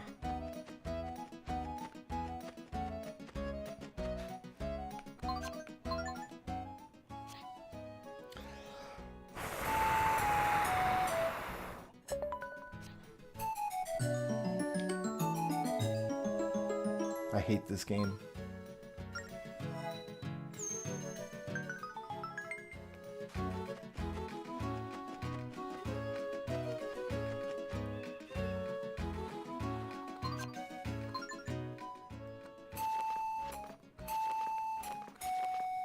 Red, yellow, red, green. Or blue, or whatever.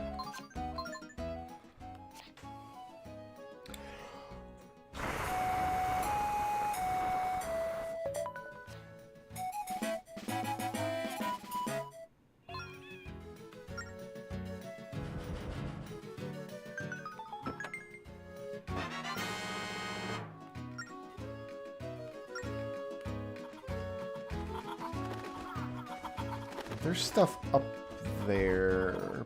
Birds, maybe. You know what? I don't think I've ever used this bird song. Purple, yellow, purple.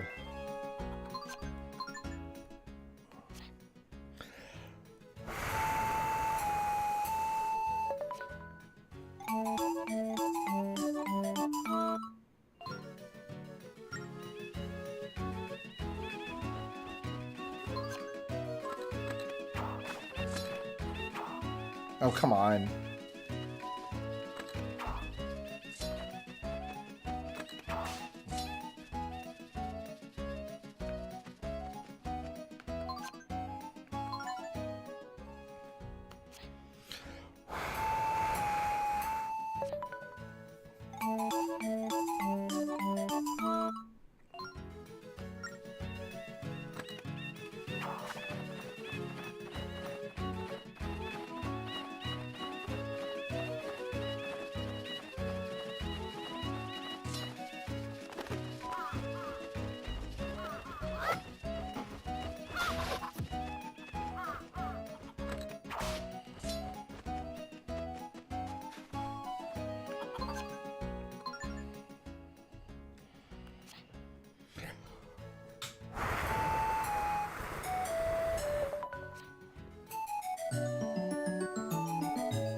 Replica of a legendary temple in a distant kingdom.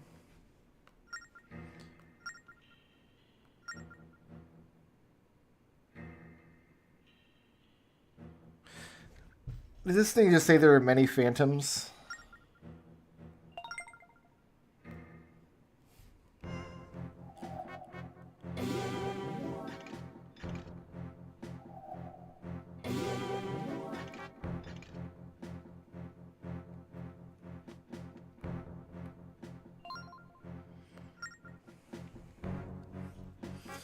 Did we just unlock the, like, Ocean King, like, the Sea King Palace from Phantom Hourglass? Is that what we've done?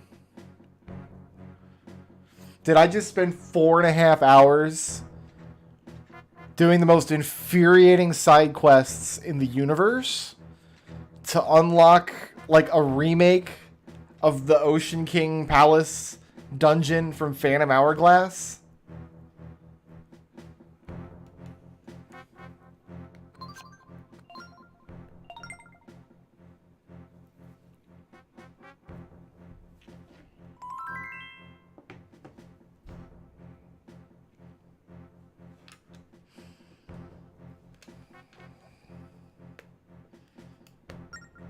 All right, I'm gonna go drink.